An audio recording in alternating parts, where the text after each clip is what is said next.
Book 5 Chapter 1 Minas Tirith. Please like and subscribe so we can continue bringing you more audiobooks. Pippin looked out from the shelter of Gandalf's cloak. He wondered if he was awake or still sleeping, still in the swift-moving dream in which he had been wrapped so long since the great ride began. The dark world was rushing by, and the wind sang loudly in his ears.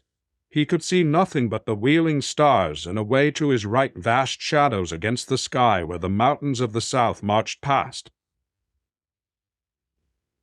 Sleepily he tried to reckon the times and stages of their journey, but his memory was drowsy and uncertain. There had been the first ride at terrible speed without a halt, and then in the dawn he had seen a pale gleam of gold, and they had come to the silent town and the great empty house on the hill. And hardly had they reached its shelter when the winged shadow had passed over once again, and men wilted with fear. But Gandalf had spoken soft words to him, and he had slept in a corner, tired but uneasy, dimly aware of comings and of men talking and Gandalf giving orders. And then again riding in the night. This was the third night since stone, and waning and riding in the night. This was the second. A light kindled in the sky, a blaze of yellow fire behind dark barriers. Pippin cowered back, afraid for a moment, wondering into what dreadful country Gandalf was bearing him. He rubbed his eyes, and then he saw that it was the moon rising above the eastern shadows, now almost at the full. So the night was not yet old, and for hours the dark journey would go on. He stirred and spoke. "Where are we, Gandalf?" he asked. "In the realm of Gondor," the wizard answered, "the land of—" Anorian is still passing by. There was a silence again for a while. Then, "What is that?" cried Pippin suddenly, clutching at Gandalf's cloak. "Look! Fire! Red fire! Are there dragons in this land? Look! There is another!" For answer, Gandalf cried aloud to his horse. "On, Shadowfax! We must hasten. Time is short. See! The beacons of Gondor are alight, calling for aid. War is kindled. See, there is the fire on Amon Dinosh, and there they go speeding west, Nardal, Erelis, Minrime, and Calenhad in the Halifirian on the borders of Rohan." But Shadowfax paused in his stride, slowing to a walk, and then he lifted up his head and neighed. And out of the darkness the answering neigh of other horses came, and presently the thudding of hoofs was heard, and 3 riders swept up and passed like flying ghosts in the moon and vanished into the west. Then Shadowfax gathered himself together and sprang away, and the night flowed over him like a roaring wind. Pippin became drowsy again and paid little attention to Gandalf telling him of the customs of Gondor, and how the lord of the city had beacons built on the tops of outlying hills along both borders of the great range, and maintained posts at these points where fresh horses were always in readiness to bear his errand. Riders to Rohan in the north, or to Belfalis in the south. "It is long since the beacons of the north were lit," he said, "and in the ancient days of Gondor they were not needed, for they had the 7 stones. "Sleep again, and do not be afraid," said Gandalf, "for you are not going like Frodo to Mordor, but to Minas Tirith, and there you will be as safe as you can be anywhere in these days. If Gondor falls, or the ring is taken, then the Shire will be no refuge." "You do not comfort me," said Pippin, but none the less sleep crept over him. The last thing that he remembered before he fell into deep dream was a glimpse of high white peaks, glimmering like floating isles above the clouds as they caught the light of the westering moon. He wondered where Frodo was, and if he was already in Mordor, or if he was dead. And he did not know that Frodo from far away looked on that same moon as it set beyond Gondor, ere the coming of the day. Pippin woke to the sound of voices. Another day of hiding and a night of journey had fleeted by. It was twilight, the cold dawn was at hand again, and chill grey mists were about them. Shadowfax stood steaming with sweat, but he held his neck proudly and showed no sign of weariness. Many tall men heavily cloaked stood beside him, and behind them in the mist loomed a wall of stone. Partly ruinous, it seemed. But already before the night was past the sound of hurried labor could be heard, beat of hammons, torches and flares glowed dully here and there in the fog. Gandalf was speaking to the men that barred his way, and as he listened Pippin became aware that he himself was being discussed. "Yea, truly, we know you, Mithrandir," said the leader of the men, "and you know the passwords of the 7 gates and are free to go forward. But we do not know your companion. What is he? A dwarf out of the mountains in the north? We wish for no strangers in the land at this time, unless they be mighty men of arms in whose faith and help we can trust." "I will vouch for him before the seat of Denethor," said Gandalf. "And as for valor, that cannot be computed by stature. He has passed through more battles and perils than you have, Ingoldt, though you be twice his height, and he comes now from the storming of Isengard, of which we bear tidings, and great weariness is on him, or I would wake him. His name is Peregrine, a very valiant man." "Man?" said Ingoldt dubiously, and the others laughed. "Man," cried Pippin, now thoroughly roused. "Man, indeed not. I am a hobbit, and no more valiant than I am a man, save perhaps now and again by necessity. Do not let Gandalf deceive you." "Many a doer of great deeds might say no more," said Ingoldt. "But what is a hobbit?" "A halfling," answered Gandalf. "Nay, not the one that was spoken of," he added, seeing the wonder in the men's faces. "Not he, yet one of his kindred." "Yes, and one who journeyed with him," said Pippin. "And Boromir of your city was with us, and he saved me in the snows of the north, and at the last he was slain defending me from many foes." "Peace," said Gandalf. "The news of that grief should have been told first to the father." "It has been guessed already," said Ingoldt, "for there have been strange portents here of late. But pass on now quickly, for the Lord of Minas Tirith will be eager to see any that bear the latest tidings of his son, be he man or Zysin Eachwer." "Hobbit," said Pippin, "little service can I offer to your lord, but what I can do, I would do, remembering Boromir the Brave." "Fare you well," said Ingoldt, and the men made way for Shadowfax, and he passed through a narrow gate in the wall. "May you bring good counsel to Denethor in his need, and to us all, Mithrandir," Ingoldt cried. "But you come with tidings of grief and danger, as is your wont, they say." "Because I come seldom, but when my help is needed," answered Gandalf. "And as for counsel, to you I would say that you are overlate in repairing the wall of the Pelennor. Courage will now be your best defense against the storm that is at hand. That, and such hope as I bring. For not all the tidings that I bring are evil. But leave your trowels and sharpen your swords." "The work will be finished ere evening," said Ingoldt. "This is the last portion of the wall to be put in defense, the least open to attack, for it looks towards our friends of Rohan. Do you know aught of them? Will they answer the summons, think you?" "Yes, they will come, but they have fought many battles at your back. This road and no road looks towards safety any longer. Be vigilant, but for Gandalf Stormcrow you would have seen a host of foes coming out of Anorion, and no riders of Rohan, and you may yet. Fare you well, and sleep not."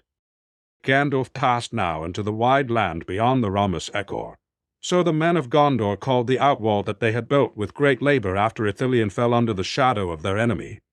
For 10 leagues or more it ran from the mountain's feet and so back again, enclosing in its fence the fields of the Pelennor, fair and fertile townlands on the long slopes and terraces falling to the deep levels of the Andu. In its furthest point from the great gate of the city, northeastward. For at that point, upon a walled causeway, the road came in from the fords and bridges of Osgiliath and passed through a guarded gate between embattled towers. At its nearest point, the wall was little more than 1 league from the city, and that was southeastward. There Anduin, going in a wide knee about the hills of Eminarnen in South Ithilien, bent sharply west, and the outwall rose upon its very brink. And beneath it lay the quays and landings of the Horland for craft that came from the southern fiefs. The townlands were rich, with wide tilt and many orchards, and homesteads there were with oast and garner, fold and byre, and many rills rippling through the green from the highlands down to Andu Indu. Yet the herdsmen and husbandmen that dwelt there were not many, and the most part of the people of Gondor lived in the 7 circles of the city, or in the high vales of the mountain borders, in Los Arnak, or further south in fair Lebanon, with its 5 swift streams. They were reckoned men of Gondor, yet their blood was mingled, and there were short and swarthy folk among them, whose sires came more from the forgotten men who housed in the shadow of the hills in the dark years, ere the coming of the kings. But beyond, in the great fief of Belfalis, dwelt Prince Imrahil in his castle of Dal Amrith by the sea, and he was of high blood, and his folk also, tall men and proud with sea-grey eyes. Now after Gandalf had ridden for some time, the light of day grew in the sky, and Pippin roused himself and looked up. To his left lay a sea of mist, rising to a bleak shadow in the east, but to his right great mountains reared their heads, ranging from the west to a steep and sudden end. As if in the making of the land the river had burst through a great barrier, carving out a mighty valley to be a land of battle in debate in times to come. And there where the white mountains of Red Nimbrise came to their end he saw, as Gandalf had promised, the dark mass of Mount Uin, and its tall face whitening in the rising day, and upon its outthrust knee was the guarded city, with its 7 walls of stone so strong and old that it seemed to have been not builded, but carven by giants out of the bones of the earth. Even as Pippin gazed in wonder, the walls passed from looming grey to white, blushing faintly in the dawn, and suddenly the sun climbed over the eastern shadow and sent forth a shaft that smote the face of the city. Then Pippin cried aloud, for the tower of Ecthelion, standing high within the topmost wall, shone out against the sky, glimmering like a spike of pearl and silver, tall and fair and shapely, and its pinnacle glittered as if it were wrought of crystals, and white banners broke and fluttered from the battlements in the morning breeze, and far he heard and Shelfly, and far and Seldert. So Gandalf and Peregrine rode to the great gate of the men of Gondor at the rising of the sun, and its iron doors rolled back before them. Mithrandir, Mithrandir, men cried, now we know that the storm is indeed nigh. It is upon you, said Gandalf. I have ridden on its wings. Let me pass.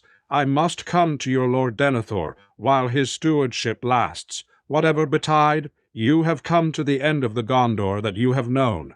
Let me pass. Then men fell back before the command of his voice and questioned him no further, though they gazed in wonder at the hobbit that sat before him and at the horse that bore him. For the people of the city used horses very little, and they were seldom seen in their streets, save only those ridden by the errand riders of their lord.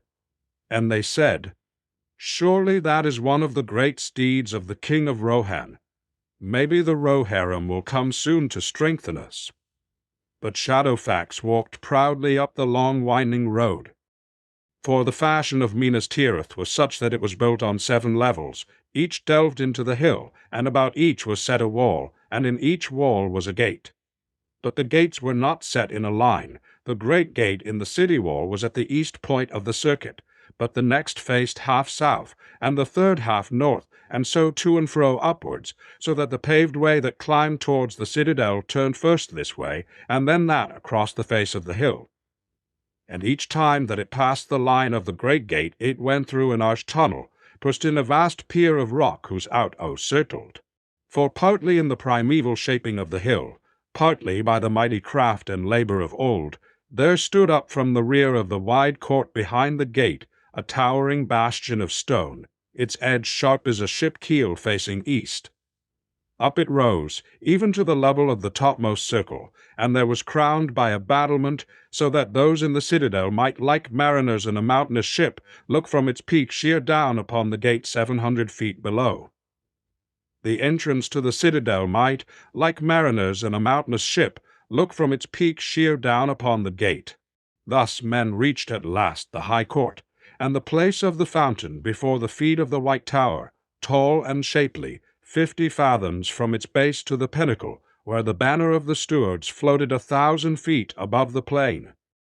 A strong citadel it was indeed, and not to be taken by a host of enemies, if there were any within that could hold weapons, unless some foe could come behind and scale the lower skirts of Mendaloin, and so come upon the narrow shoulder that joined the hill of Guard to the mountain mass. But that shoulder which rose to the height of the fifth wall was hedged with great ramparts right up to the precipice that overhung its western end, and in that space stood the houses and domed tomes of Bygone and the tower. Pippin gazed in growing wonder at the great stone city, vaster and more splendid than anything that he had dreamed of, greater and stronger than Isengard, and far more beautiful. Yet it was in truth falling year by year into decay, and already it lacked half the men that could have dwelt at ease there. In every street they passed some great house or court over whose doors and arched gates were carved many fair letters of strange and ancient shapes, names Pippin guessed of great men, nor thee bolts there. And yet they were silent, and no fits drank on their wide pavements, nor all nor futs more now. At last they came out of shadow to the seventh gate, and the warm sun that shone down beyond the river, as Frodo walked in the glades of Ithilien, glowed here on the smooth walls and rooted pillars, and the great arch with keystone carven in the likeness of a crowned and kingly head. Gandalf dismounted, for no horse was allowed in the citadel, and Shadowfax suffered himself to be led away at the soft word of his master. The guards of the gate were robed in black, and their helms were of strange shape, high-crowned, with long cheek-guards close-fitting to the face, and above the cheek-guards were set the white wings of sea-birds. But the helms gleamed with a flame of silver, for they were indeed wrought of mithril, heirlooms from the glory of old days. Upon the black surcoats were embroidered in white, tree-looms from the glory of old days. Upon the black surcoats were embroidered in white. This was the livery of the heirs of Elendil, and none wore it, save the citadel before the court. Already it seemed that word of their coming had gone before them, and at once they were admitted, silently and without question.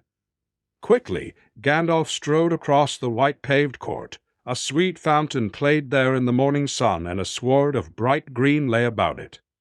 But in the midst, drooping over the pool, stood a dead tree, and the falling drops dripped sadly from its barren and broken branches back into the clear water.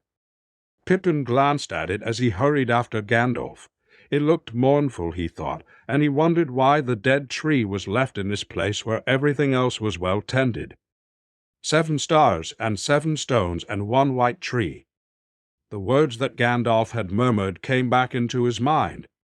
And then he found himself at the doors of the great hall beneath the gleaming tower, and behind the wizard he passed the tall silent door wardens, and entered the cool echoing shadows of the House of Stone.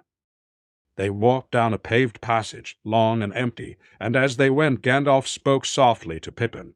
"Be careful of your words, Master Peregrine. This is no time for hobbit pertness. Theoden is a kindly old man. Denethor is of another sort, proud and subtle, a man of far greater lineage and power, though he is not called a king. But he will speak most to you and question you much, since you can tell him of his son Boromar. He loved him greatly, too much, perhaps in the more so because they were unlike, but loved him greatly.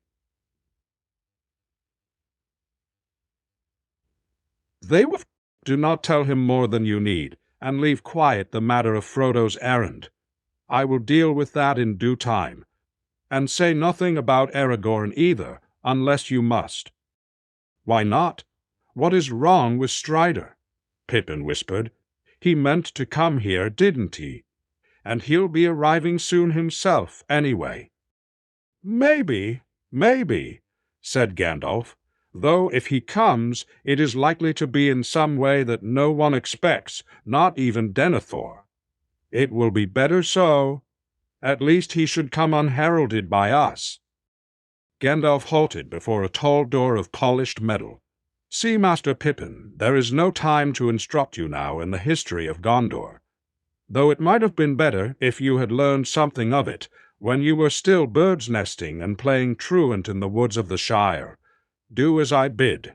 It is scarcely wise when bringing the news of the death of his heir to a mighty lord to speak over much of the coming of one who will, if he comes, claim the kingship. Is that enough?" "Kingship?" said Pippin, amazed. "Yes," said Gandalf, "if you have walked all these days with closed ears and mind asleep, wake up now." He knocked on the door. The door opened, but no one could be seen to open it. Pippin looked into a great hall. It was lit by deep windows in the wide aisles at either side, beyond the rows of tall pillars that upheld the roof. Monoliths of black marble, they rose to great capitals carved in many strange figures of beasts and leaves, and far above in shadow the wide vaulting gleamed with dull gold. The floor was of polished stone, white gleaming inset with flowing traceries of many colors. No hangings, nor storied webs, nor any things of one cold. Suddenly Pippin was reminded of the hewn rocks of Argonath, and awe fell on him as he looked down that avenue of kings long dead. At the far end, upon a dais of many steps, was set a high throne under a canopy of marble shaped like a crowned helm. Behind it was carved upon the wall and set with gems an image of a tree in flower. But the throne was empty.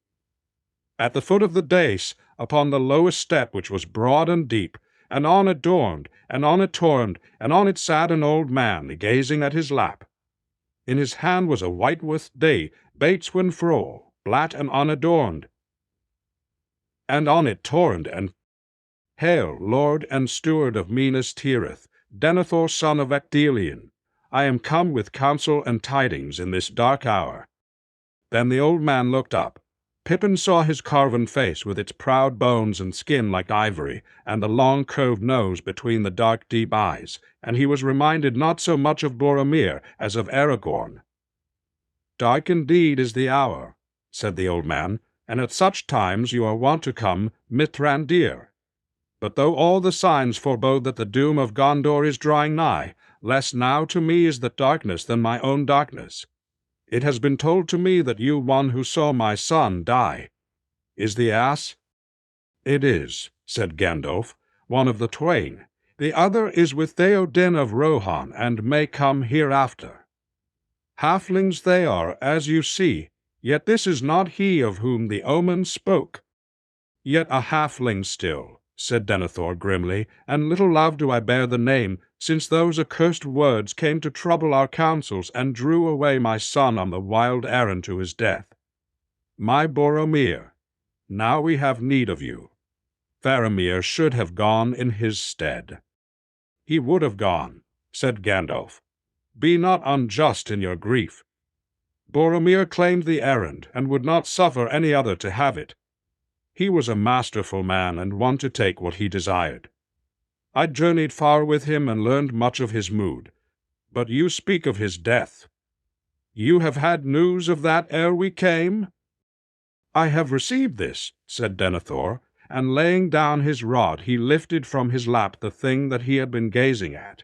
In each hand he held up one half of a great horn cloven through the middle, a wild ox horn bound with silver. "That is the horn that Boromir always wore," cried Pippin. "Verily," said Denethor, "and in my turn I bore it, and so did each.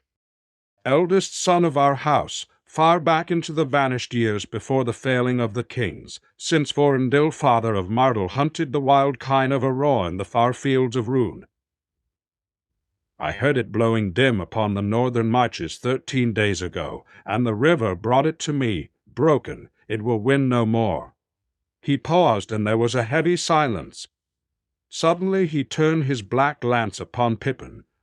"What say you to that, halfling?" 13 days, faltered Pippin. "Yes, I think that would be so. Yes, I stood beside him as he blew the horn.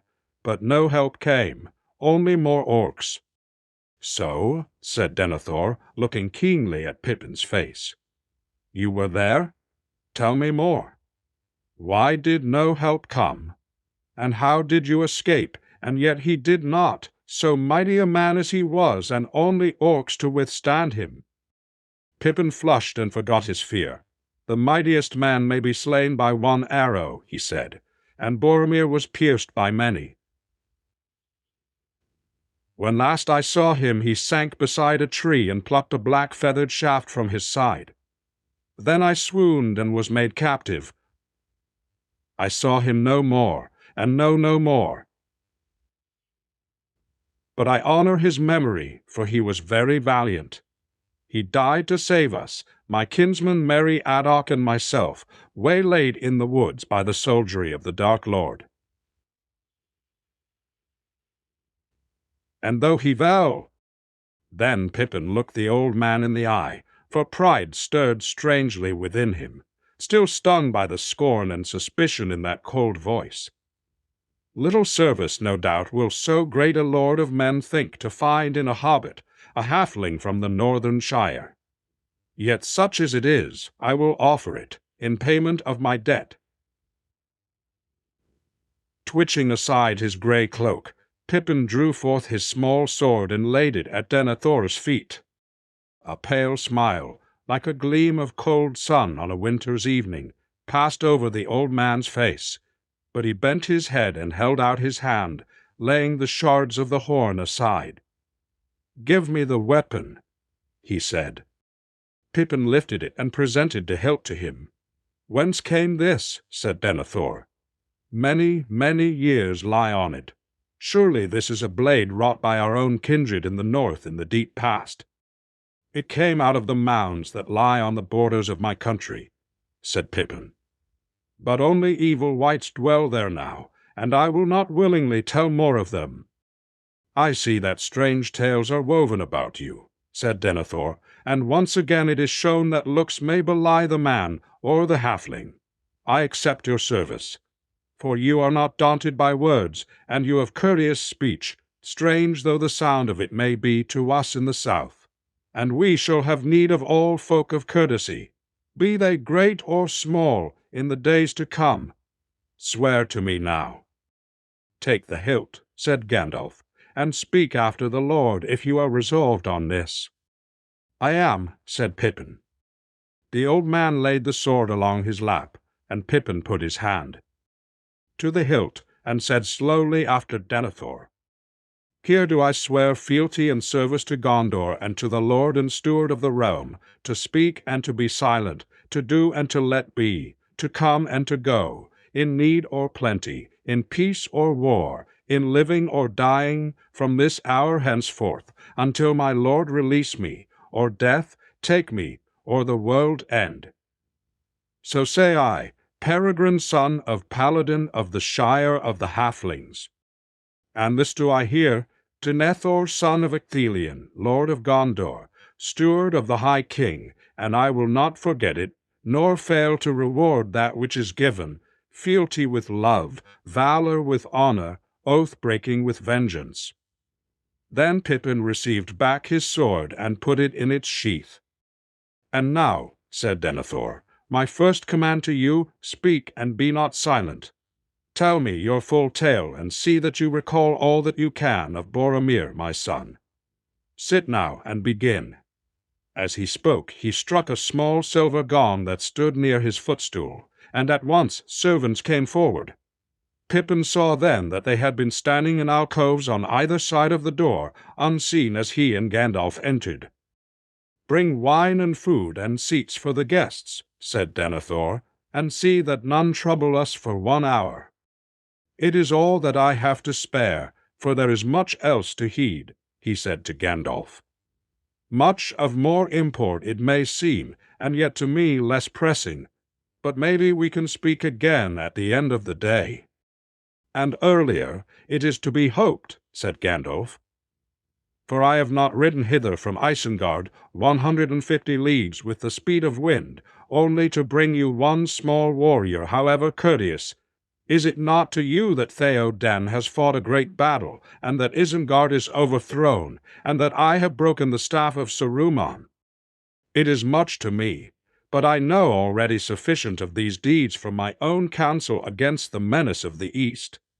He turned his dark eyes on Gandalf, and now Pippin saw a likeness between the two, and he felt the strain between them, almost as if he saw a line of smoldering fire, drawn from eye to eye, that might suddenly burst into flame. Denethor looked indeed much more like a great wizard than Gandalf did, more kingly, beautiful, and powerful, and older.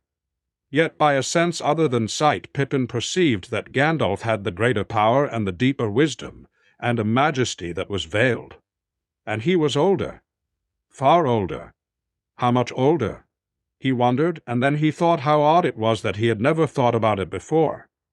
Treebeard had said something about wizards, but even then he had not thought of Gandalf as one of them. What? And then his musings broke off, and he saw that Denethor and Gandalf still looked each other in the eye, as if reading the other's mind. But it was Denethor who first withdrew his gaze. "Yea," he said, "for though the stones be lost, they say, still the lords of Gondor have keener sight than lesser men, and many messages come to them. But sit now." Then men came bearing a chair and a low stool, and one brought a salver with a silver flagon and cups and white cakes. Pippin sat down, but he could not take his eyes from the old lord. Was it so, or had he only imagined it, that as he spoke of the stones, a sudden gleam of his eye had glanced upon Pippin's face? "Now tell me your tale, my liege," said Denethor half kindly, half mockingly, "for the words of one whom my son so befriended will be welcome indeed." Pippin never forgot that hour in the great hall under the piercing eye of the Lord of Gondor, stabbed ever and anon by his shrewd questions, and all the while conscious of Gandalf at his side, watching and listening, and, so Pippin felt, holding in check a rising wrath and impatience. When the hour was over and Denethor again rang the gong, Pippin felt worn out. "It cannot be more than 9 o'clock," he thought. "I could now eat 3 breakfasts on end." "Lead the Lord Mithrender to the housing prepared for him," said Denethor, "and his companion may lodge with him for the present if he will. But be it known that I have now sworn him to my service, and he shall be known as Peregrine son of Paladin, and taught the lesser passwords. Send word to the captains that they shall wait on me here as soon as may be after the 3rd hour has rung. And you, my Lord Mithrandir, shall come too, as and when you will. None shall hinder your coming to me at any time, save only in my brief hours of sleep. Let your wrath at an old man's folly run off, and then return to my comfort." "Folly?" said Gandalf. "Nay, my lord, when you are a dotard you will die. You can use even your grief as a cloak. Do you think that I do not understand your purpose in questioning for an hour one who knows the least, while I sit by?" "If you understand it, then be content," returned Denethor. "Pride would be folly that disdain help and counsel at need, but you deal out such gifts according to your own designs. Yet the Lord of Gondor is not to be made the tool of other men's purposes, however worthy. And to him there is no purpose higher in the world as it now stands than the good of Gondor. And the rule of Gondor is mine and no other man's, unless the king should come again." "Unless the king should come again?" said Gandalf. "Well, my lord steward, it is your task to keep some kingdom still against that event, which few now look to see. In that task you shall have all the aid that you are pleased to ask for. But I will say this, the rule of no realm is mine, neither of Gondor nor any other, great or small. But all worthy things that are in peril as the world now stands, those are my care. And for my part, I shall not wholly fail of my task, though should perish if anything passes through this night that can still grow through and deign. For I also am a steward. Did you not know?"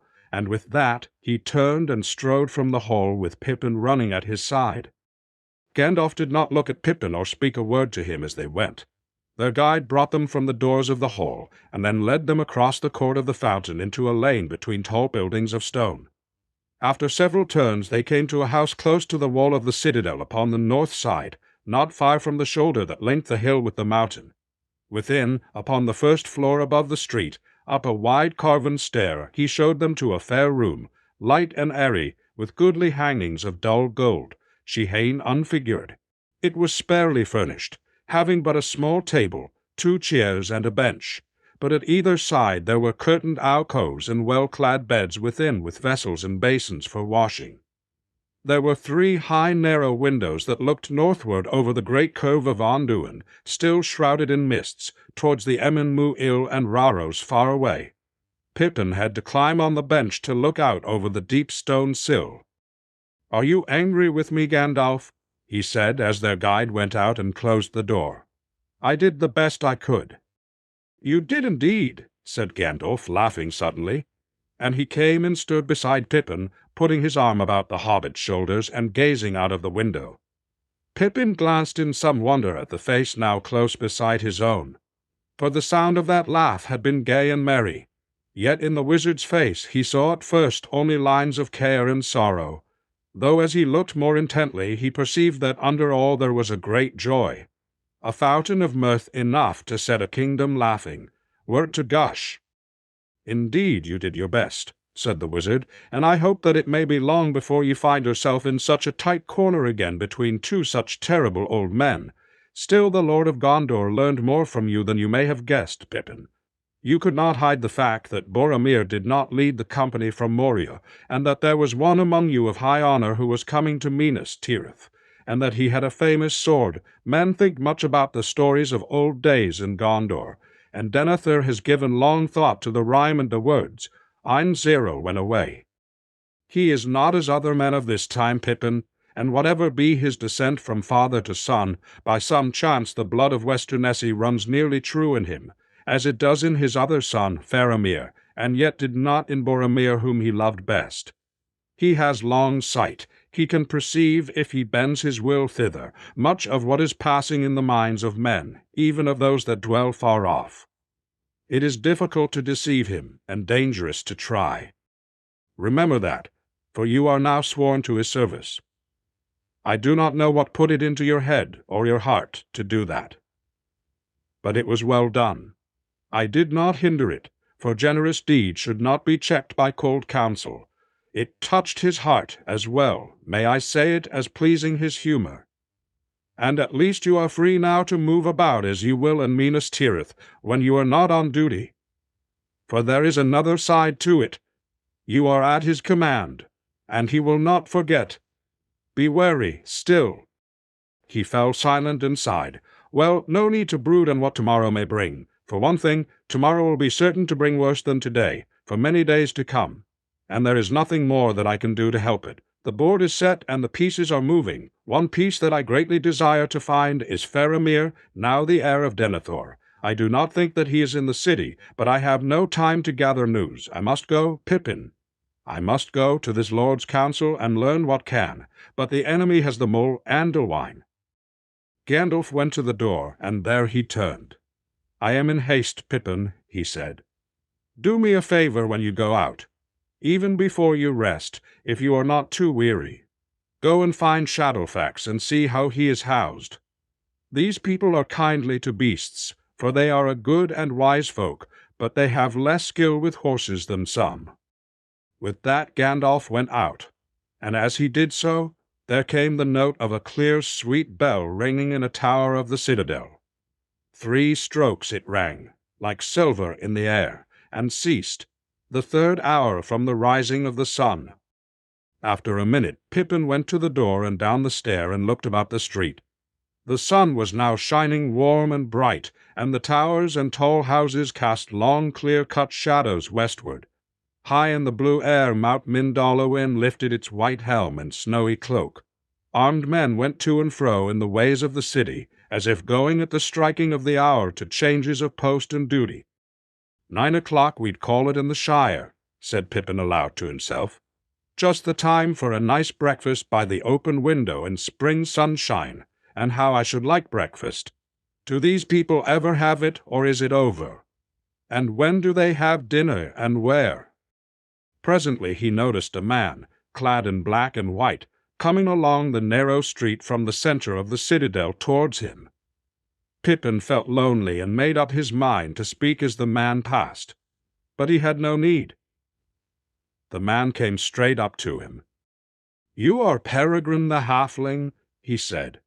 "I am told that you have been sworn to the service of the Lord and of the city. Welcome."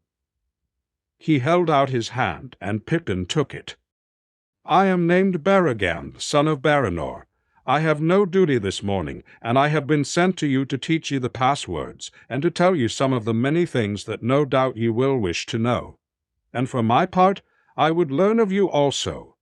For never before have we seen a halfling in this land, and though we have heard rumor of them, little is said of them in any tale that we know. Moreover, you are a friend of Mithrandir. Do you know him well?" "Well," said Pippin, "I have known of him all my short life, as you might say, and lately I have traveled far with him. But there is much to read in that book, and I cannot claim to have seen more than a page or two. Yet perhaps I know him as well as any but a few. Aragorn was the only one of our company, I think, who really knew him." "Aragorn?" said Beregond. "Who is he?" "Oh," stammered Pippin, "he was a man who went about with us. I think he is in Rohan now." "You have been in Rohan, I hear. There is much that I would ask you of that land also, for we put much of what little hope we have in its people.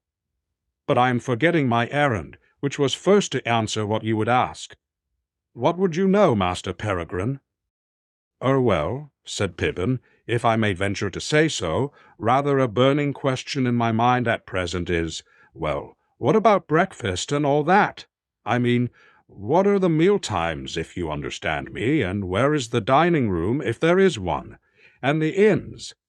I looked, but never a one could I see as we rode up, though I had been borne up by the hope of a draught of ale as soon as we came to the homes of wise and courtly men." Beregond looked at him gravely. "An old campaigner, I see," he said.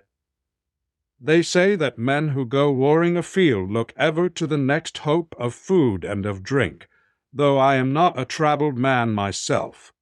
Then you have not yet eaten today?" "Well, yes. To speak in courtesy, yes," said Pippin, "but no more than a cup of wine and a white cake or two by the kindness of your lord. But he rapped me for it with an hour of questions, and that is hungry work." Beregond laughed. "At the table small men may do the greater deeds, we say. But you have broken your fast as well as any man in the citadel, and with greater honor. This is a fortress and a tower of guard, and is now in posture of war. We rise ere the sun, and take a morsel in the grey light, and go to our duties at the opening hour. But do not despair." He laughed again, seeing the dismay in Pippin's face. "Those who have had heavy duty take somewhat to refresh their strength in the mid-morning. Then is the none, or after duty. All. Come, we will walk a little, and then go find us some refreshment, and eat and drink on the battlement, and survey the fair morning." "One moment," said Pippin, blushing. "Greed or hunger by your courtesy put it out of my mind. But Gandalf, Mithrandir as you call him, asked me to see to his horse, Shadowfax, a great steed of Rohan, and the apple of the king's eye, I am told, though he has given him to Mithrandir for his services. I think his new master loves the beast better than he loves many men, and if his goodwill is of any value to this city, you will treat Shadowfax with all honor, with greater kindness than you have treated this hobbit, if it's possible." "Hobbit?" said Beregond. "That is what we call ourselves," said Pippin. "I am glad to learn it," said Beregond, "for now I may say that. Strange accents do not mar fair speech, and hobbits are a fair-spoken folk.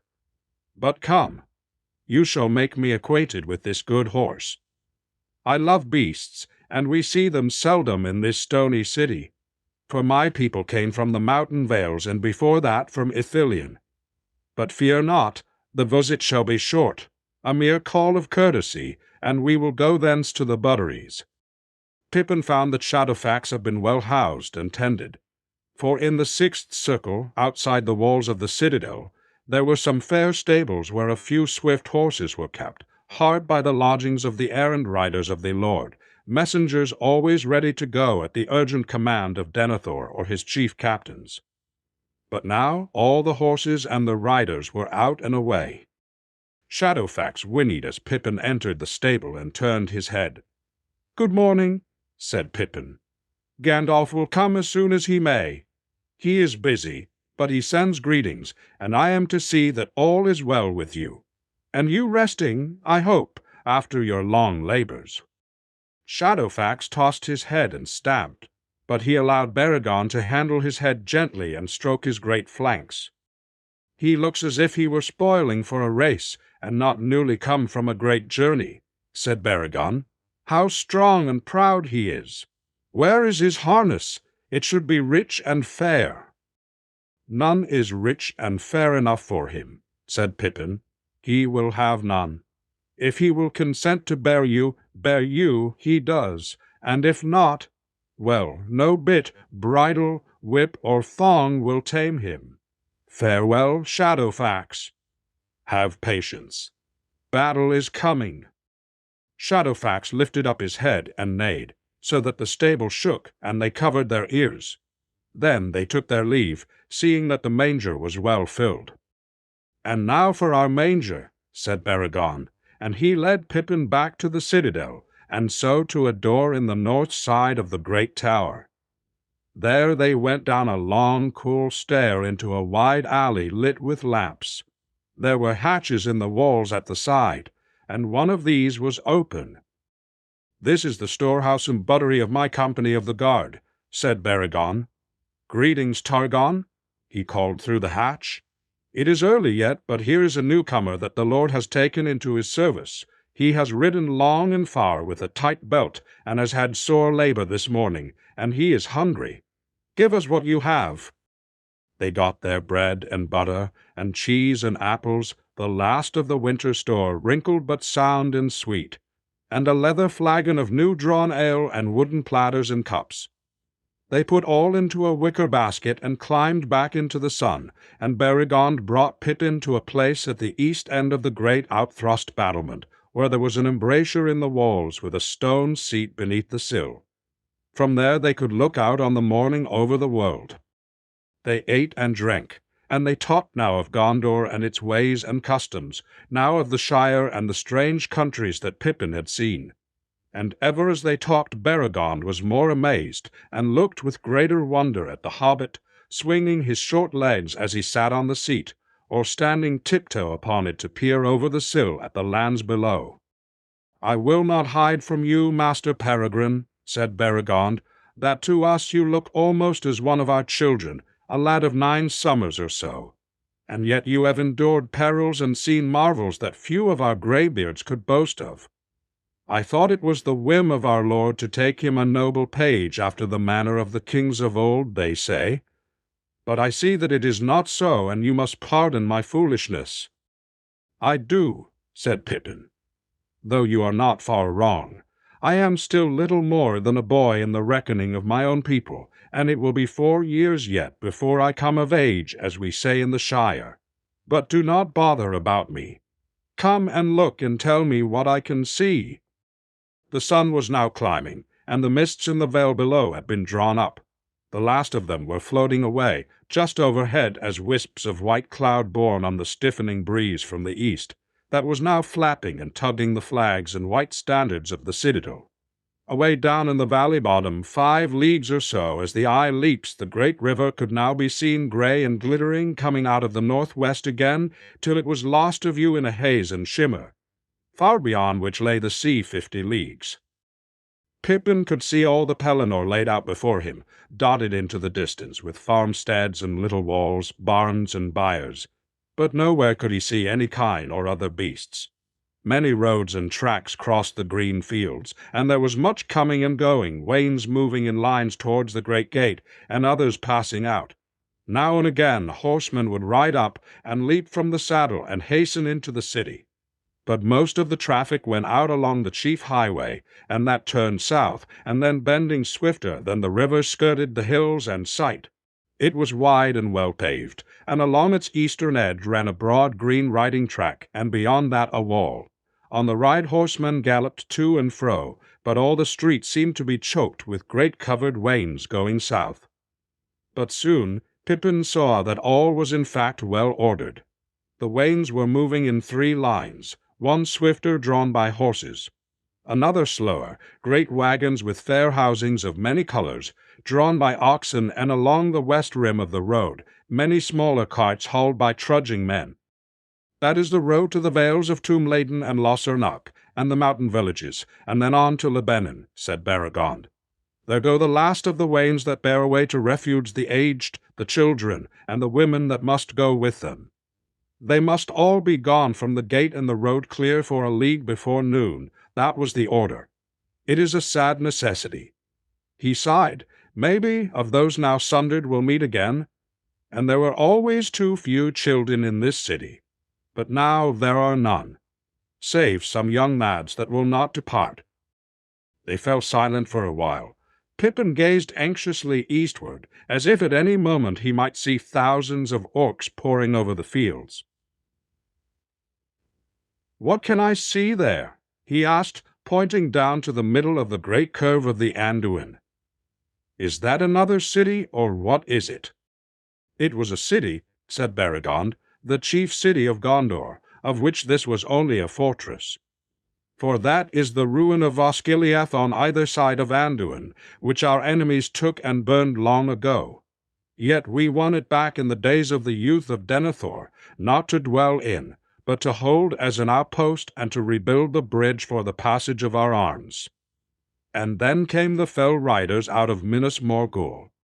"The black riders?" said Pippin, opening his eyes, and they were wide and dark with an old fear reawakened.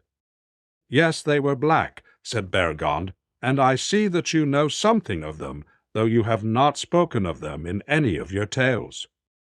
"I know of them," said Pippin softly, "but I will not speak of them now. So near, so near." He broke off and lifted his eyes above the river, and it seemed to him that all he could see was a vast and threatening shadow. Perhaps it was mountains looming on the verge of sight, their jagged edges softened by well-nigh 20 leagues of misty air. Perhaps it was but a cloud wall, and beyond that again a yet deeper gloom. But even as he looked it seemed to his eyes that the gloom was growing and bowering. Very slowly. "So near to Mordor?" said Baragond quietly. "Yes, there it lies. We seldom name it, but we have dwelt ever in sight of that shadow. Sometimes it seems fainter and more distant, sometimes nearer and darker. It is growing and darkening now, and therefore our fear and disquiet grow too, and the fell riders less than a year ago they won back the crossings, and many of our best men were slain. Boromir it was that drove the enemy at last back from this western shore, and we hold still the near half of Osgiliath. For a little while, but await now." "When?" said Pippin. "Have you a guess? For I saw the beacons 2 nights ago and the errand riders, and Gandalf said that it was a sign that war had begun. He seemed in a desperate hurry, but now everything seems to have slowed up again." "Only because everything is now ready," said Baragond. "It is but the deep breath before the plunge." "But why were the beacons lit 2 nights ago?" "It is over late to send for aid when you are already besieged," answered Baragond. "But I do not know the counsel of the Lord and his captains. They have many ways of gathering news, and the Lord Denethor is unlike other men. He sees far. Some say that as he sits alone in his high chamber in the tower at night, and bends his thought this way and that, he can read somewhat of the future, and that he will at times search even the mind of the enemy, wrestling with him. And so it is that he is old, worn before his time. But however that may be, my Lord Par, Banfor is abroad, and some perilance. But if you would know what I think set the beacons ablaze, it was the news that came that eve out of Lebanon. There is a great fleet drawing near to the mouths of Anduin, manned by the corsairs of Umbar in the south. They have long ceased to fear the might of Gondor, and they have allied them with the enemy, and now make a heavy stroke in his cause. for this attack will draw off much of the help that we look to have from Lebanon and Belphalis, where folk are hardy and numerous. All the more do our thoughts go to have from Lebanon and Belphalis, where folk are hardy and numerous. And yet he paused and stood up and looked round, north, east, and south. The doings at Isengard should warn us that we are caught now in a great net and strategy. This is no longer a bickering at the fords, raiding from Ithilien and from Anano Reen, ambushing and pillaging. This is a great war long planned, and we are but one piece in it, whatever pride may say. Things move in the far east beyond the inland sea. It is reported, and north and mere. And now shall be put to stand, or overpod. Yet, Master Peregrine, we have this honor. Ever we bear the brunt of the chief hatred of the Dark Lord, for that hatred comes down out of the depths of time and over the deeps of the sea. Here will the hammer-stroke fall hardest, and for that reason Mithrandir came hither in such haste. For if we fall, who shall stand? And, Master Peregrine, do you see any hope that we shall stand? For a Columine, sir, he looked at the great walls and the towers and brave banners and the sun and the high sky, and then at the gathering gloom in the east, and he thought of the long fingers of that shadow, of the orcs in the woods and the mountains, the treason of Isengard, the birds of Evil Eye and the Black Riders, even in the lanes of the Shire, and of the winged terror, the Mott, I call he, the Char of Inoist. And even at that moment the sun for a second faltered as though a dark wing had passed. Almost beyond, he caught high far and Ciol. Howell Pon Cole. What was that? Asked Beregond. You also felt something? Yes, muttered Pippin, it is the sign of our fall and the shadow. Of doom, a fell rider of the air. Yes, the shadow of doom, said Beregond. I fear that Minas Tirith shall fall. Night comes. The very warmth of my blood seems stolen away. For a time they sat together with bowed heads and did not speak. Then suddenly Pippin looked up and saw that the sun was still shining and the banners still streaming in the breeze. He shook himself. It is past, he said. No, my heart will not yet despair. Gandalf fell and has returned and is with us. We may stand, if only on one leg, or at least be left still upon our knees. Rightly said, cried Beregond, rising and striding to and fro. Nay, though all things must come utterly to an end in time, Gondor shall not perish yet, not though the walls be taken by a reckless foe that will build a hill of carrion before them. There are still other fastnesses and secret ways of escape into the mountains. Hope and memory shall live still in some hidden valley where the grass is green. All the same, I wish it was over for good or ill, said Pippin. I am no warrior at all, and dislike any thought of battle, but waiting on the edge of one that I can't escape is worst of all. What a long day it seems already. I should be happier if we were not obliged to stand and watch, making no move. Striking nowhere first. No stroke would have been struck in Rohan, I think, but for Gandalf. Ah, there you lay your finger on the sore that many feel, said Beregond. But things may change when Faramir returns. He is bold, more bold than many deem, for in these days men are slow to believe that a captain can be wise and learned in the scrolls of lore and song, as he is, and yet a man of hardihood and swift judgment in the field. But such is Faramir. Less resolute, yet what indeed can assault the mountains of yonder realm? That resolute, yet what indeed can he do? We cannot assault the mountains of yonder. Pippin looked at him, tall and proud and noble as all the men that he had yet seen in that land, and with a glitter in his eye as he thought of the battle. Alas, my own hand feels as light as a feather, he thought, but he said nothing. Upon did Gandalf say? Perhaps, but on the wrong chessboard. So they talked until the sun reached its height, and suddenly the noon bells were rung, and there was a stir in the citadel, for all save the watchmen were going to their meal. Will you come with me? Said Beregond. You may join my mess for this day. I do not know to what company you will be assigned, or the Lord may hold you at his own command.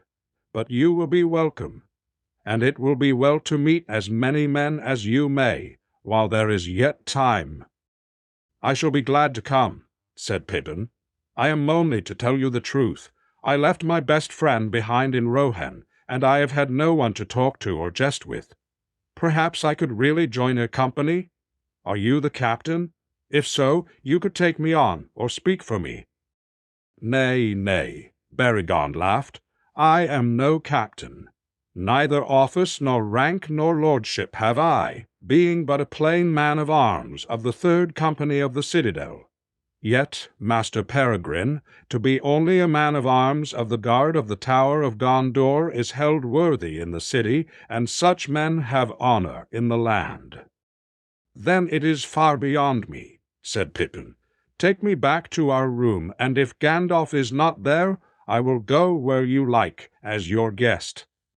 Gandalf was not in the lodging and had sent no message, so Pippin went with Beregond and was made known to the men of the 3rd Company.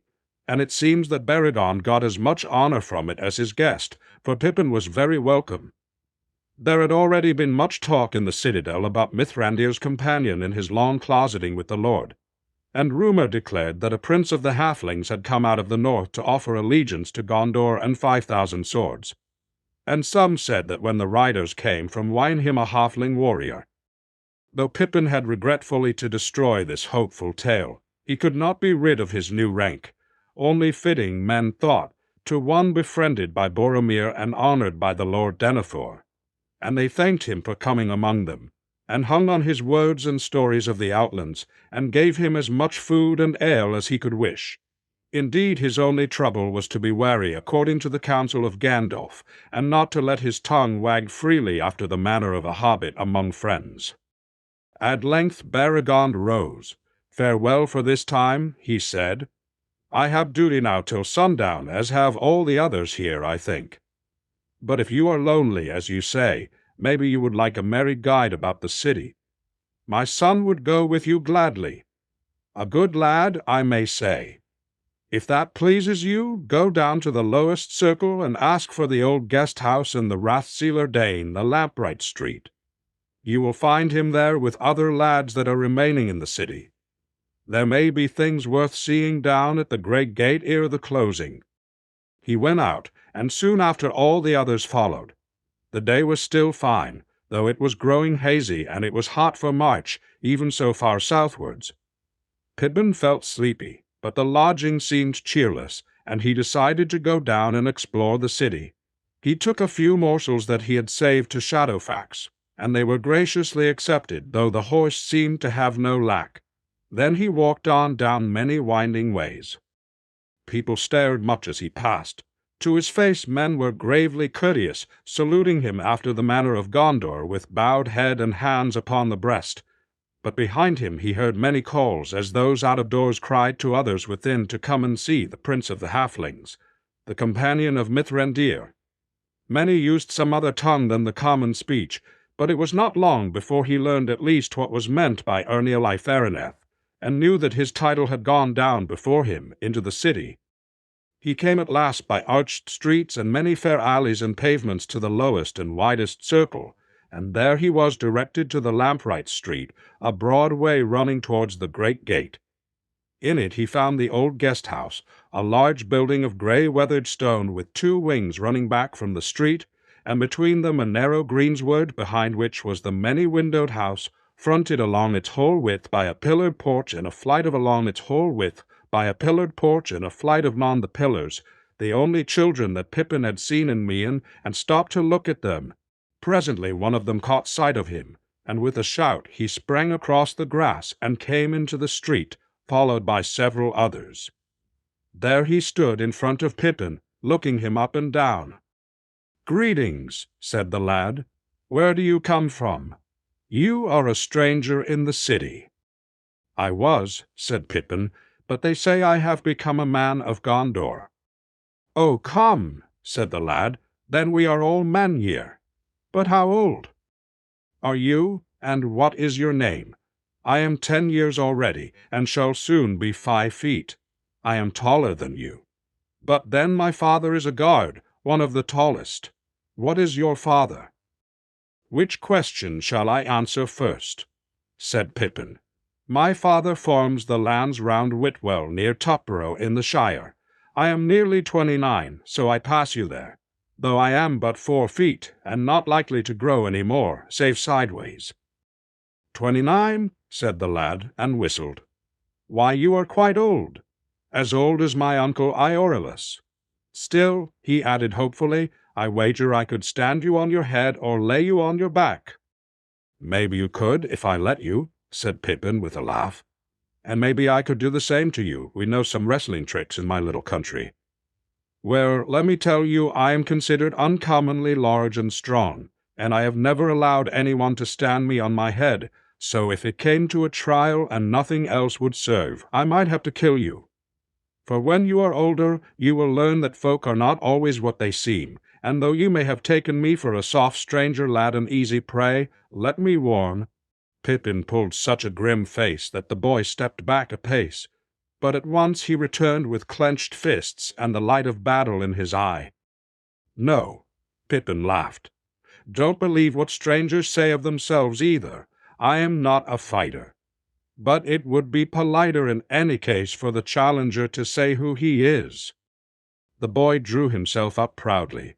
"I am Burgle, son of Beregond of the Guards," he said.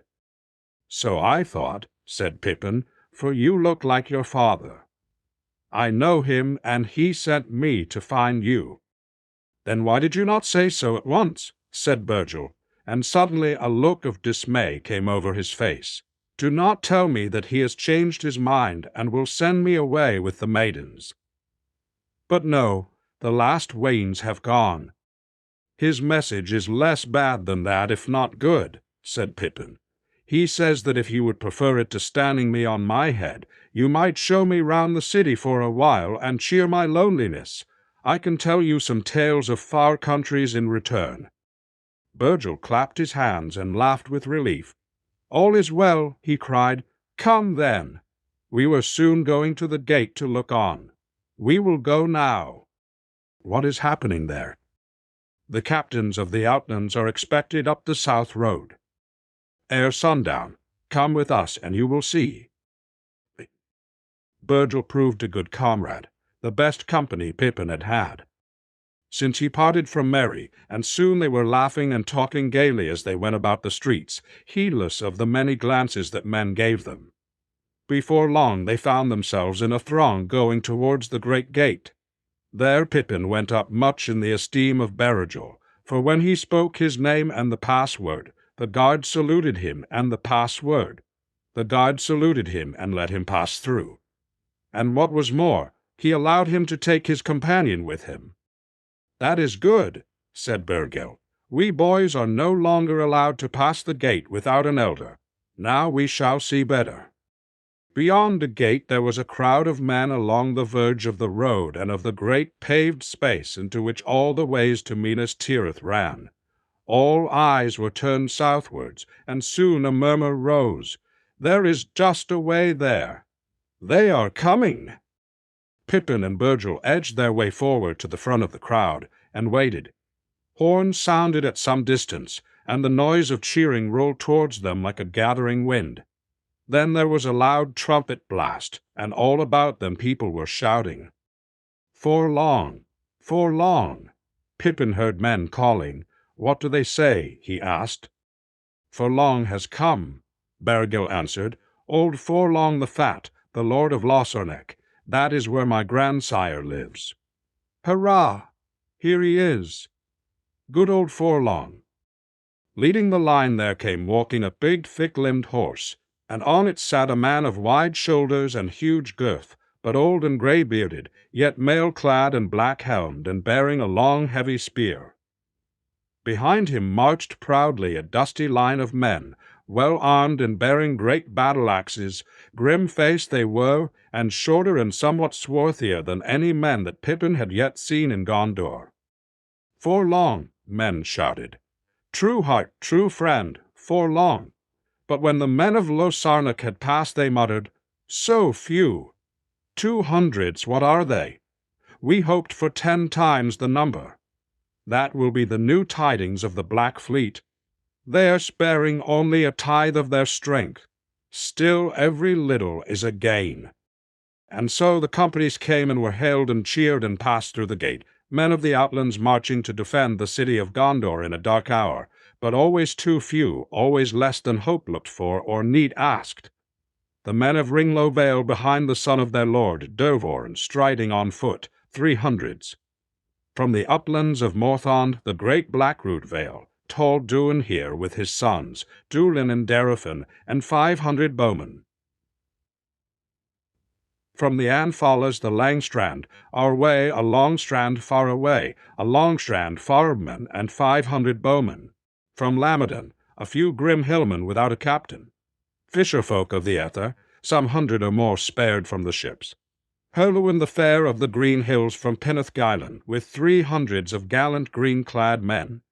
And last and proudest Imra Hill, prince of Dol Amroth, kinsmen of the Lord, with gilded banners bearing his token of the ship and the silver swan, and a company of knights in full harness riding grey horses, and behind them 700s of men at arms, tall as lords, grey-eyed, and that was all less than 3,000s full told. No more would come. Their cries and the tramp of their feet passed into the city and died away. The onlookers stood silent for a while. Dust hung in the air, for the wind had died and the evening was heavy.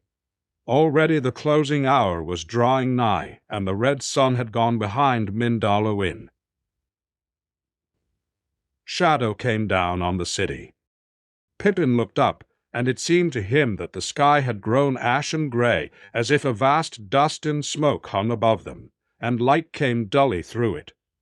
But in the west the dying sun had set all the fume on fire, and now Mindalluin stood black against a burning smoulder, flecked with embers. "So ends a fair day in wrath," he said, forgetful of the lad at his side. "So it will if I have not returned before the sundown bells," said Berogel. "Come." There goes the trumpet for the closing of the gate. Hand in hand they went back into the city, the last to pass the gate before it was shut, and as they reached the lamplight street all the bells in the towers tolled solemnly. Light sprang in many windows, and from the houses and wards of the men-at-arms along the walls there came the sound of song. "Farewell for this time," said Burgle. "Take my greetings to my father, and thank him for the company that he sent. Come again soon, I beg. Almost I wish now that there was no war, for we might have had some merry times. We might have had journey to Lossernach, to my grandsire's. It is good to be there in spring. The woods and fields are full of flowers. But maybe we will go thither together yet. They will never overcome our lord, and my father is very valiant."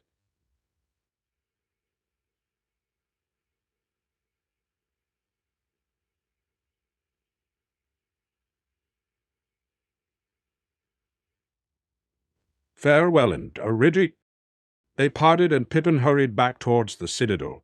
It seemed a long way, and he grew hot and very hungry.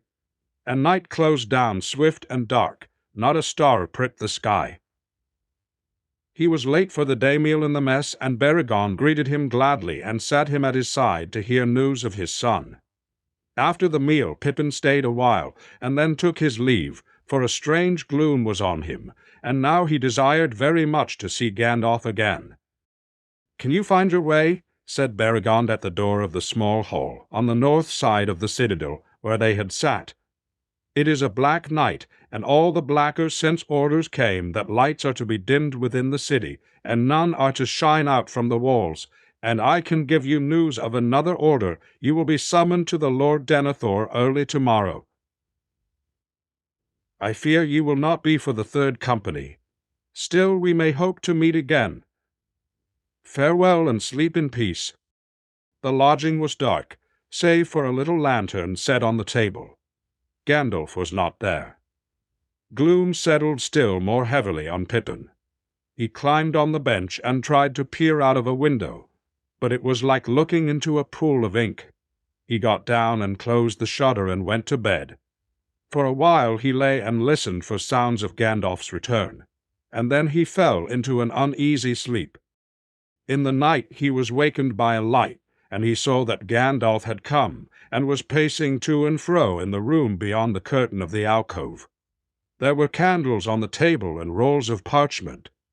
He heard the wizard sigh and mutter, "When will Faramir return?"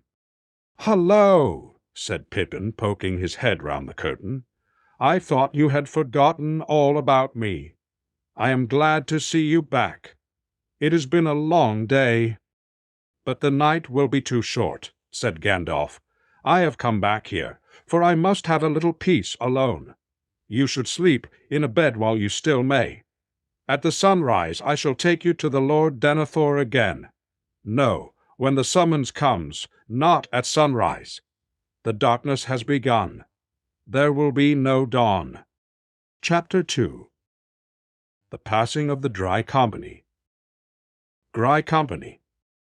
Gandalf was gone, and the thudding hoofs of Shadowfax were lost in the night when Merry came back to Aragorn. He had only a light bundle, for he had lost his pack at Parth Galen, and all he had was a few useful things he had picked up among the wreckage of Isengard. Hasafel was already saddled. Legolas and Gimli with their horse stood close by. "So 4 of the company still remain," said Aragorn. "We will ride on together. But we shall not go alone, as I thought. The king is now determined to set out at once. Since the coming of the winged shadow, he desires to return to the hills under cover of night." "And then whither?" said Legolas. "I cannot say yet," Aragorn answered. "As for the king, he will go to the muster that he commanded at Edoras 4 nights from now. And there, I think, he will hear tidings of war, and the riders of Rohan will go down to Minas Tirith. But for myself, and any that will go with me—" "I for one," cried Legolas. "And Gimli with him," said the dwarf. "Well, for myself," said Aragorn, "it is dark before me. I must go down also to Minas Tirith, but I do not yet see the road. An hour long prepared approaches." "Don't leave me behind," said Merry. "I have not been of much use yet, but I don't want to be laid aside like baggage to be called for when all is over. I don't think the riders will want to be bothered with me now. Though, of course, the king did say that I was to sit by him when he came to his house and tell him all about the Shire." "Yes," said Aragorn, "and your road lies with him, I think, merry. But do not look for mirth at the ending. It will be long, I fear, ere Theoden sits at ease again in Meduseld. Many hopes will wither in this bitter spring." Soon all were ready to depart, 24 horses, with Gimli behind Legolas, and Merry in front of Aragorn. Presently they were riding swiftly through the night. They had not long passed the mounds at the fords of Isen, when a rider galloped up from the rear of their line. "My lord," he said to the king, "there are horsemen behind us. As we crossed the fords I thought that I heard them. Now we are sure. They are overtaking us, riding hard." Theoden at once called a halt. The riders turned about and seized their spears. Aragorn dismounted and set Merry on the ground, and drawing his sword he stood by the king's stirrup. Eomer and his esquire rode back to the rear. Merry felt more like unneeded baggage than ever, and he wondered, if there was a fight, what he should do. Supposing the king's small escort was trapped and overcome, but he escaped into the darkness, alone in the wild fields of Rohan, with no idea of where he was in all the endless miles. No, he drew his sword. The sinking moon was obscured by a great sailing cloud, but suddenly it rode out clear again. Then they all heard the sound of hoofs, and at the same moment they saw dark shapes coming swiftly on the path from the fords. The moonlight glinted here and there on the points of spears. The number of the pursuers could not be told, but they seemed no fewer than the king's escort, at the least. When they were some 50 paces off, Eomer cried in a loud voice, "Halt! Halt! Who rides in Rohan?" The pursuers brought their steeds to a sudden stand. A silence followed. and then in the moonlight a horseman could be seen dismounting and walking slowly forward. His hand showed white as he held it up, palm outward in token of peace. But the king's men gripped their weapons. At 10 paces the man stopped. He was tall, a dark standing shadow. Then his clear voice rang out. "Rohan? Rohan, did you say? That is a glad word. We seek that land in haste from long afar." "You have found it," said Eomar. "When ye crossed the fords yonder you entered it. But it is the realm of Tyoldin the king. None ride here save by his leave. Who are you, and what is your haste?"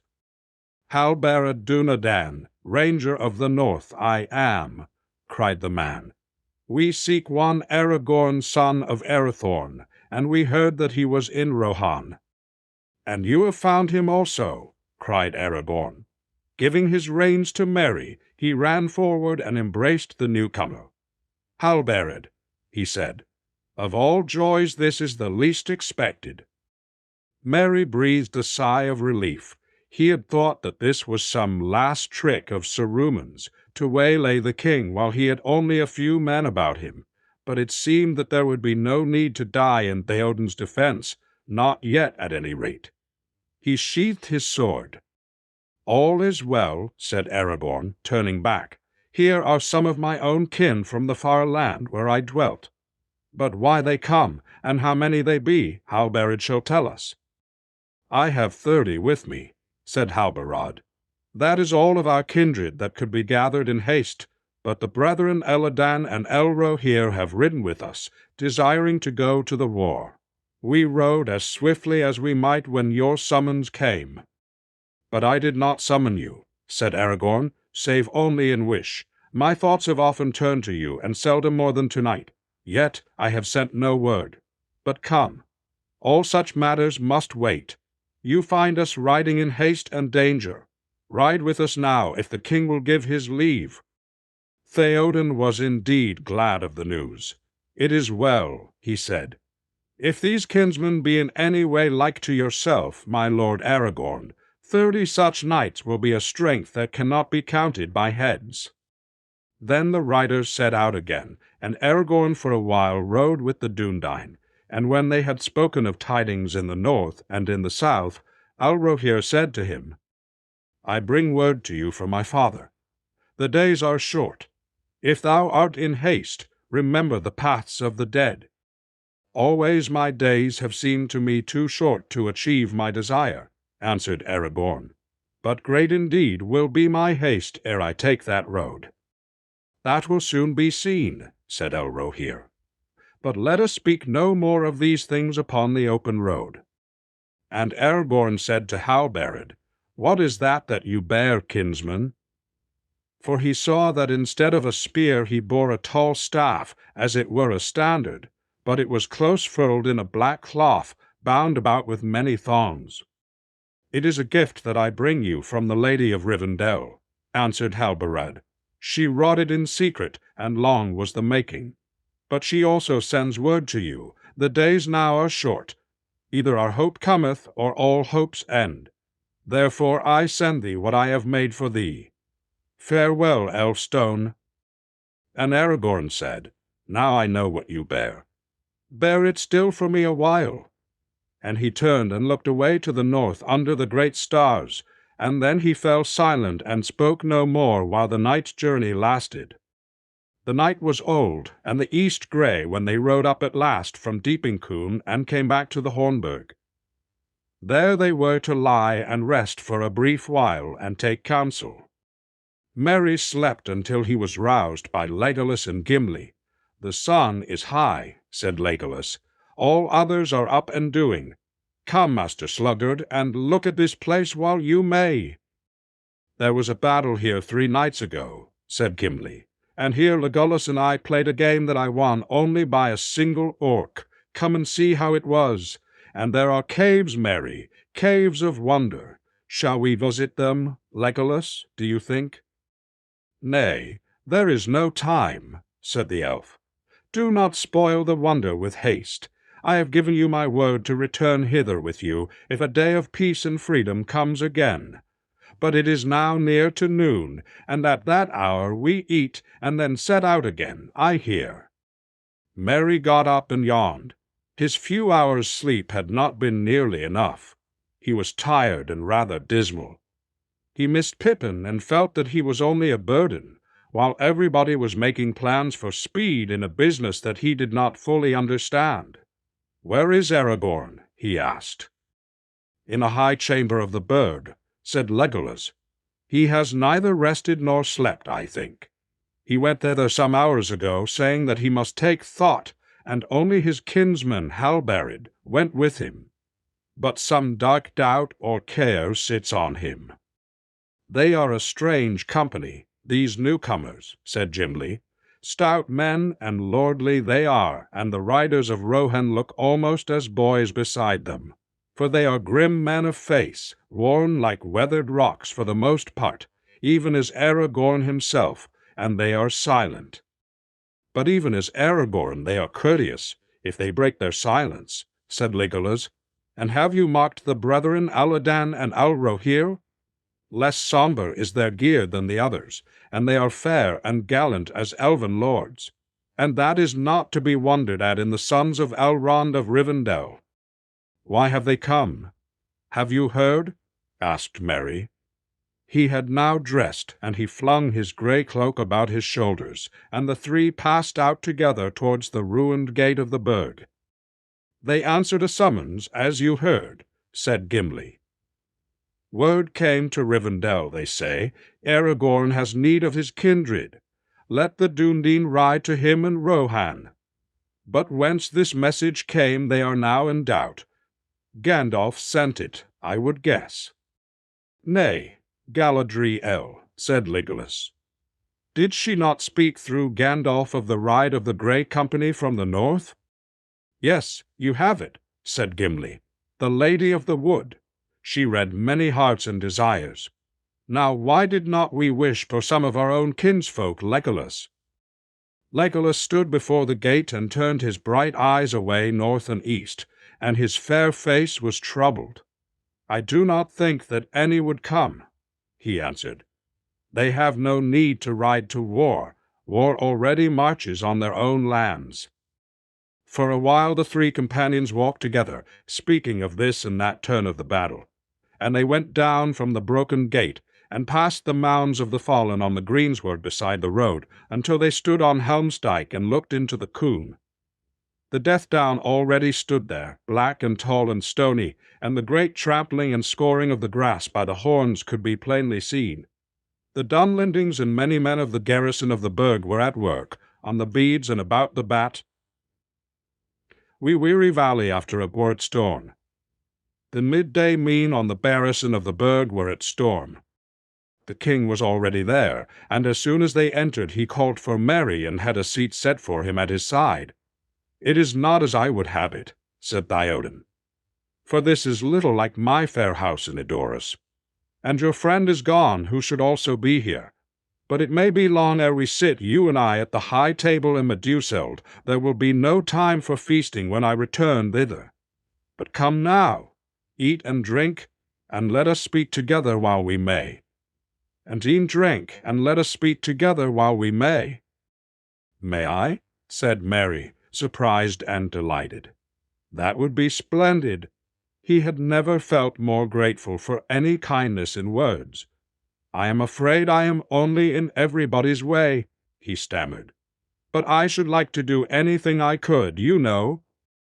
"I doubt it not," said the king. "I have had a good hill pony made ready for you.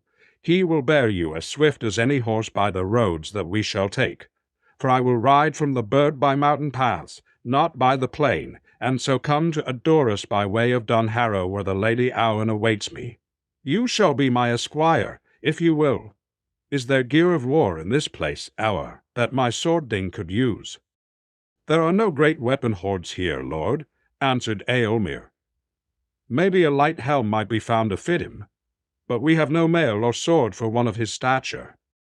"I have a sword," said Merry, climbing from his seat and drawing from its black sheath his small bright blade. Filled suddenly with love for this old man, he knelt on one knee, and took his hand and kissed it. "May I lay the sword of Meriadoc of the Shire on your lap, Theoden king?" he cried. "Receive my service if you will." "Gladly will I take it," said the king, and laying his long old hands upon the brown hair of the hobbit, he blessed him. "Rise now, Meriadoc, esquire of Rohan of the household of Meduseld," he said. "Take your sword and bear it unto good fortune." "As a father you shall be to me," said Merry. "For a little while," said Theoden. They talked then together as they ate, until presently Eomer spoke. "It is near the hour that we set for our going, lord," he said. "Shall I bid men sound the horns? But where is Aragorn? His place is empty, and he is not eaten." "We will make ready to ride," said Theoden. "But let word be sent to the Lord Aragorn that the hour is nigh." The king with his guard and Merry at his side passed down from the gate of the burg to where the riders were assembling on the green. Many were already mounted. It would be a great company, for the king was leaving only a small garrison in the burg, and all who could be spared were riding to the wapentake at Edoras.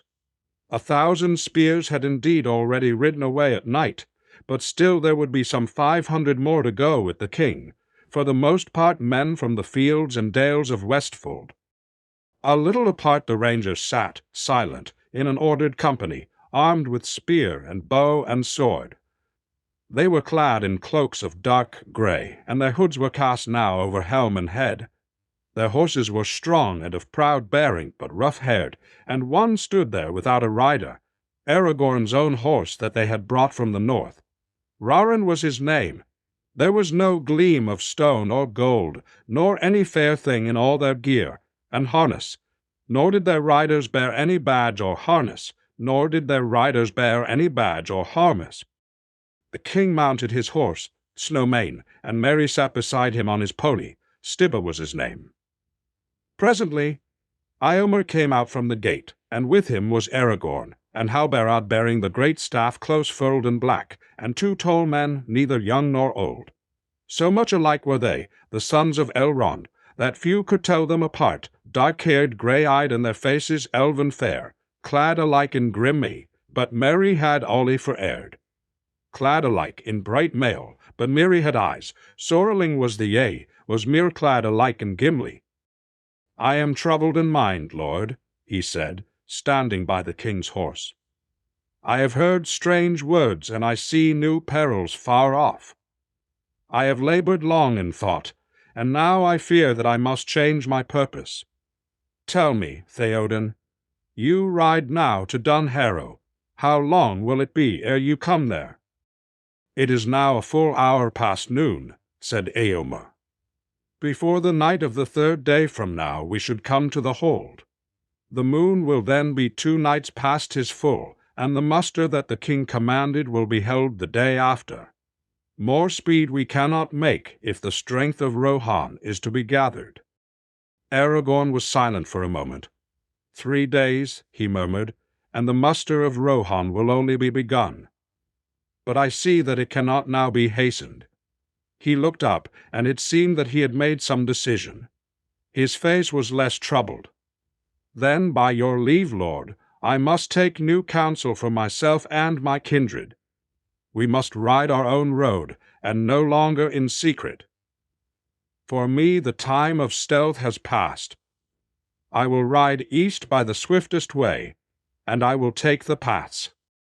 "The paths of the dead," said Theoden, and trembled. "Why do you speak of them?" Eomer turned and gazed at Aragorn, and it seemed to Merry that the faces of the riders that sat within hearing turned pale at the words. "If there be in truth such paths," said Theoden, "their gate is in Dunharrow, but no living man may pass it." "Alas, Aragorn, my friend," said Eomer, "I had hoped that we should ride to war together. But if ye seek the paths of the dead, then our parting is come, and it is little likely that we shall ever meet again under the sun." "That road I will take, none the less," said Aragorn. "But I say to you, Eomer, that in battle we may yet meet again, though all the hosts of Mordor should stand between. You will do as you will, my lord Aragorn, said Theoden. It is your doom, maybe, to tread strange paths that others dare not. This parting grieves me, and my strength is lessened by it. But now I must take the mountain roads and delay no longer. Farewell. Farewell, lord, said Aragorn. Ride unto great renown. Farewell, Merry. I leave you in good hands, better than we hoped when we hunted the orcs to Fangorn. Legolas and Gimli will still hunt with me, I hope, but we shall not forget you. Goodbye, said Merry. He could find no more to say. He felt very small, and he was puzzled and depressed by all these gloomy words. More than ever he missed the unquenchable cheerfulness of Pippin. The riders were ready, and their horses were fidgeting. He wished they would start and get it over. Now Theoden spoke to Eomer, and he lifted up his hand and cried aloud, and with that word the riders set forth. They rode over the dike and down the coombe, and then, turning swiftly eastwards, they took a path that skirted the foothills for a mile or so, until bending south it passed back among the hills and disappeared from view. Aragorn rode to the dike and watched till the king's men were far down the coombe. Then he turned to Halbarad. There go three that I love, and the smallest not the least, he said. He knows not to what end he rides, yet if he knew, he still would go on. A little people, but of great worth, are the Shire folk, said Halbarad. Little do they know of our long labour for the safe keeping of their borders, and yet I grudge it not. And now our fates are woven together, said Aragorn. And yet, alas, here we must part. Well, I must eat a little, and then we also must hasten away. Come, Legolas and Gimli, I must speak with you as I eat. Together they went back into the burg. Yet for some time Aragorn sat silent at the table in the hall, and the others waited for him to speak. Come, said Legolas at last. Speak and be comforted, and shake off the shadow. What has happened since we came back to this grim place in the grey morning? A struggle somewhat grimmer for my part than the battle of the Hornburg, answered Aragorn. I have looked in the stone of Orthanc, my friends. You have looked in that accursed stone of wizardry, exclaimed Gimli with fear and astonishment in his face. Did you say aught to him? Even Gandalf feared that encounter. Ye forget to whom you speak, said Aragorn sternly, and his eyes glinted. What do you fear that I should say to him? Did I not openly proclaim my title before the doors of Edoras? Nay, Gimli, he said in a softer voice. And the grimness left his face, and he looked like one who has labored in sleepless pain for many nights. Nay, my friends, I am the lawful master of the stone, and I had both the right and the strength to use it. Or so I judged. The right cannot be doubted. The right cannot be doubted. He drew a deep breath. It was a bitter struggle, and the weariness is slow to pass. I spoke no word to him, and in the end I wrenched the stone to my own will. That alone he will find hard to endure. And he beheld me. Yes, Master Gimli, he saw me, but in other guise than you see me here. If that will aid him, then I have done ill. But I do not think so. To know that I lived and walked the earth was a blow to his heart. I deem, for he knew it not. Till now, the eyes in naught see through the armour of Adon. Now, in the very hour of his great designs, the heir of Isildur and the sword are revealed. For I showed the blade reforged to him. He is not so mighty yet that he is above fear. Nay, doubt ever gnaws him. But he wields great dominion, none the less, said Gimli, and now he will strike more swiftly. The hasty stroke goes oft astray, said Aragorn. We must press our enemy, and no longer wait upon him for the move. See, my friends, when I had mastered the stone, I learned many things. A grave peril I saw coming unlooked for upon Gondor from the south, that will draw off great strength from the defence of Minas Tirith. If it is not countered swiftly, I deem that the city will be lost ere 10 days be gone. Then lost it must be, said Gimli. For what help is there to send thither, and how could he come there in time?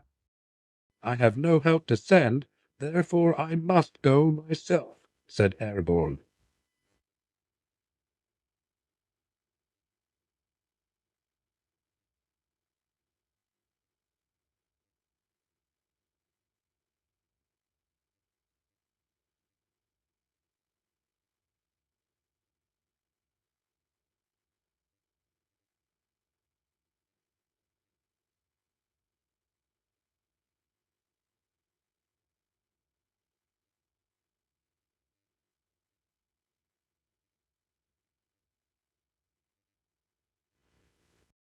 The Paths of the Dead, said Gimli.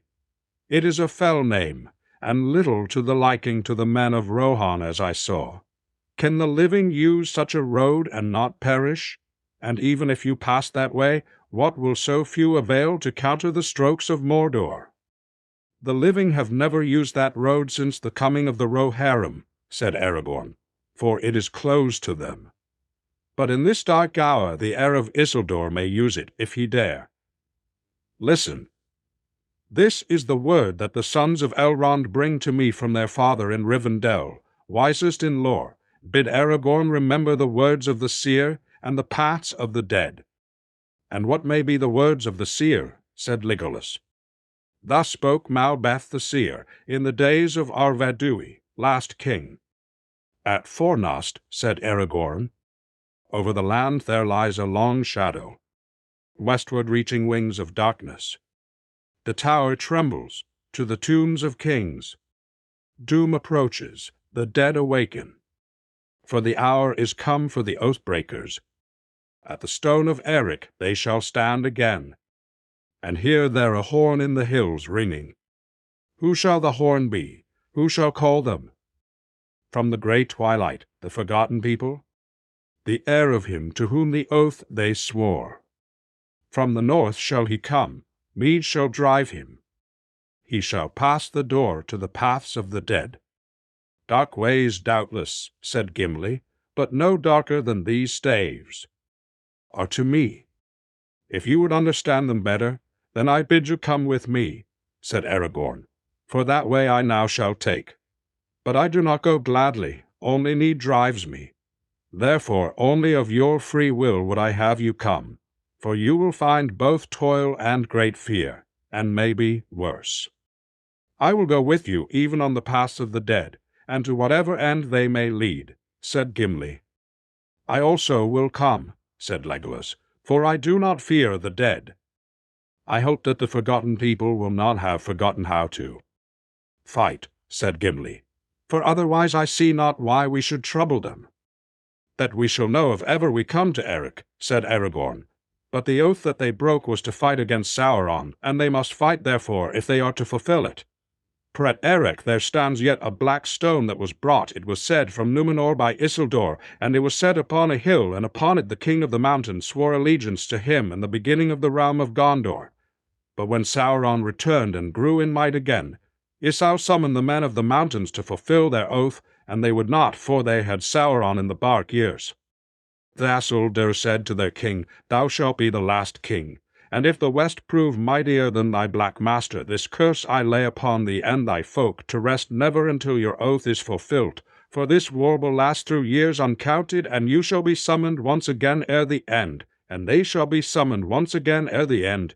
And they fled before the wrath of Isildur, and did not dare to go forth to war on Sauron's part, and they hid themselves in secret places in the mountains, and had no dealings with other men, but slowly dwindled in the barren hills. He stood up. Come, he cried, and drew his sword, and it flashed in the twilled hall of the bird. To the stone of Erech, I seek the paths of the dead. Come with me, who will. Legolas and Gimli made no answer, but they rose and followed Aragorn from the hall. On the green there waited, still and silent, the hooded rangers. Legolas and Gimli mounted. Aragorn sprang upon Roerin. Then Halberid lifted a great horn, and the blast of it echoed in Helm's Deep, and with that they leapt away, riding down the Coombe like thunder, while all the men that were left on dyke or burg stared in amaze.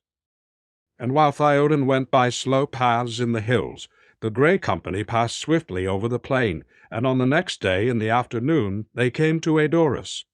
And there they halted only briefly, ere they passed up the valley, and so came to Dunharrow as darkness fell.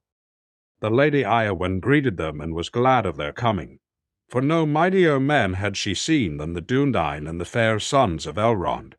But on Aragorn most of all her eyes rested. And when they sat at supper with her, they talked together, and she heard of all that had passed since Theoden rode away, concerning which only hasty tidings had yet reached her. And when she heard of the battle in Helm's Deep and the great slaughter of their foes, and of the charge of Theoden and his knights, then her eyes shone. But at last she said, Lords, you are weary, and shall now go to your beds with such ease as can be contrived in haste. But tomorrow fairer housing shall be found for you. But Aragorn said, Nay, lady, be not troubled for us. If we may lie here tonight and break our fast tomorrow, it will be enough. For I ride on an errand most urgent, and with the first light of morning we must go. She smiled on him and said, Then it was kindly done, Lord, to ride so many miles out of your way to bring tidings to Eowyn, and to speak with her in her exile. Indeed, no man would count such a journey wasted, said Aragorn. And yet, lady, I could not have come hither, if it were not that the road which I must take leads me to Dunharrow. And she answered as one that likes not what is said, Then, Lord, you are astray. For out of Harrowdale no road runs east or south, and you had best return as you came. Nay, lady, said he, I am not astray, for I walked in this land ere ye were born to grace it. There is a road out of this valley, and that road I shall take. Tomorrow I shall ride by the paths of the dead. Then she stared at him as one that is stricken, and her face blanched, and for long she spoke no more, while all sat silent. But, Aragorn, she said at last, is it then your errand to seek death? For that is all that you will find on that road. They do not suffer the living to pass. They may suffer me to pass, said Aragorn, but at the least I will adventure it. No other road will serve. But this is madness, she said, for here are men of renown and prowess, whom ye should not take into the shadows, but should lead to war, where men are needed. I beg you to remain and ride with my brother, for then all our hearts will be gladdened, and our hope be the brighter. It is not madness, lady, he answered, for I go on a path appointed. But those who follow me do so of their free will, and if they wish now to remain and ride with the Rohirrim, they may do so. But I shall take the paths of the dead alone if needs be. Then they said no more, and they ate in silence. But her eyes were ever upon Aragorn, and the others saw that she was in great torment of mind. At length they arose, and took their leave of the lady, and thanked her for her care, and went to their rest. But as Aragorn came to the booth where he was to lodge with Legolas and Gimli, and his companions had gone in, there came the Lady Eowyn after him and called to him.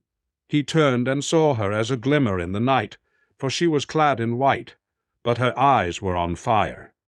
Aragorn, she said, why will you go on this deadly road? Because I must, he said. Only so can I see any hope of doing. My part in the war against Sauron. I do not choose paths of peril, Eowyn. Were I to go where my heart dwells, far in the north, I would now be wandering in the fair valley of Rivendell. For a while she was silent, as if pondering what this might mean. Then suddenly she laid her hand on his arm. You are a stern lord and resolute, she said, and thus do men win renown. She paused. Lord, she said, if you must go, then let me ride in your following, for I am weary of skulking in the hills and wish to face peril and battle. Your duty is with your people, he answered. Too often have I heard of duty, she cried, but am I not of the house of Eorl, a shield maiden and not a dry nurse? I have waited on faltering feet long enough. Since they falter no longer, it seems, may I not now spend my life as I will?" "Few may do that with honor," he answered. "But as for you, lady, did you not accept the charge to govern the people until their lord's return? If you had not been chosen, then some marshal or captain would have been set in the same place, and he could not ride away from his charge were he weary of it or no." "Shall I always be chosen?" she said bitterly. "Shall I always be left behind when the riders depart, to mind the house while they win renown, and find food and beds when they return?" "A time may come soon," said he, "when none will return. Then there will be need of valor without renown, for none shall remember the deeds that are done in the last defense of your homes. Yet the deeds will not be less valiant because they are unpraised." And she answered, "All your words are but to say, you are a woman, and your part is in the house. But when the men have died in battle and honor, you have leave to be burned in the house, for the men will need it no more. But I am of the house of Errol, and not a serving woman. I can ride and wield blade, and I do not fear either pain or death." "What do you fear, lady?" he asked. "A cage," she said, "to stay behind bars until use and old age. Accept them, and all chance of doing great deeds is gone beyond recall or desire. And yet you counseled me not to adventure on the road that I had chosen, because it is perilous? So may one counsel another," she said. "Yet I do not bid you flee from peril, but to ride to battle where your sword may win renown and victory. I would not see a thing that is high and excellent cast away needlessly." "Nor would I," he said. "Therefore I say to you, lady, stay, for you have no errand to the south. Neither have those others who go with thee. They go only because they would not be parted from thee, because they love thee." Then she turned and vanished into the night. When the light of the sun was come into the sky, but the sun was not yet risen above the high ridges in the east, Aragorn made ready to depart. His company was all mounted, and he was about to leap into the saddle, when the Lady Eowyn came to bid them farewell. She was clad as a rider and girt with a sword. In her hand she bore a cup, and she set it to her lips, and drank a little, wishing them good. "Farewell, Lady of Rohan. I drink to the fortunes of your Alf." When he drank, and he said, "Farewell, Lady of Rohan." And he drank, and he said, "Farewell, Lady of Rol," and he drank. Then it seemed to Gimli and Legolas, who were near by, that she wept, and in one so stern and proud that seemed the more grievous. But she said, "Aragorn, wilt thou go?" "I will," he said. "Then wilt thou not let me ride with this company as I have asked?" "I will not, lady," he said, "for that I could not grant without. Leave of the king and of your brother, and they will not return until tomorrow. But I count now every hour, indeed every minute. Farewell." Then she fell on her knees, saying, "I beg thee." "Nay, lady," he said, and taking her by the hand he raised her. Then he kissed her hand, and sprang into the saddle, and rode away, and did not look back. And only those who knew him well and were near to him saw the pain that he bore. But Eowyn stood still as a figure carven in stone, her hands clenched at her sides, and she watched them until they passed into the shadows under the black Dwemoberg, the haunted mountain, in which was the door of the dead. When they were lost to view, she turned, stumbling as one that is blind, and went back to her lodging. But none of her folk saw this parting, for they hid themselves in fear, and would not come forth until the day was up, and the reckless strangers were gone. And some said, "They are elvish wights. Let them go where they belong, into the dark places, and never return. The times are evil enough." The light was still grey as they rode, for the sun had not yet climbed. Over the black ridges of the haunted mountain before them, a dread fell on them, even as they passed between the lines of ancient stones, and so came to the dim holt. There, under the gloom of black trees that not even Legolas could long endure, they found a hollow place opening at the mountain's root, and right in their path stood a single mighty stone like a finger of doom. "My blood runs chill," said Gimli, but the others were silent, and his voice fell dead on the dank fir needles at his feet. The horses would not pass the threatening stone until the riders dismounted and led them about, and so they came at last deep into the glen, and there stood a sheer wall of rock, and in the wall the dark door gaped before them like the mouth of night. Signs and figures were carved above its wide arch, too dim to read, and fear flowed from it like a grey vapor. The company halted, and there was not a heart among them that did not quail, unless it were the heart of Legolas of the elves, for whom the ghosts of men have no terror. "This is an evil door," said Halbarad, "and my death lies beyond it. I will dare to pass it none the less, but no horse will enter." "But we must go in, and therefore the horses must go too," said Aragorn. "For if ever we come through this darkness, many leagues lie beyond, and every hour that is lost there will bring the triumph of Sauron nearer. Follow me." Then Aragorn led the way, and such was the strength of his will in that hour that all the Dunedain and their horses followed him.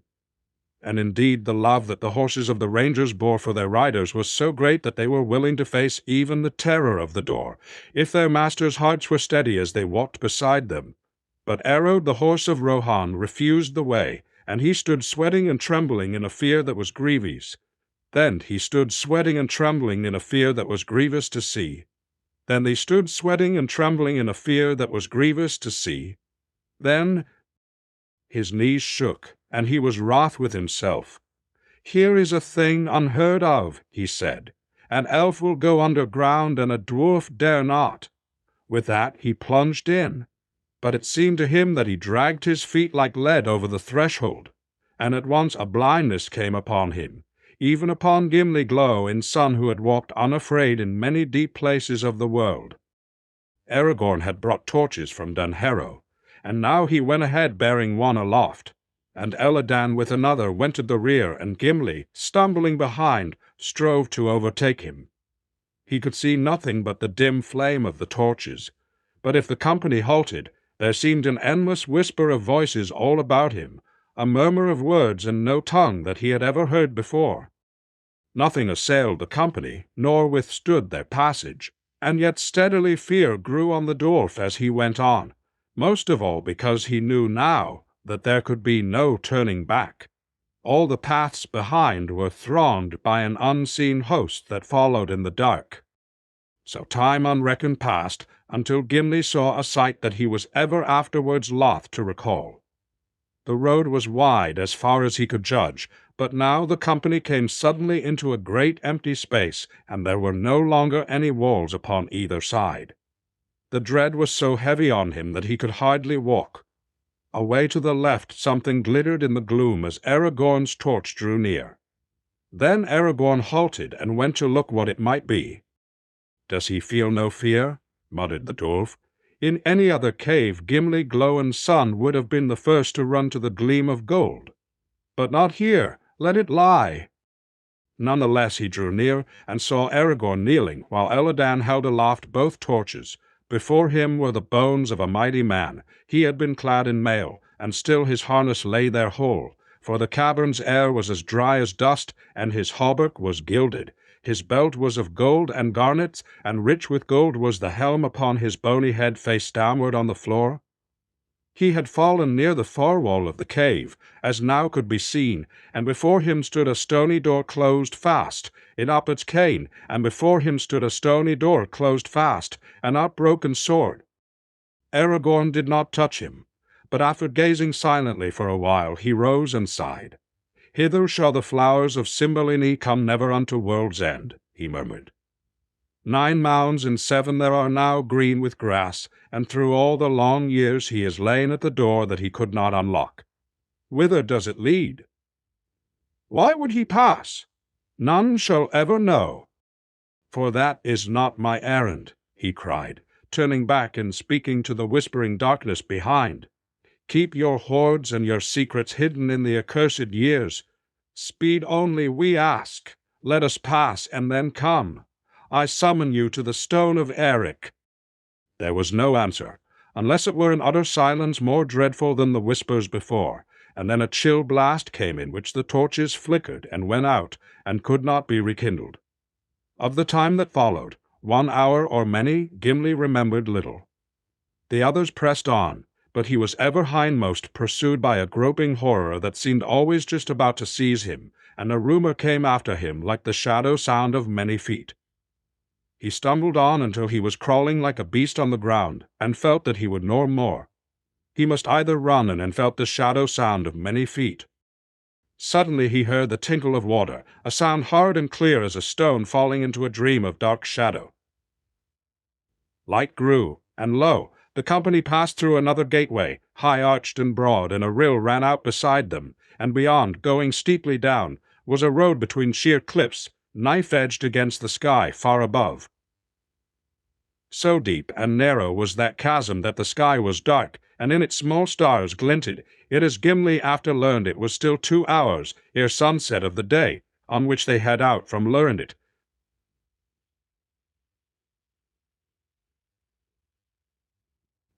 Rivas twilight and moonlight.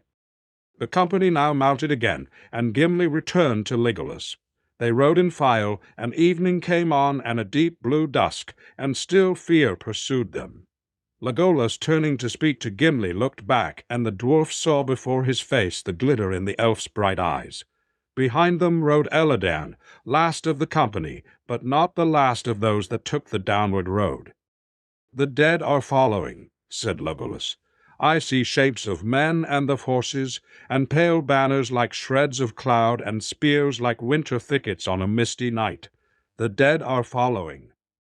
"Yes, the dead ride behind. They have been summoned," said Elladan. The company came at last out of the ravine, as suddenly as if they had issued from a crack in the wall, and there lay the uplands of a great vale before them, and the stream beside them went down with a cold voice over many falls. "Where in Middle-earth are we?" said Gimli, and Elladan answered, "We have descended from the uprising of the Morthond, the long chill river that flows at last to the sea that washes the walls of Dol Amroth. You will not need to ask hereafter how comes its name, Blackroot men call it. The Morthond Vale made a great bay that beat up against the sheer southern faces of the mountains. Its steep slopes were grass-grown, but all was grey in that hour, for the sun had gone, and far below lights twinkled in the homes of men. The vale was rich, and many folk dwelt there." Then, without turning, Aragorn cried aloud, so that all could hear, "Friends, forget your weariness. Ride now, ride. We must come to the stone of Eric ere this day passes, and long still is the way." So without looking back they rode the mountain fields, until they came to a bridge over the growing torrent, and found a road that went down into the land.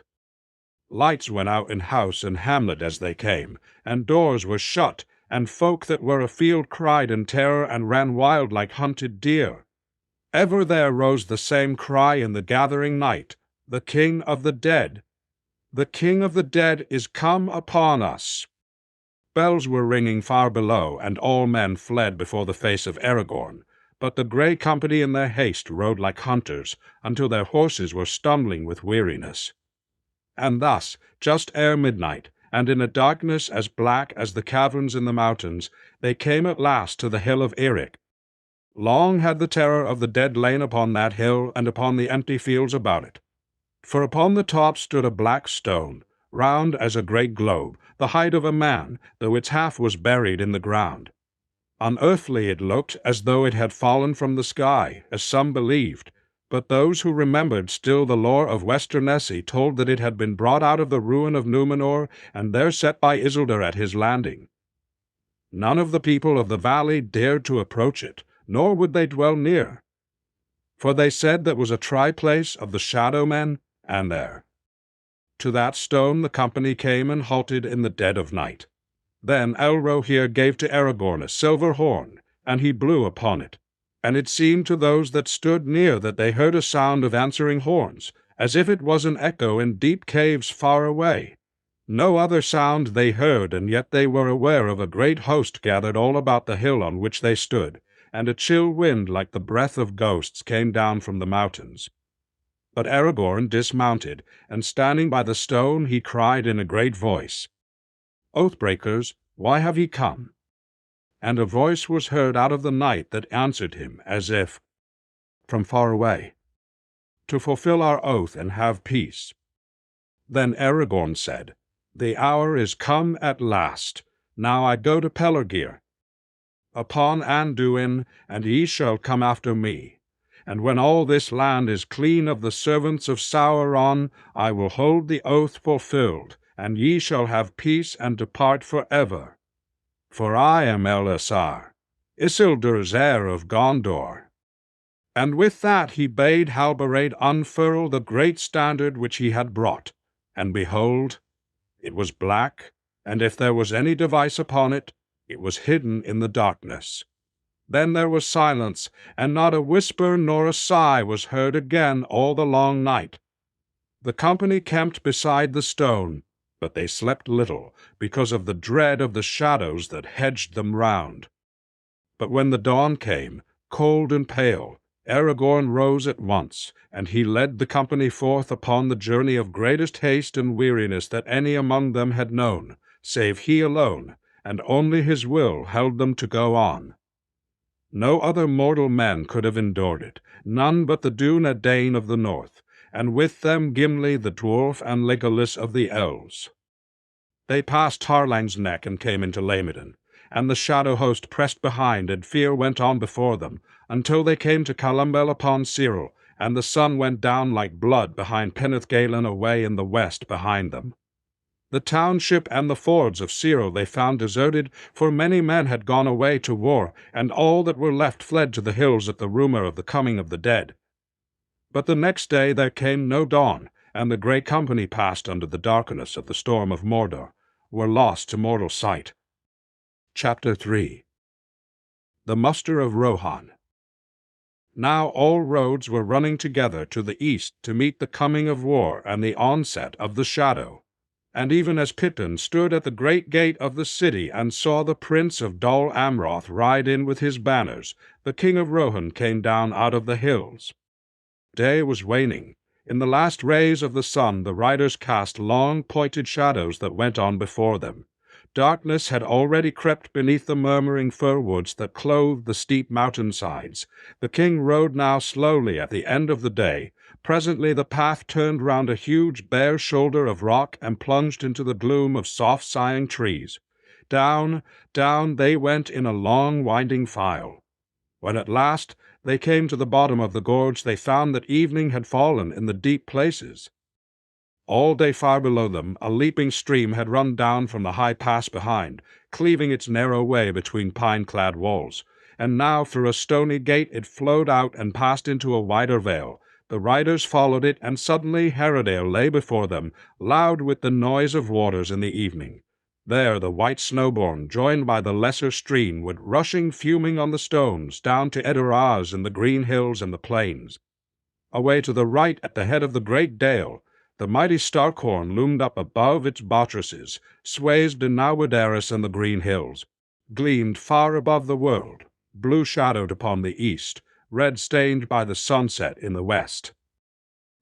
Merry looked out in wonder upon this strange country, of which he had heard many tales upon their long road.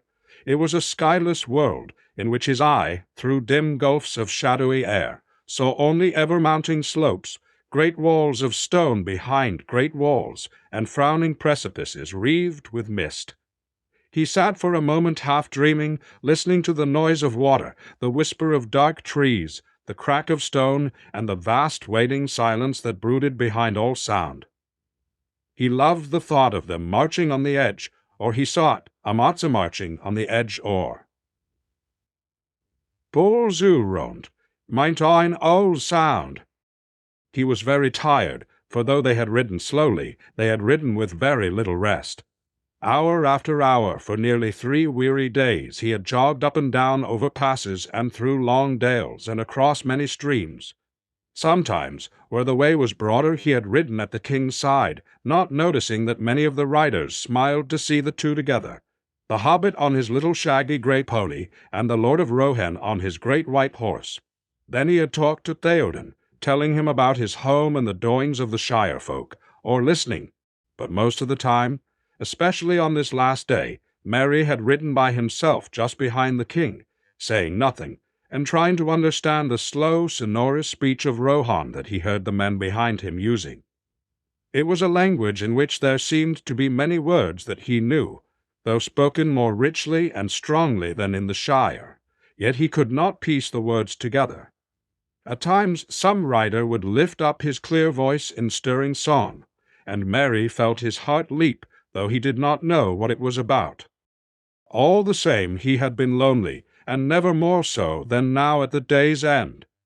He wondered where in all this strange world Pippin had got to, and what would become of Aragorn and Legolas and Gimli. Then suddenly, like a cold touch on his heart, he thought of Frodo and Sam. "I am forgetting them," he said to himself reproachfully. "And yet they are more important than all the rest of us. And I came to help them. But now they must be hundreds of miles away if they are still alive." He shivered. "Harrowdale at last," said Omer. "Our journey is almost at an end." They halted. The paths out of the narrow gorge fell steeply. Only a glimpse, as through a tall window, could be seen of the great valley in the gloaming below. A single small light could be seen twinkling by the river. "This journey is over, maybe," said Theoden, "but I have far yet to go. 2 nights ago the moon was full, and in the morning I shall ride to Edoras to the gathering of the Mark. But if you would take my counsel," said Éomer in a low voice, "ye would then return hither until the war is over, lost or won." Theoden smiled. "Nay, my son, for so I will call you. Speak not the soft words of worm-tongue in my old ears." He drew himself up and looked back at the long line of his men fading into the dusk behind. "Long years in the space of days, it seems, since I rode west, but never will I lean on a staff again. If the war is lost, what good will be my hiding in the hills? And if it is won, what grief will it be? Even if I fall, spending my last strength. But we will leave this now. Tonight I will lie in the hold of Darn."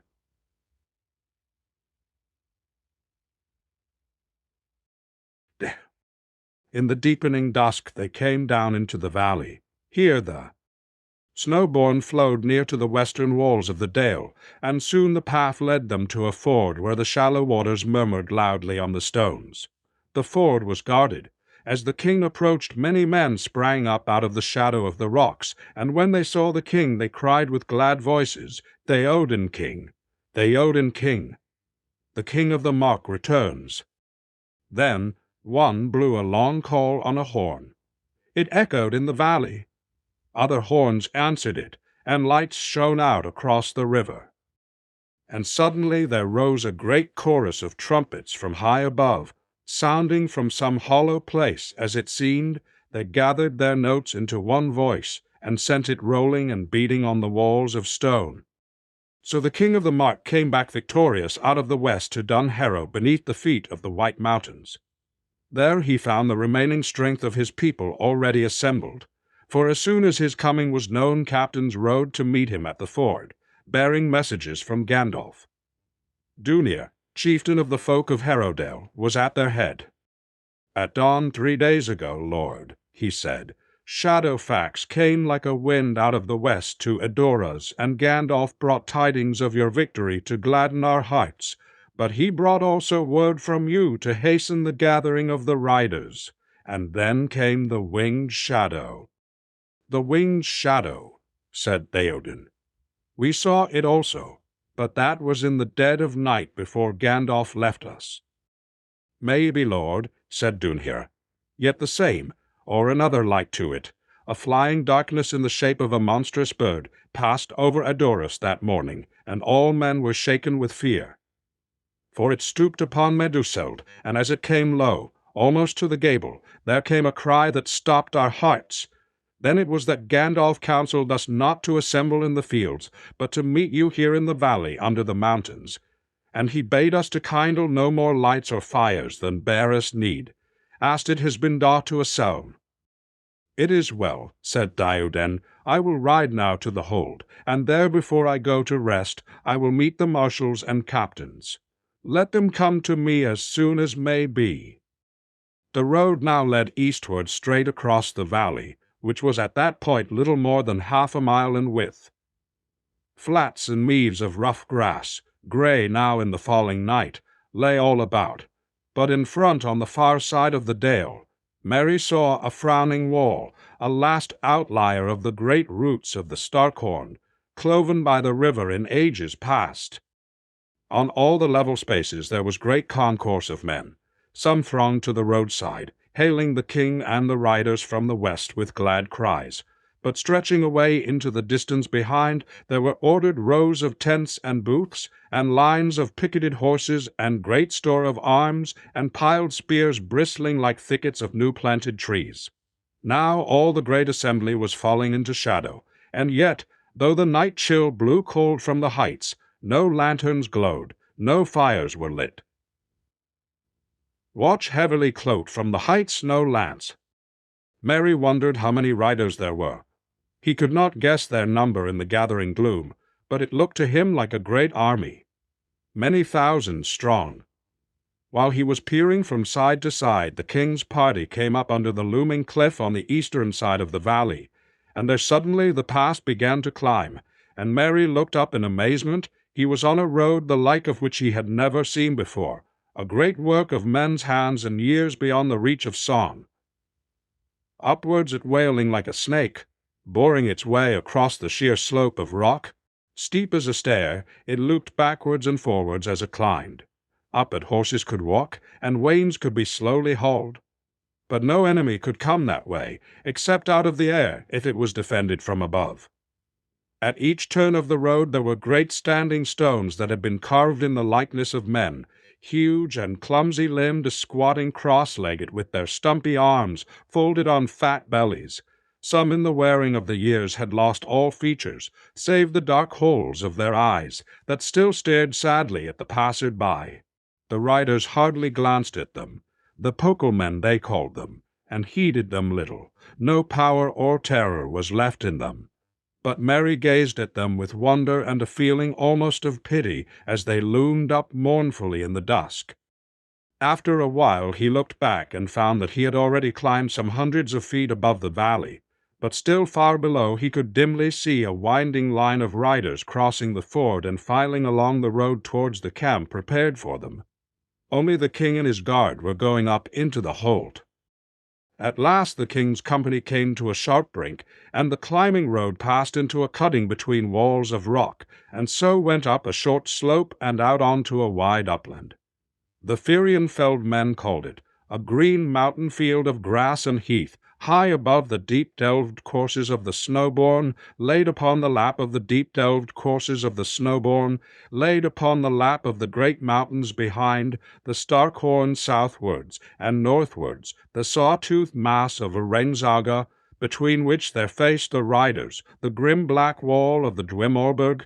Dividing the upland into two, there marched a double line of unshaped standing stones that dwindled into the dusk and vanished in the trees. Those who dared to follow that road came soon to the black Dimholt under Dwimorberg, and the menace of the pillar of stone, and the yawning shadow of the forbidden door. Such was the dark Dunharrow, the work of long-forgotten men.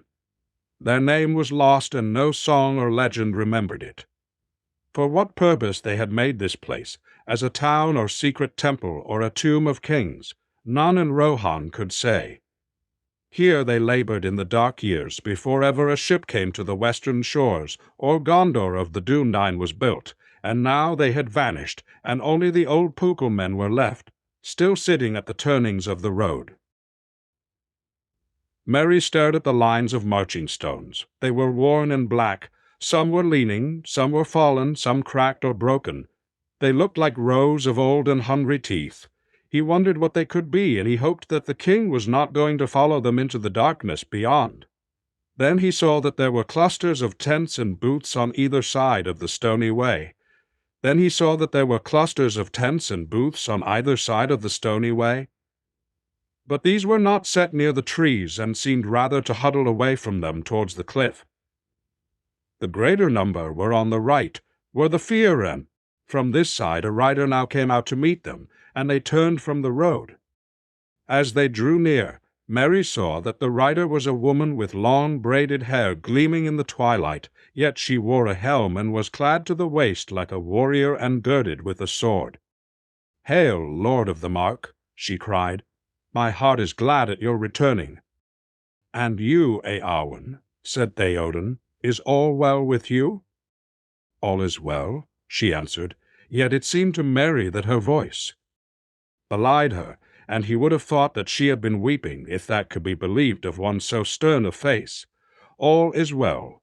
It was a weary road for the people to take, torn suddenly from their homes. There were hard words, for it is long since war has driven us from the green fields, but there have been no evil deeds. All is now ordered, as you see. And your lodging is prepared for you, for I have had full tidings of you, and knew the hour of your coming." "So Aragorn has come, then," said Eomer. "Is he still here?" "No, he is gone," said Eowyn, turning away and looking at the mountains dark against the east and south. "Whither did he go?" asked Eomer. "I do not know," she answered. "He came at night and rode away.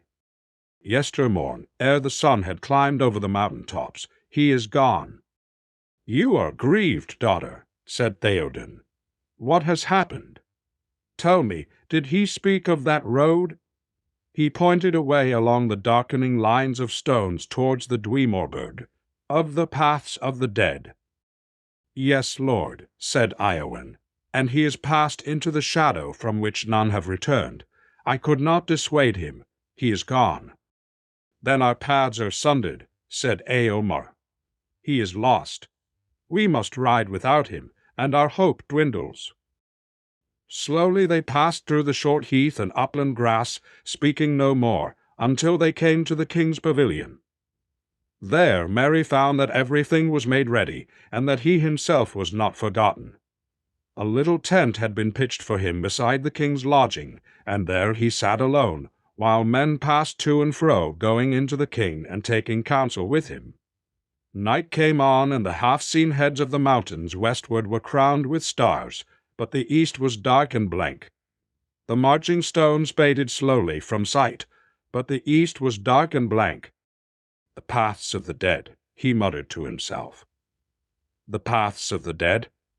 What does all this mean? They have all left me now. They have all gone to some doom, Gandalf and Pippin to war in the east, and Sam and Frodo to Mordor, and Strider and Legolas and Gimli to the paths of the dead. But my turn will come soon enough, I suppose. I wonder what they are all talking about and what the king means to do. For I must go where he goes now." In the midst of these gloomy thoughts he suddenly remembered that he was very hungry, and he got up to go and see if anyone else in this strange camp felt the same.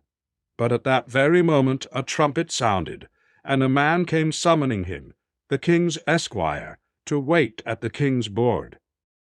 In the inner part of the pavilion was a small space, curtained off with broidered hangings, and strewn with skins. And there at a small table sat Theoden with Eomer and Eowyn and Dunir, lord of Herodale. Mary stood beside the king's stool and waited on him, till presently the old man, coming out of deep thought, turned to him and smiled. "Come, Master Meriadoc," he said, "you shall not stand. You shall sit beside me as long as I remain in my own lands, and lighten my heart with tales." Room was made for the hobbit at the king's left hand, but no one called for any tale. There was indeed little speech, and they ate and drank for the most part in silence, until at last, plucking up courage, Merry asked the question that was tormenting him. "Twice now, Lord, I have heard of the paths of the dead," he said. "What are they?" And where has Strider, I mean the Lord Aragorn, where has he gone?" The king sighed, but no one answered, until at last Eomer spoke. "We do not know, and our hearts are heavy," he said. "But as for the paths of the dead, you have yourself walked on their first steps. Nay, I speak no words of ill omen. The road that we have climbed is the approach to the door, yonder in the Dimholt. But what lies beyond no man knows." "No man knows," said Theoden, "yet ancient legend, now seldom spoken, has somewhat to report. If these old tales speak true that have come down from father to son in the house of Eorl, then the door under Dwymorberg leads to a secret way that goes beneath the mountain to some forgotten end. But none have ever ventured in to search its secrets, since Baldur, son of Brigo, passed the door and was never seen among men again. A rash vow he spoke, as he drained the horn at that feast which Brigo made to Hall, New-built and Hezel. Folks say that dead men out of the dark years guard the way and will suffer no living man to come to their hidden halls, but at whiles they may themselves be seen passing out of the door like shadows and down the stony road. Then the people of Herodale shut fast their doors and shroud their windows and are afraid. But the dead come seldom forth, and only at times of great unquiet and coming death.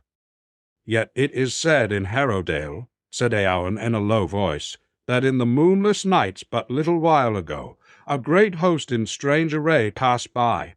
Whence they came none knew, but they went up the stony road and vanished into the hill, as if they went to keep a tryst." "Then why has Aragorn gone that way?" asked Merry. "Don't you know anything that would explain it?" "Unless he has spoken words to you as his friend that we have not heard," said Eomer, "none now in the land of the living can tell his purpose. Greatly changed he seems to me since I saw him first in the king's house," said Eowyn. "Grimmer, older. Fey I thought him, and like one whom the dead call." "Maybe he was called," said Theoden, "and my heart tells me that I shall not see him again. Yet he is a kingly man of high destiny, and take comfort in this, daughter, since comfort you seem to need in your grief for this guest. It is said that when the Erlingers came out of the north and passed at length up the Snowbourn, seeking strong places of refuge in time of need, Brago and his son Baldur climbed the stair of the hold and aged beyond. Aged beyond guess of years. Tall and old man, aged beyond. On the threshold sat an old man, aged beyond. Indeed for stone they took him, for he moved not, and he said no word until they sought to pass him by and enter. And then a voice came out of him, as it were out of the ground, and to their amaze it spoke in the western tongue, "The way is shut." Then they halted and looked at him and saw that he lived still, but he did not look at them. "The way is shut," his voice said again. "It was made by those who are dead, and the dead keep it until the time comes. The way is shut." "And when will that time be?" said Baldur. But no answer did he ever get, for the old man died in that hour and fell upon his face, and no other tidings of the ancient dwellers in the mountains have our folk ever learned. Yet maybe at last the time foretold has come, and Aragorn may pass. But how shall a man discover whether that time be come or no, save by daring the door? Said Eomer. And that way I would not go, though all the hosts of Mordor stood before me, and I were alone and had no other refuge. Alas, that a fey mood should fall on a man so great-hearted in this hour of need. Are there not evil things enough abroad without seeking them under the earth? War is at hand. He paused, for at that moment there was a noise outside, a man's voice crying the name of Theoden and the challenge of the guard. Presently the captain of the guard thrust aside the curtain. "A man is here, lord," he said, "an errand-rider of Gondor. He wishes to come before you at once." "Let him come," said Theoden. A tall man entered, and Merry choked back a cry.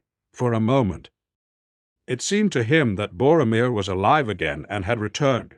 Then he saw that it was not so. The man was a stranger, though as like to Boromir as if he were one of his kin, tall and grey-eyed and proud.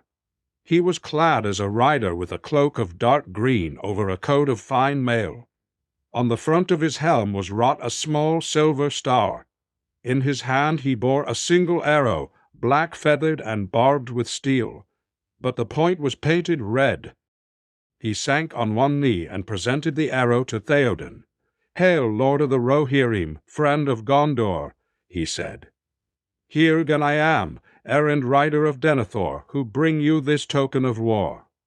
Gondor is in great need. Often the Rohirrim have aided us, but now the Lord Denethor asks for all your strength and all your speed, lest Gondor fall at last." "The red arrow," said Theoden, holding it, as one who receives a summons long expected and yet dreadful when it comes. His hand trembled. "The red arrow has not been seen in the mark in all my years. Has it indeed come to that? And what does the Lord Denethor reckon that all my strength and all my speed may be?" "That is best known to yourself, Lord," said Hergen. "But ere long it may well come to pass that Minas Tirith is surrounded, and unless you have the strength to break a siege of many powers, the Lord Denethor bids me say that he judges that the strong arms of the Rohirrim would be better within his walls than without. But he knows that we are a people who fight rather upon horseback and in the open, and that we are also a scattered people, and time is needed for the gathering of our riders. Is it not true, Hergen, that the Lord of Minas Tirith knows more than he sets in his message? For we are already at war, as you may have seen, and you do not find us all unprepared. Gandalf the Grey has been among us, and even now we are mustering for battle in the east. What the Lord Denethor may know or guess of all these things I cannot say," answered Hergen. "But indeed our case is desperate. My lord does not issue any command to you. He begs you only to remember old friendship and oaths long spoken, and for your own good to do all that you may. It is reported to us that many kings have ridden in from the east to the service of Mordor. From the north to the field of Dagorled there is skirmish and rumor of war. In the south the Haradrim are moving, and fear has fallen on all our coastlands. Make haste, for it is before the walls of Minas Tirith that the doom of our time will be decided, and if the tide be not stemmed there, then it will flow over all the fair fields of Rohan, and even in this hold among the hills there shall be no refuge." "Dark tidings," said Theoden, "yet not all unguessed. But say to Denethor that even if Rohan itself felt no peril, still we would come to his aid. But we have suffered much loss in our battles with Saruman the traitor, and we must still think of our frontier to the north and east, as his own tidings make clear.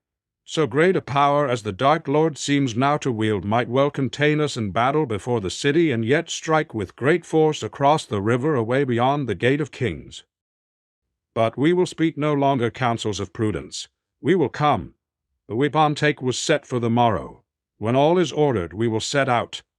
10,000 spears I might have sent riding over the plain to the dismay of your foes. It will be less now, I fear. For I will not leave my strongholds all unguarded. Yet 6,000 at the least shall ride behind me. For say to Denethor that in this hour the king of the Markham, though maybe he will not ride back. But it is a long road, and Manador the night." "A week," said Hergen. "If it must be so, it must. But you are like to find only ruined walls in 7 days from now, unless other help unlooked for comes.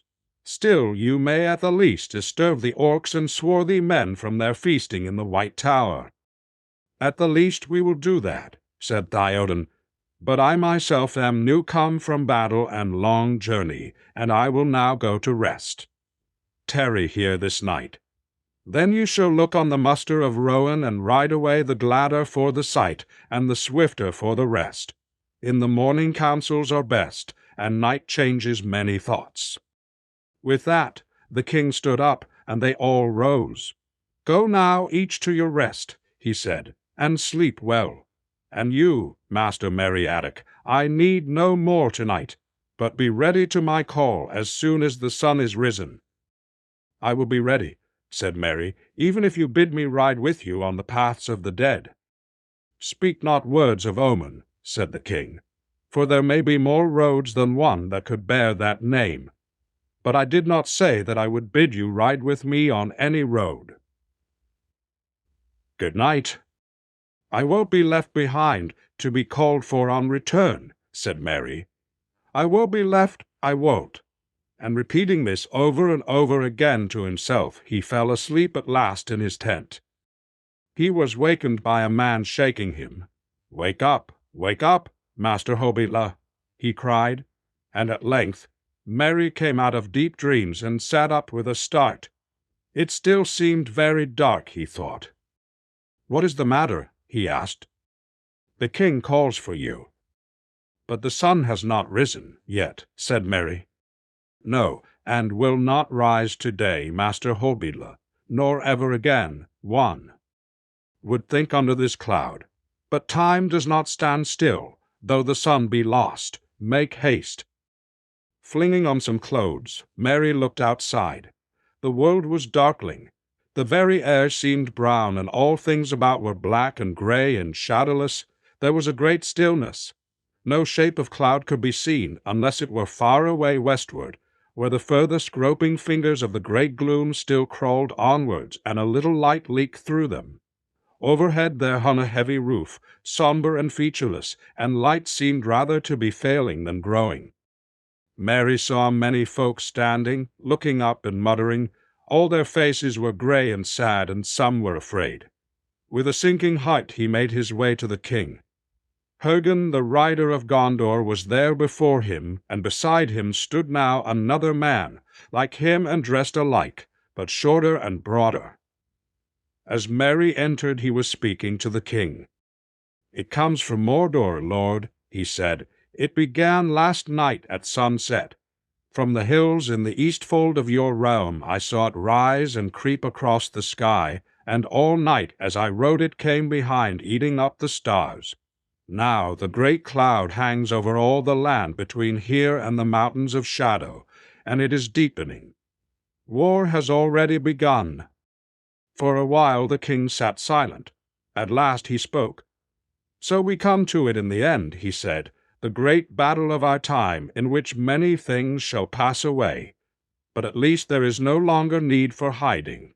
We will ride the straight way and the open road, and with all our speed. The muster shall begin at once, and wait for none that tarry. Have you good store in Minas Tirith? For if we must ride now in all haste, then we must ride light, with meal and water enough to last into battle." "We have very great store long prepared," answered Hargen. "Ride now as light and as swift as you may." "Then call the heralds. Omer," said Theoden. "Let the riders be marshalled."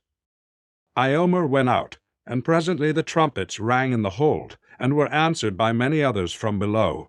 But their voices no longer sounded clear and brave as they had seemed to, merry the night before. Dull they seemed and harsh in the heavy air, braying ominously. The king turned to Merry. "I am going to war Master Merry Adok," he said. "In a little while I shall take the road.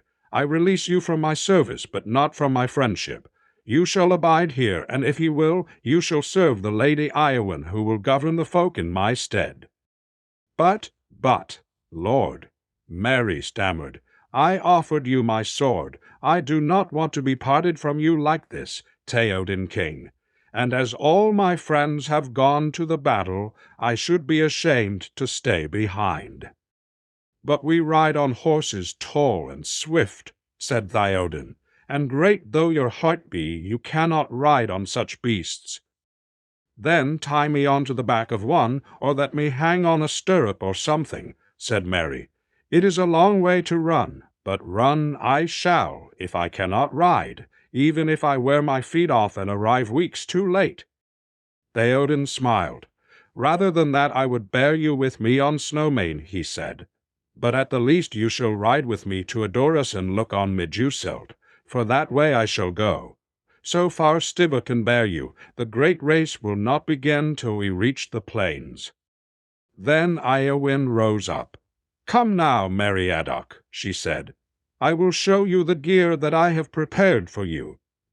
They went out together. "This request only did Aragorn make to me," said Éowyn as they passed among the tents, "that you should be armed for battle. I have granted it, as I could, for my heart tells me that you will need such gear ere the end." Now she led Merry to a booth among the lodges of the king's guard, and there an armorer brought out to her a small helm and a round shield and other gear. "No mail have we to fit you," said Éowyn, "nor any time for the forging of such a hauberk. But here is also a stout jerkin of leather, a belt, and a knife. A sword you have." Merry bowed, and the lady showed him the shield, which was like the shield that had been given to Gimli, and it bore on it the device of the white horse. "Take all these things," she said, "and bear them to good fortune. Farewell now, Master Meriadoc, yet maybe we shall meet again, you and I." So it was that, amid a gathering gloom, the king of the Mark made ready to lead all his riders on the eastward road. Hearts were heavy, and many quailed in the shadow. But they were a stern people, loyal to their lord, and little weeping or murmuring was heard, even in the camp in the hold where the exiles from Edoras were housed, women and children and old men. Doom hung over them, but they faced it silently. 2 swift hours passed, and now the king sat upon his white horse, glimmering in the half-light. Proud and tall he seemed, though the hair that flowed beneath his high helm was like snow, and many marveled at him and took heart to see him unbent and unafraid. There on the wide flats beside the noisy river were marshalled in many companies well-nigh 55 hundreds of riders fully armed, and many hundreds of other men with spare horses lightly burdened. A single trumpet sounded. The king raised his hand, and then silently the host of the Mark began to move. Foremost went 12 of the king's household men, riders of renown. Then the king followed with Eomer on his right. He had said farewell to Eowyn above in the hold, and the memory was grievous. Behind him, Merry rode on Stibba with the errand riders of Gondor, and behind them again 12 more of the king's household. They passed down the long ranks of waiting men with stern and unmoved faces. But when they had come almost to the end of the line, one looked up, glancing keenly at the hobbit. A young man, Merry thought as he returned the glance, less in height and girth than most. He caught the glint of clear grey eyes, and then he shivered, for it came suddenly to him that it was the face of one without hope who goes in search of death. On down the grey road they went beside the Snowbourn rushing on its stones. Through the hamlets of Underharrow and Upbourne, where many sad faces of women looked out from dark doors. And so without horn or harp or music of men's voices, the great ride into the east began, with which the songs of Rohan were busy from many long lives of men thereafter. From dark Dunharrow in the dim morning. With Thene and Captain rode Thengil's son. To Edoras he came, the ancient halls. Of the Mark wardens mist enshrouded. Golden timbers were in gloom mantled. Farewell he bade to his free people. Hearth and high seat and the hallowed places, where long he had feasted ere the light faded. Forth rode the king, fear behind him. Fate before him, fealty kept he. Oaths he had taken, all fulfilled them. Forth rode Deildan, 5 nights and days. East and onward rode the Orlingas. Sir Falday and Fenmarch and the Firion wood. 6,000 spears to Sunlending. Monberg the mighty under Mindalluin. Sea King's city in the south kingdom. Foe beleaguered, fire encircled. Doom drove them on, darkness took them. Horse and horseman, hoof-beats afar. Sank into silence, so the Psalms tell us. It was indeed in deepening gloom that the king came to Edoras, although it was then but noon by the hour. There he halted only a short while, and strengthened his host by some 60 of riders that came late to the weapon-take. Now having eaten, he made ready to set out again, and he wished his esquire a kindly farewell. But Merry begged for the last time not to be parted from him. "This is no journey for such steeds as Stibba, as I have told you," said Theoden. "And in such a battle as we think to make on the fields of Gondor, what would you do, Master Meriadoc, sword-thane though you be, and greater of heart than of stature?" "As for that, who can tell?" answered Merry. "But why, Lord, did you receive me as sword-thane, if not to stay by your side? And I would not have it said of me in song, only that I was always left behind." "I received you for your safe-keeping," answered Theoden, "and also to do as I might bid. None of my riders can bear you as burden. If the battle were before my gates, maybe your deeds would be remembered by the minstrels, but it is 100 leagues and 2 to Munburg, where Denethor is lord. I will say no more." Merry bowed and went away unhappily, and stared at the lines of horsemen. Already the companies were preparing to start. Men were tightening girths, looking to saddles, caressing their horses. Some gazed uneasily at the lowering sky. Unnoticed, a rider came up and spoke softly in the hobbit's ear. "Where will wants not, a way opens, so we say," he whispered. "And so I have found myself." Merry looked up and saw that it was the young rider whom he had noticed in the morning. "You wish to go whither the Lord of the Might goes. I see it in your face." "I do," said Merry. "Then you shall go with me," said the rider. "I will bear you before me, under my cloak, until we are far afield, and this darkness is yet darker. Such good will should not be denied. Say no more to any man, but come." "Thank you indeed," said Merry. "Thank you, sir, though I do not know your name."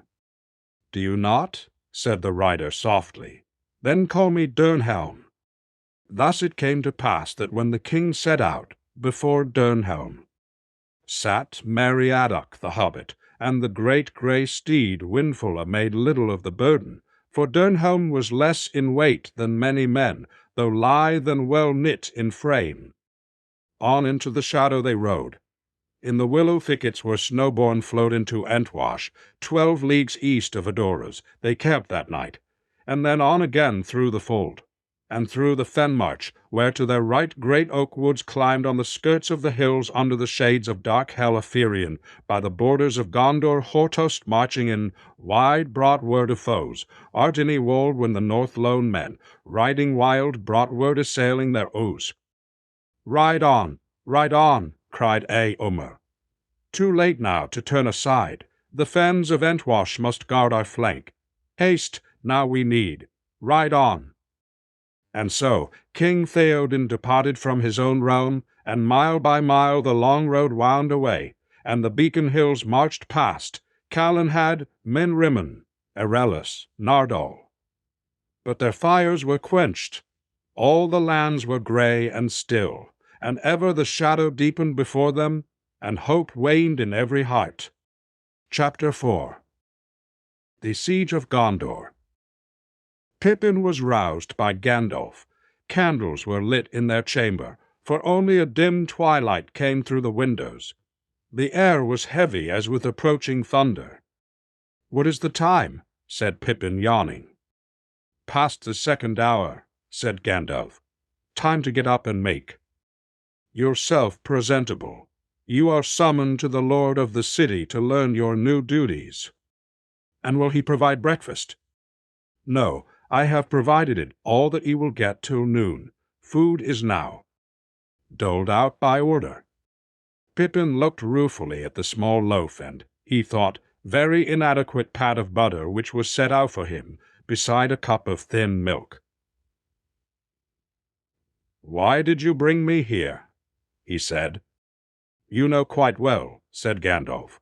"To keep you out of mischief, and if you do not like being here, you can remember that you brought it on yourself." Pippin said no more.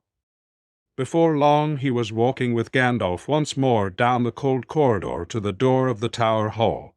There Denethor sat in a grey gloom, like an old patient spider, Pippin thought. He did not seem to have moved since the day before. He beckoned Gandalf to a seat, but Pippin was left for a while standing unheeded. Presently the old man turned to him. "Well, Master Peregrine, I hope that you used yesterday to your profit and to your liking, though I fear that the board is barer in this city than you could wish." Pippin had an uncomfortable feeling that most of what he had said or done was somehow known to the lord of the city, and much was guessed of what he thought as well. He did not answer. "What would you do in my service?" "I thought, sir, that you would tell me my duties." "I will, when I learn what you are fit for," said Denethor. "I shall learn soonest, maybe, if I keep you beside me. The esquire of my chamber has begged leave to go to the out-garrison, so you shall take his place for a while. You shall wait on me, bear errands, and talk to me, if war and counsel leave me any leisure. Can you sing?" "Yes," said Pippin. "Well, yes, well enough for my own people. But we have no songs fit for great halls in evil times, Lord. We seldom sing of anything more terrible than wind or rain. And most of my songs are about things that make us laugh, or about food and drink, of course. And why should such songs be unfit for my halls, or for such hours as these? We who have lived long under the shadow may surely listen to echoes from a land untroubled by it. Then we may feel that our vigil was not fruitless, though it may have been thankless." Pippin's heart sank. He did not relish the idea of singing any song of the Shire to the Lord of Minas Tirith, certainly not the comic ones that he knew best. They were too, well, rustic for such an occasion. He was, however, spared the ordeal for the present. He was not commanded to sing. Denethor turned to Gandalf, asking questions about the Rohirrim and their policies, and the position of Eomer, the king's nephew. Presently, Denethor waved to Pippin and dismissed him again for a while. "Go to the armories of the citadel," he said, "and get you there the livery and gear of the tower. It will be ready. It was commanded yesterday. Return when you are clad." It was as he said, and Pippin soon found himself arrayed in strange garments, all of black and silver. He had a small hauberk, its rings forged of steel, maybe, yet black as jet, and a high-crowned helm with small raven wings on either side, set with a silver star in the center of the circlet. Above the mail was a short surcoat of black, but broidered on the breast in silver with the token of the tree. His old clothes were folded and put away, but he was permitted to keep the grey cloak of Lothian, though not to wear it when on. He looked now, had he known it, verily Ernil Iferianeth, the prince of the halflings, that folk had called him. But he felt uncomfortable, and the gloom began to weigh on his spirits. It was dark and dim all day. From the sunless dawn until evening the heavy shadow had deepened, and all hearts in the city were oppressed. Far above, a great cloud streamed slowly westward from the black land, devouring light, borne upon a wind of war.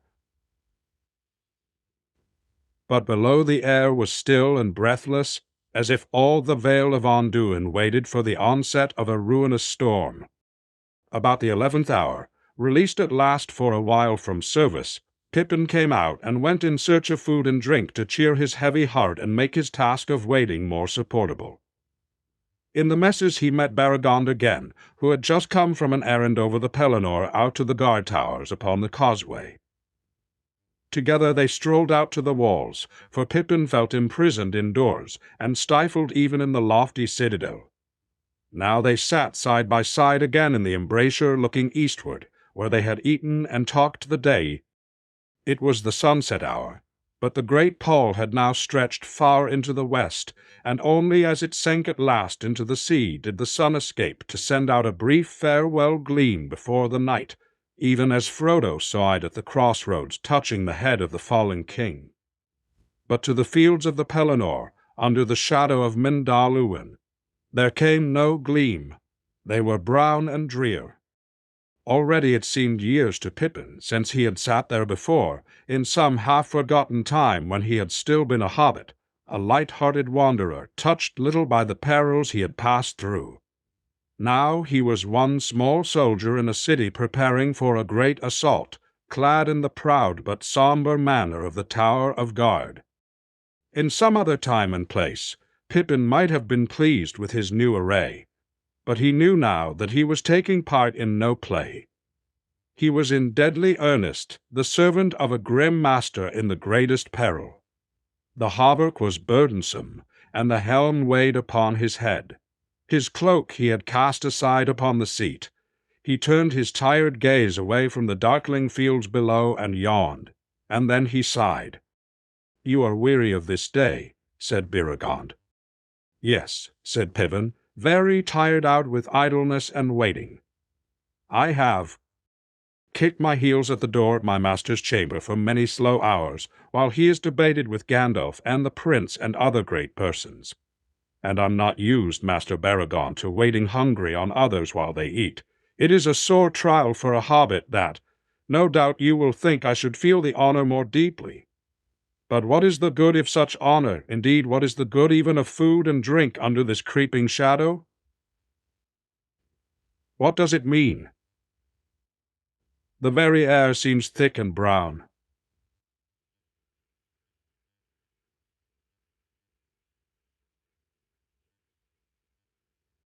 Nay, said Beregond, this is no weather of the world.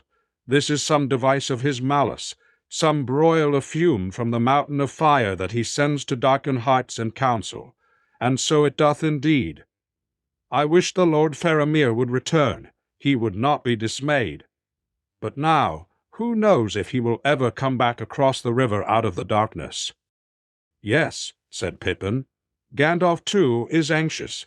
He was disappointed, I think, not to find Faramir here. And where has he got to himself? He left the Lord's council before the noon meal, and in no good mood either, I thought. Perhaps he has some foreboding of bad news. Suddenly, as they talked, they were stricken dumb, frozen, as it were, to listening stones. Pippin cowered down with his hands pressed to his ears. But Beregond, who had been looking out from the battlement as he spoke of Faramir, remained there, stiffened, staring out with starting eyes. Pippin knew the shuddering cry that he had heard. It was the same that he had heard long ago in the marish of the Shire. But now it was grown in power and hatred, piercing the heart with a poisonous despair. At last Beregond spoke with an effort. "They have come," he said. "Take courage and look. There are fell things below." Reluctantly, Pippin climbed onto the seat and looked out over the wall. The Pelennor lay dim beneath him, fading away to the scarce-guessed line of the great river. But now wheeling swiftly across it, like shadows of untimely night, he saw in the middle airs below him 5 bird-like forms, horrible as carrion fowl, yet greater than eagles, cruel as death. Now they swept near, venturing almost within bow-shot of the walls. Now they circled away. "Black riders," muttered Pippin, "black riders of the air. But see Beregond," he cried. "They are looking for something, surely. See how they wheel and swoop always down to that point over there. And can you see something moving on the ground?" "Dark little things." "Yes, men on horses, 4 or 5. Ah, I cannot stand it." "Gandalf, Gandalf." Another long screech rose and fell, and he threw himself back again from the wall, panting like a hunted animal. Faint and seemingly remote through that shuddering cry he heard winding up from below the sound of a trumpet ending on a long high note. "Faramir, the Lord Faramir, it is his call," cried Beregond. "Brave heart, but how can he win to the gate if these foul hell-hawks have other weapons than fear? But look, they hold on. They will make the gate. No, the horses are running mad. Look, the horses are running mad. Look, the men are thrown. They are running on foot. No, one is still up, but he rides back to the others. That will be the captain. He can master both beasts and men. Ah, there one of the foul things is stooping on help." Well, with that Beregond sprang away and ran off into the gloom, ashamed of his terror, while Beregond of the guard thought first of the captain whom he loved. Pippin got up and peered out. At that moment he caught a flash of white and silver coming from the north, like a small star down on the dusky fields. It moved with the speed of an arrow and grew as it came, converging swiftly with the flight of the four men towards the gate. It seemed to Pippin that a pale light was spread about it, and the heavy shadows gave way. It seemed to Pippin that a pale light was spread about it.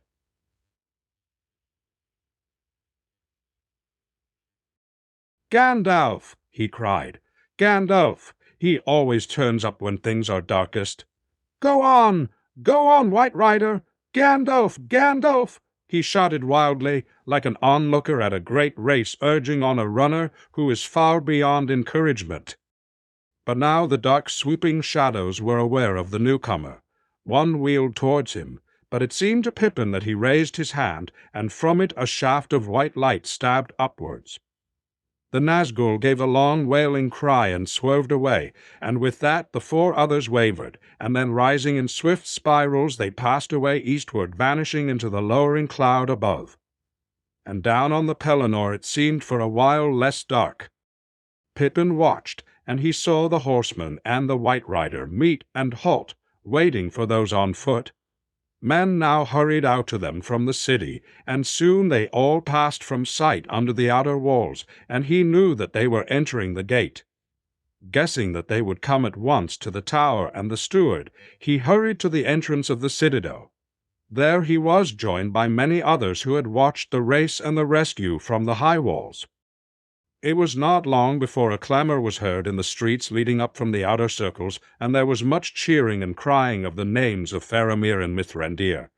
Presently Pippin saw torches, and followed by a press of people 2 horsemen riding slowly. One was in white, but shining no longer, pale in the twilight, as if his fire was spent or veiled. The other was dark, and his head was bowed. They waltzed forward to the sentinel at the gate. Gandalf steadily was waltzed forward in the sentinel at the gate. Gandalf steadily, as grey wine. Pippin pressed forward as they passed under the lamp beneath the gate arch, and when he saw the pale face of Faramir he caught his breath. It was the face of one who has been assailed by a great fear or anguish, but has mastered it, and now is quiet. Proud and grave, he stood for a moment as he spoke to the guard, and Pippin, gazing at him, saw how closely he resembled his brother Boromir, whom Pippin had liked from the first, admiring the great man's lordly. But Fëanor had liked from the first, admiring the great man's lord. Here was one with an air of high nobility, such as Aragorn at times revealed, less high perhaps, yet also less incalculable and remote, one of the kings of men born into a later time, but touched with the wisdom and sadness of the elder race. He knew now why Beregond spoke his name with love. He was a captain that men would follow, that he would follow even under the shadow of the black wings. "Faramir!" he cried aloud with the others. "Faramir!" And Faramir, catching his strange voice among the clamor of the men of the city, turned and looked down at him and was amazed. "Whence come you?" he said, "a halfling, and in the livery of the tower." "Whence?" But with that Gandalf stepped to his side and spoke. "He came with me from the land of the halflings," he said. "He came with me. But let us not tarry here. There is much to say and to do, and you are weary. He shall come with us. Indeed he must, for if he does not forget his new duties more easily than I do, he must attend on his lord again within this hour. Come, Pippin, follow us." So at length they came to the private chamber of the lord of the city. There deep seats were set about a brazier of charcoal, and wine was brought, and there Pippin, hardly noticed, stood behind the chair of Denethor, and felt his weariness little, so eagerly did he listen to all that was said. When Faramir had taken white bread and drunk a draught of wine, he sat upon a low chair at his father's left hand. Removed a little upon the other side sat Gandalf in a chair of carven wood, and he seemed at first to be asleep. For at the beginning Faramir spoke only of the errand upon which he had been sent out 10 days before, and he brought tidings of Ithilien and of movements of the enemy and his allies. And he told of the fight on the road when the men of Herad and their great beast were overthrown, a captain reporting to his masters at Adolphin. Then suddenly Faramir looked at Pippin. "But now we come to strange matters," he said. "For this is not the first halfling that I have seen walking out of northern legends into the Southlands." At that Gandalf sat up and gripped the arms of his chair, but he said nothing, and with a look stopped the exclamation on Pippin's lips. Denethor looked at their faces and nodded his head, as though in sign that he had read much there before it was spoken. Slowly, while the others sat silent and still, Faramir told his tale, with his eyes for the most part on Gandalf, though now and again his glance strayed to Pippin, as if to refresh his memory of others that he had seen. As his story was unfolded of his meeting with Frodo and his servant, and of the events at Henneth-Annwn, Pippin became aware that Gandalf's hands were trembling as they clutched the carven wood. White they seemed now and very old, and as he looked at them, suddenly with a thrill of fear Pippin knew that Gandalf himself was troubled, even afraid. The air of the room was close and still. At last, when Faramir spoke of his parting with the travelers and of their resolve to go to Cirith. O Ungol his voice fell, and of their resolve to go to Cirith. "Cirith Ungol, Morgul Vale," he said, "the time, Faramir, the time? When did you part with them? When would they reach that accursed valley?" "I parted with them in the morning 2 days ago," said Faramir. "It is 15 leagues thence to the Vale of the Morgulduin, if they went straight south, and then they would be still 5 leagues westward of the accursed tower. At swiftest they could not come there before today, and maybe they have not come there yet. Indeed I see what you fear. But the darkness is not due to their venture. It began Yerov, and all Ithilien was under shadow last night. It is clear to me that the enemy has long an assault on us hour. It is clear to me that the enemy has long an assault on us." Gandalf paced the floor. "The morning of 2 days ago, nigh on 3 days of journey. How far is the place where you parted?" "Some 25 leagues as a bird flies," answered Faramir. "But I could not come more swiftly. Ysterav I lay at Cair Andros, the long isle in the river northward, which we hold in defence, and horses are kept on the hither bank. As the dark drew on, I knew that haste was needed, so I rode thence with 3 others that could also be horsed. The rest of my company I sent south to strengthen the garrison at the fords of Osgiliath. I hope that I have not done ill." He looked at his father. "Ill?" cried Denethor, and his eyes flashed suddenly. "Why do you ask? The men were under your command, or do you ask for my judgment on all your deeds? Your bearing is lowly in my presence, yet it is long now since you turned from your own way at my counsel. See, you have spoken skillfully as ever, but have I not seen your eye fixed on Mithrandir, seeking whether you said well or too much? He has long had your heart in his keeping. My son, your father is old, but not yet dotard. I can see and hear as was my wont, and little of what you have half said or left unsaid is now hidden from me. I know the answer to many riddles. Alas, alas for Boromir! If what I have done displeases you, my father," said Faramir quietly, "I wish I had known your counsel before the burden of so weighty a judgment was thrust on me." "Would that have availed to change your judgment?" said Denethor. "You would still have done just so, I deem. I know you well. Ever your desire is to appear lordly and generous as a king of old, gracious, gentle. That may well befit one of high race, if he sits in power and peace, but in desperate hours gentleness may be repaid with death." "So be it," said Faramir.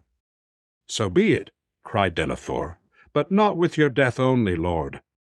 Faramir, with the death also of your father, and of all your people, whom it is your part to protect now that Boromir is gone." "Do you wish, then," said Faramir, "that our places have been exchanged?"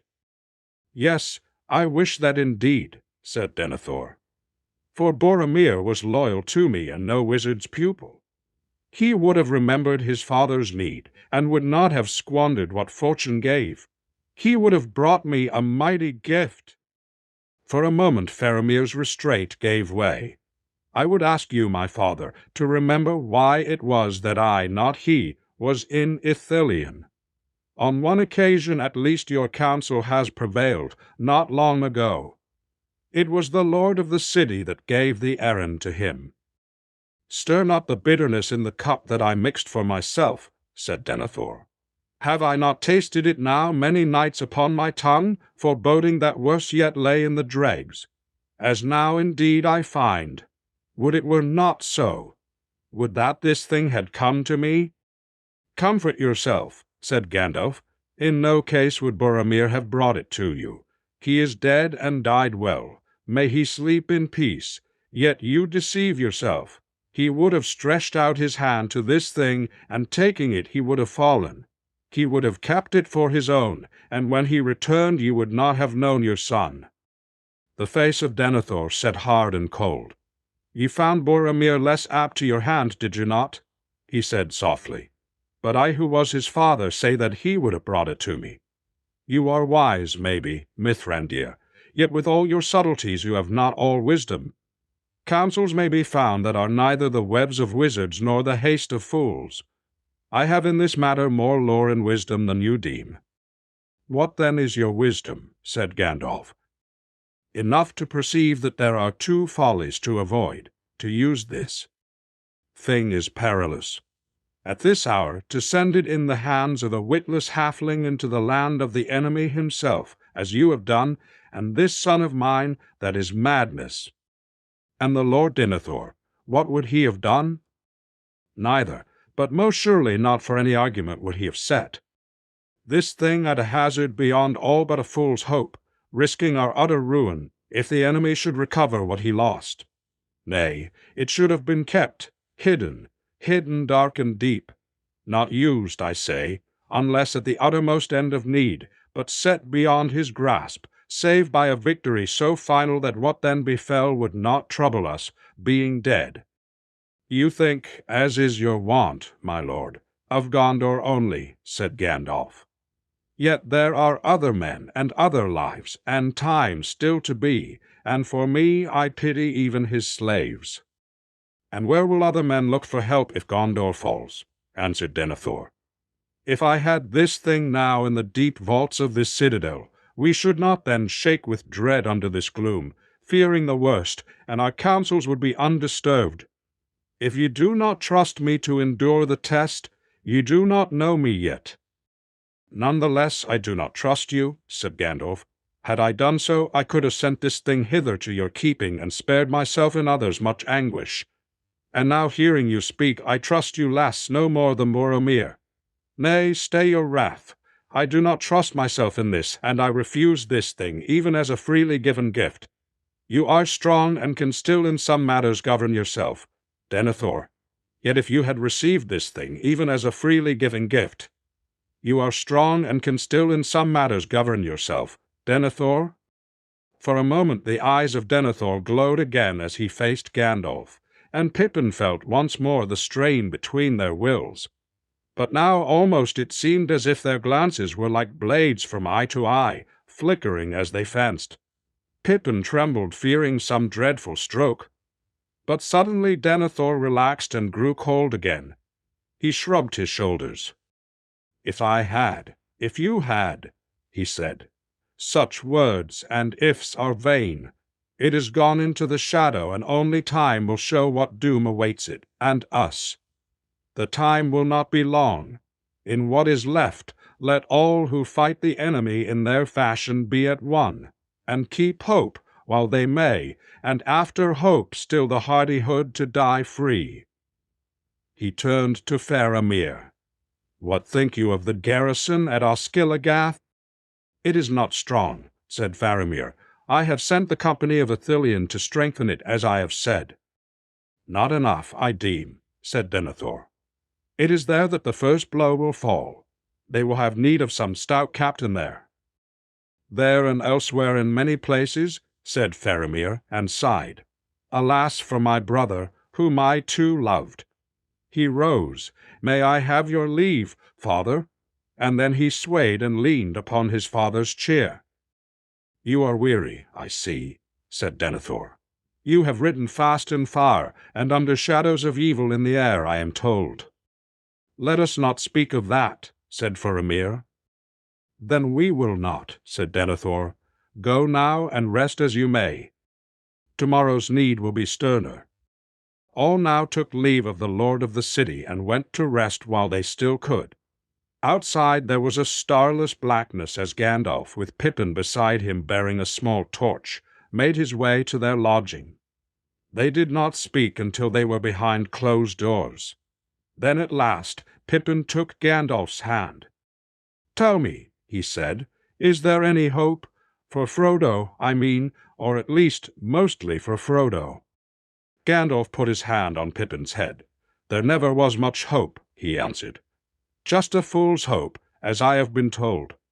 And when I heard of Cirith Ungol—" He broke off and strode to the window, as if his eyes could pierce the night in the east. "Cirith Ungol," he muttered. "Why that way, I wonder." He turned. "Just now, Pippin, my heart almost failed me hearing that name." "And yet, in truth, just now, Pippin, my heart almost failed me, hearing that name. And yet, in truth, so now for many days he will have his eye turned this way and that, away from his own land. And yet, Pippin, I feel from afar his haste and fear. He has begun sooner than he would. Something has happened to stir him." Gandalf stood for a moment and thought. "Maybe," he muttered. "Maybe even your foolishness helped, my lad.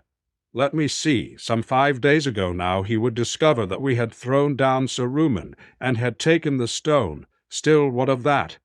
We could not use it to much purpose or without his knowing. Ah, I wonder, Ereborn, his time draws near, and he is strong and stern underneath Pippin, bold to take his own town and dare great risks at need. That may be used the stone and stern underneath. I wonder. Well, we shall not know the answer till the riders of Rohan come, if they do not come too late. There are evil days ahead, to sleep while we may." "But," said Pippin. "But what?" said Gandalf. "Only one, but will I allow tonight." "Gollum," said Pippin. "How on earth could they be going about?" "With him, even following him? And I could see that Faramir did not like the place he was taking them to any more than you do. What is wrong?" "I cannot answer that now," said Gandalf. "Yet my heart guessed that Frodo and Gollum would meet before the end, for good or for evil. But of Cirith Ungol I will not speak tonight. Treachery, treachery, I fear, treachery, I fear, treachery of that miserable creature. But so it must be. Let us remember that a traitor may betray himself and do good that he does not intend. It can be so, sometimes. Good night." The next day came with the morning like a brown dusk, and the hearts of men, lifted for a while by the return of Faramir, sank low again.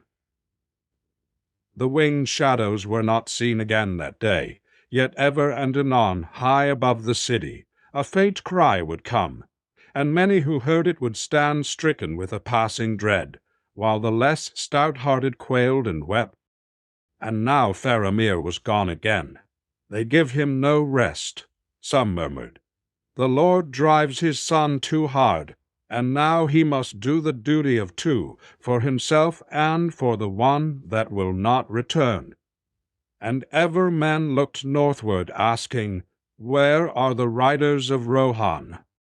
In truth, Faramir did not go by his own choosing, but the lord of the city was master of his council, and he was in no mood that day to bow to others. Early in the morning the council had been summoned. There all the captains judged that because of the threat in the south their force was too weak to make any stroke of war on their own part, unless perchance the riders of Rohan yet should come. Meanwhile they must man the walls and wait. "Yet," said Denethor, "we should not lightly abandon the outer defences, the rammers made with so great a labour, and the enemy must pay dearly for the crossing of the river. That he cannot do, in force to assail the city either north of Cair Andros because of the marshes, or southwards towards Lebanon because of the breadth of the river, that needs many boats. It is at Osgiliath that he will put his weight, as before when Boromir denied him the passage. That was but a trial, said Faramir. Today we may make the enemy pay 10 times our loss at the passage, and yet rue the exchange. For he can afford to lose a host better than we to lose a company. And the retreat of those that we put out far afield will be perilous, if he wins across in force. And what of Cair Andros? Said the prince. That too must be held, if Osgiliath is defended. Let us not forget the danger on our left. The Rohirrim may come, and they may not. But Faramir has told us of great strength drawing ever to the Black Gate. More than one host may issue from it, and strike for more than one passage. Much must be risked in war, said Denethor. Cair Andros is manned, and no more can be sent so far. But I will not yield the river and the Pelennor unfought. Not if there is a captain here who has still the courage to do his lord's will. Then all were silent. But at length Faramir said, I do not oppose your will, sire. Since you are robbed of Boromir, I will go and do what I can in his stead, if you command it. I do so, said Denethor. Then farewell, said Faramir. But if I should return, think better. Of me? That depends on the manner of your return, said Denethor. Gandalf, it was that last spoke to Faramir ere he rode east. 2. Not throw your life away rashly or in bitterness, he said. Ye will be needed here for other things than war. Your father loves you, Faramir, and will remember it ere the end. Farewell. So now the Lord Faramir had gone forth again, and had taken with him such strength of men as were willing to go or could be spared. On the wall some gazed through the gloom towards the ruined city, and they wondered what chanced there, for nothing could be seen. And others, as ever, looked north and counted the leagues to Theoden in Rohan. Will he come? Will he remember our old alliance? They said.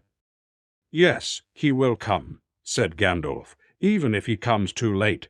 But think, at best the Red Arrow cannot have reached him more than 2 days ago, and the miles are long from Edoras. It was night again ere news came.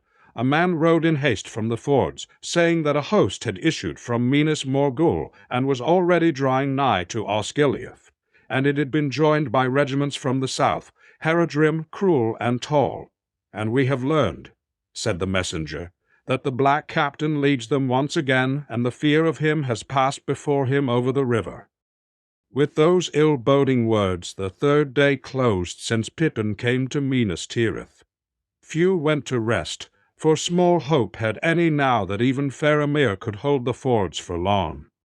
The next day, though the darkness had reached its full and grew no deeper, it weighed heavier on men's hearts, and a great dread was on them. Ill news came soon again. The passage of Anduin was won by the enemy. Faramir was retreating to the wall of the Pelennor, rallying his men to the causeway forts. But he was 10 times outnumbered. If he wins back at all across the Pelennor, his enemies will be on his heels, said the messenger.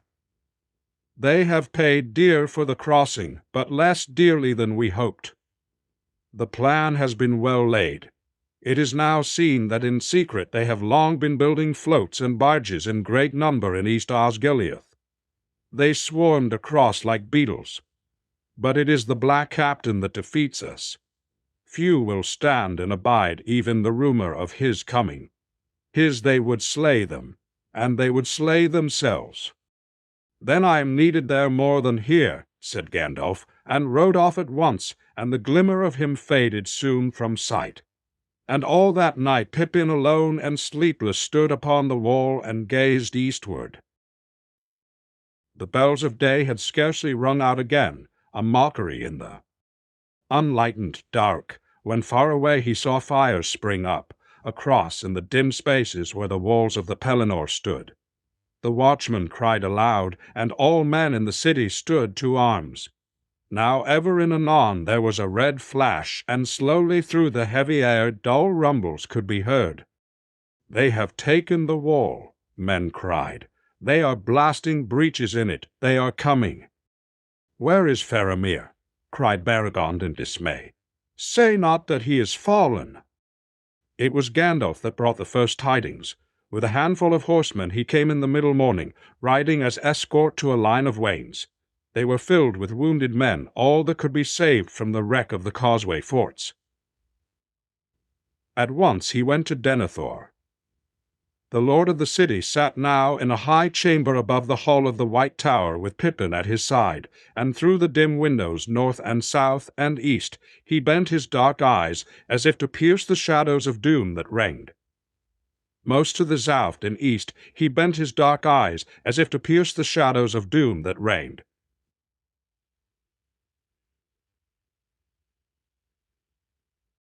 "Is Faramir come?" he asked.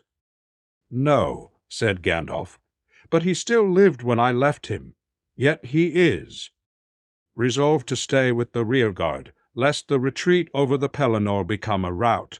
He may, perhaps, hold his men together long enough, but I doubt it. He is pitted against a foe too great, for one has come that I feared." "Not the Dark Lord?" cried Pippin, forgetting his place in his terror. Denethor laughed bitterly. "Nay, not yet, Master Peregrine. He will not come save only to triumph over me when all is won. He uses others as his weapons. So do all great lords if they are wise, Master Halfling, or why should I sit here in my tower and think, and watch, and wait, spending even my sons? For I can still wield a brand." He stood up and cast open his long black cloak, and behold, he was clad in mail beneath and girt with a long sword, great hilted in a sheath of black and silver. "Thus have I walked, and thus now for many years have I slept," he said, "lest with age the body should grow soft and timid. Yet now under the Lord of Barad-dûr the most fell of all his captains is already master of your outer walls," said Gandalf, "King of Angmar long ago, sorcerer, ring-wraith, lord of the Nazgul, a spear of terror in the hand of Sauron, shadow of despair." "Then, Mithrandir, you had a foe to match you," said Denethor. "For myself, I have long known who was the chief captain of the hosts of the Dark Tower. Is this all that you have returned to say, or can it be that you have withdrawn because you are overmatched?" Pippin trembled, fearing that Gandalf would be stung to sudden wrath, but his fear was needless. "It might be so," Gandalf answered softly, "but our trial of strength is not yet come. And if words spoken of old be true, not by the hand of man shall he fall, and hidden from the wise is the doom that awaits him. However that may be, the captain of despair does not press forward. Yet he rules rather according to the wisdom that you have just spoken." From the rear, driving his slaves in madness on before. "Nay, I came rather to guard the hurt man that can yet be healed. For the Rammas is breached far and wide, and soon the host of Morgul will enter in at many points. And I came chiefly to say this: soon there will be battle on the fields. A sortie must be made ready. Let it be of mounted men. In them lies our brief hope, for in one thing only is the enemy still poorly provided. He has few horsemen. And we also have few. Now would the coming of Rohan be in the nick of time," said Denethor. "We are likely to see other newcomers first," said Gandalf. "Fugitives from Carandros have already reached us. The isle has fallen. Another army is come from the Black Gate, crossing from the northeast.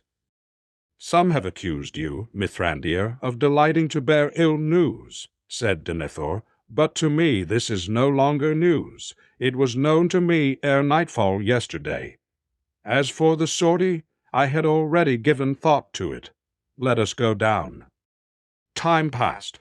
At length, watchers on the walls could see the retreat of the out-companies. Small bands of weary and often wounded men came first with little order. Some were running wildly as if pursued. Away to the eastward the distant fires flickered, and now it seemed that here and there they crept across the plain. Houses and barns were burning. Then from many points little rivers of red flame came hurrying on, winding through the gloom, converging towards the line of the broad road that led from the city gate to Osgeth. "The enemy," men murmured. "The dike is down. Here they come pouring through the breaches, and they carry torches, it seems. Where are our own folk?" It drew now to evening by the hour, and the light was so dim that even far-sighted men upon the citadel could discern little clearly out upon the fields, save only the burnings that ever multiplied, and the lines of fire that grew in length and speed. At last, less than a mile from the city, a more ordered mass of men came into view, marching not running, still holding together. The watchers held their breath. "Faramir must be there," they said. "He can govern man and beast. He will make it yet." Now the main retreat was scarcely 2 furlongs distant. Out of the gloom behind a small company of horsemen galloped, all that was left of the rearguard. Once again they turned at bay, facing the oncoming lines of fire. Then suddenly there was a tumult of fierce cries. Horsemen of the enemy swept up. The lines of fire became flowing torrents, file upon file of orcs bearing flames, and wild Southron men with red banners, shouting with harsh tongues, surging up, overtaking the retreat. And with a piercing cry out of the dim sky fell the wee shadows. The retreat became a rout. Already men were breaking away, flying wild and witless here and there, flinging away their weapons, crying out in fear, falling to the ground. And then a trumpet rang from the citadel, and Denethor at last released the sortie. Drawn up within the shadow of the gate and under the looming walls outside they had waited for his signal, all the mounted men that were left in the city. Now they sprang forward, formed, quickened to a gallop, and charged with a great shout, and from the walls an answering shout went up, for foremost on the field rode the Swan Knights of Dal Amroth, with their prince in his blue banner at their head. "Amroth for Gondor!" they cried. "Amroth to Faramir!" Like thunder they broke upon the enemy on either flank of the retreat, but one rider outran them all, swift as the wind in the grass. Shadowfax bore him, shining, unveiled once more, a light starting from his upraised hand. The Nazgul screeched and swept away, for their captain was not yet come to challenge the white fire of his foe. The hosts of Morgul, intent on their prey, taken at unawares in wild career, broke, scattering like sparks in a gale. The out-companies with a great cheer turned and smote their pursuers. Hunters became the hunted. The retreat became an onslaught. The field was strewn with stricken orcs and men, and a reek arose of torches cast away, sputtering out in swirling smoke.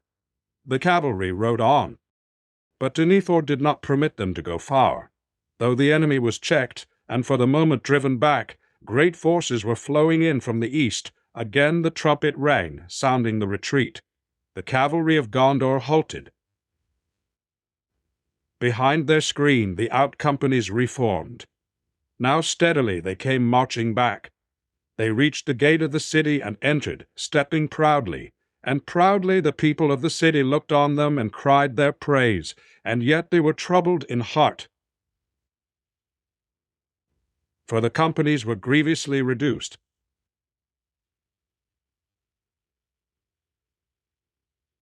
Last of all he came. His men passed in. The mounted knights returned, and at their rear the banner of Dal Amroth and the prince. And in his arms before him on his horse he bore the body of his kinsman, Faramir son of Denethor, found upon the stricken field. "Faramir! Faramir!" men cried, weeping in the streets. But he did not answer, and they bore him away up the winding road to the citadel and his father. Even as the Nizhul had swerved aside from the onset of the White Rider, there came flying a deadly dart, and Faramir, as he held at bay a mounted champion of Harad, had fallen to the earth. The Prince Emerhel brought Faramir to the White Tower, and he said, "Your son has returned, Lord, after great deeds," and he told all that he had seen. But Denethor rose and looked on the face of his son, and was silent. Then he bade them make a bed in the chamber, and lay Faramir upon it, and depart. But he himself went up alone into the secret room under the summit of the tower. And many who looked up alone into the summit of the tower, but many who looked up thither at that time saw a pale light that gleamed and flickered from the narrow windows for a while, and then flashed and went out, and when Denethor ascended. So now at last the city was besieged, enclosed in a ring of foes. The rammers was broken, and all the Pelennor abandoned to the enemy. The last word to come from outside the walls was brought by men flying down the northward road ere the gate was shut. They were the remnant of the guard that was kept at that point where the way from Anor Rhian and Rohan ran into the townlands. Ingold led them, the same who had admitted Gandalf and Pippin less than 5 days before, while the sun still rose and there was hope in the morning.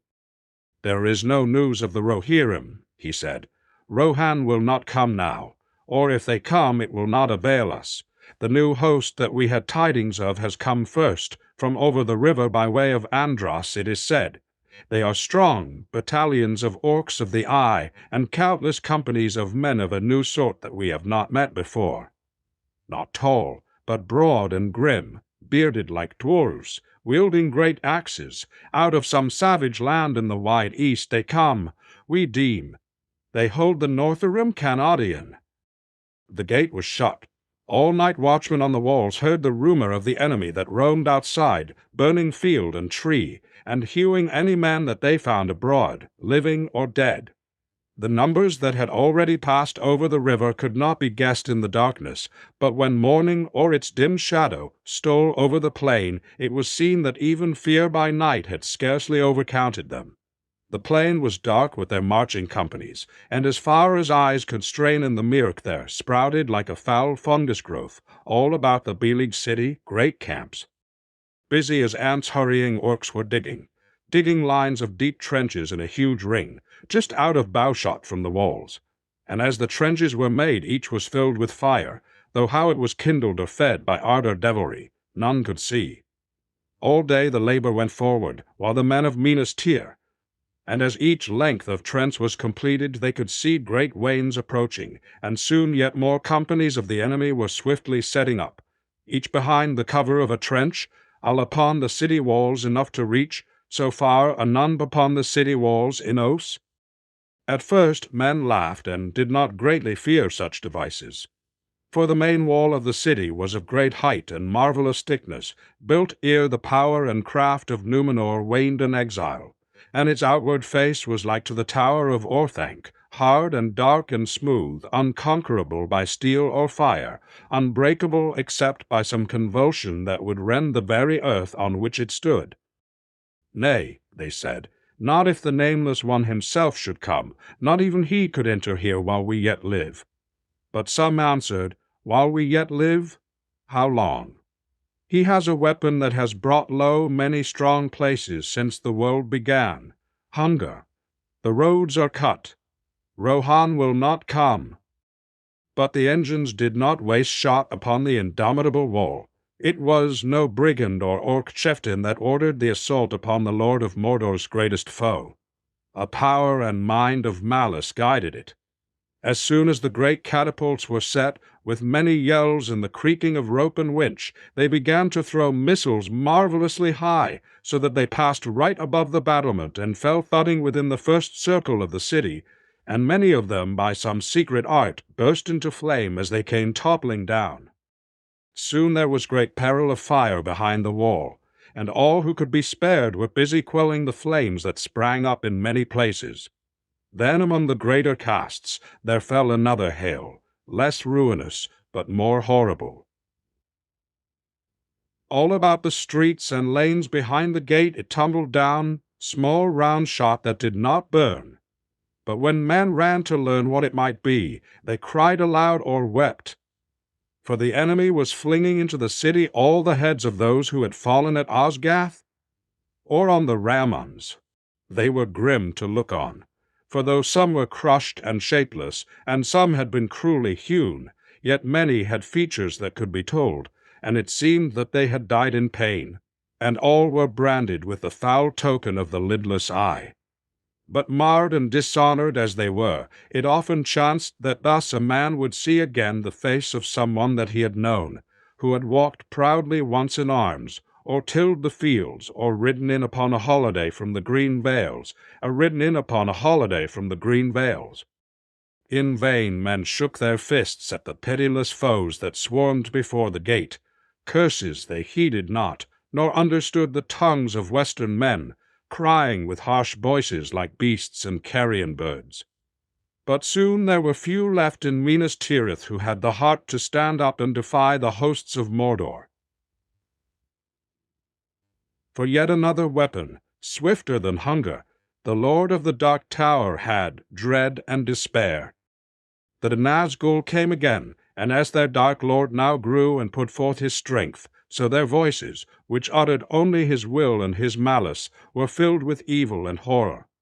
Ever they circled above the city like vultures that expect their fill of doomed men's flesh. Out of sight and shot they flew, and yet were ever present, and their deadly voices rent the air. More unbearable they became, not less, at each new cry.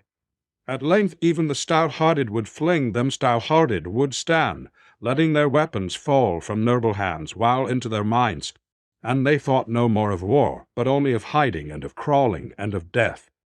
During all this black day, Faramir lay upon his bed in the chamber of the White Tower, wandering in a desperate fever, dying, someone said, and soon dying all men were saying upon the walls and in the streets. And by him his father sat, and said nothing, but watched, and gave no longer any heed to the defense.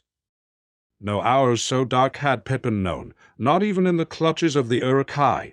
It was his duty to wait upon the Lord, and wait he did, forgotten it seemed, standing by the door of the unlit chamber, mastering his own fears as best he could. And as he watched, it seemed to him that Denethor grew old before his eyes, as if something had snapped in his proud will, and his stern mind was overthrown. Grief, maybe, had wrought it, and remorse. He saw tears on that once tearless face, more unbearable than wrath. "Do not weep, Lord," he stammered. "Perhaps he will get well. Have you asked Gandalf?" "Comfort me not with wizards," said Denethor. "The fool's hope has failed. The enemy has found it, and now his power waxes. He sees our very thoughts, and all we do is ruinous. I sent my son forth, unthanked, unblessed, out into needless peril, and here he lies with poison in his veins. Nay, nay, whatever may now betide in war, my line too is ending, even the house of the Stuarts has failed. Mean folk shall rule, the last remnant of the kings of men, lurking in the hills until all are hounded out." Men came to the door crying for the lord of the city. "Nay, I will not come down," he said. "I must stay beside my son. He might still speak before the end. But that is near. Follow whom you will, even the grey fool, though his hope has failed. Here I stay." So it was that Gandalf took command of the last defense of the city of Gondor. Wherever he came, men's hearts would lift again, and the winged shadows pass from memory. Tirelessly he strode from citadel to gate, from north to south about the wall, and with him went the prince of Dol Amroth in his shining mail. For he and his knights still held themselves like lords in whom the race of Númenor ran true men. That like the old tales speak well, there is elvish blood in the veins of that, Meleki. And yet, when they had gone, the shadows closed on men again, and their hearts went cold, and the valor of Gondor withered into ash. And so slowly they passed out of a dim day of fears into the darkness of a desperate night. Fires now raged unchecked in the first circle of the city, and the garrison upon the outer wall was already in many places cut off from retreat. But the faithful who remained there at their posts were few. Most had fled beyond the second gate. Far behind the battle the river had been swiftly bridged, and all day more force and gear of war had poured across. Now at last in the middle night the assault was loosed. The vanguard passed through the trenches of fire by many devious paths that had been left between them. On they came, reckless of their loss as they approached, still bunched and herded, within the range of bowmen on the wall. But indeed there were too few now left there to do them great damage, though the light of the fires showed up many a mark for archers of such skill as Gondor once had boasted. Then, perceiving that the valor of the city was already beaten down, the hidden captain put forth his strength. Slowly the great siege towers built in Osgiliath rolled forward through the dark. Messengers came again to the chamber in the White Tower, and Pippin let them enter, for they were urgent. Denethor turned his head slowly from Faramir's face, and looked at them silently. "The first circle of the city is burning, Lord," they said. "What are your commands? You are still the Lord and Steward. Not all will follow Mithrandir. Men are flying from the walls and leaving them unmanned." "Why? Why do the fools fly?" said Denethor. "Better to burn sooner than late, for burn we must. Go back to your bonfire. And I will go now to my pyre. No tomb for Denethor and Faramir. No tomb, no long slow sleep of death embalmed. We will burn like heathen kings before ever a ship sailed hither from the west. The west has failed. Go back and burn." The messengers without bow or answer turned and fled. Now Denethor stood up and released the fevered hand of Faramir. That he had held. "He is burning, already burning," he said sadly. "The house of his spirit crumbles." Then, stepping softly towards Pippin, he looked down at him. "Farewell," he said. "Farewell, peregrine son of Paladin. Your service has been short, and now it is drawing to an end. I release you from the little that remains. Go now and die in what way seems best to you, and with whom you will, even that friend whose folly brought you to this death. Send from my servants, and then go farewell." "I will not say farewell, my lord," said Pippin, kneeling. And then suddenly, hobbit-like once more, he stood up and looked the old man in the eyes. "I will take your leave, sir," he said, "for I want to see Gandalf very much indeed, but he is no fool, and I will not think of dying until he despairs of life. But from my word and your service I do not wish to be released while you live. And if they come at last to the citadel, I hope to be here and stand beside you and earn perhaps the arms that you have." "Do as you will, Master Halfling," said Denethor, "but my life is broken. Send for my servants." He turned back to Faramir. Pippin left him and called for the servants, and they came, 6 men of the household, strong and fair. Yet they trembled at the summons. But in a quiet voice Denethor bade them lay warm coverlets on Faramir's bed and take it up. And they did so, and lifting up the bed they bore it from the chamber. Slowly they paced to trouble the fevered man as little as might be, and Denethor, now bending on a staff, followed them, and last came Pippin. Out from the White Tower they walked, as if to a funeral, out into the darkness, where the overhanging cloud was lit beneath with flickers of dull red. Softly they paced the great courtyard, and at a word from Denethor halted beside the withered tree. All was silent, save for the rumor of war in the city down below, and they heard the water dripping sadly from the dead branches into the dark pool. Then they went on through the citadel gate, where the sentinels stared at them in wonder and dismay as they passed by. Turning westward, they came at length to a door in the rearward wall of the 6th circle. Then Hallen it was called, for it was kept ever shut save at times of funeral, and only the lord of the city might use that way, or those who bore the token of the tomes and tended the houses of. Beyond it went a winding road that descended in many curves down to the narrow land under the shadow of Mindolowin's precipice, where stood the mansions of the dead kings and of their stewards. A porter sat in a little house beside the way, and with fear in his eyes he came forth bearing a lantern in his hand.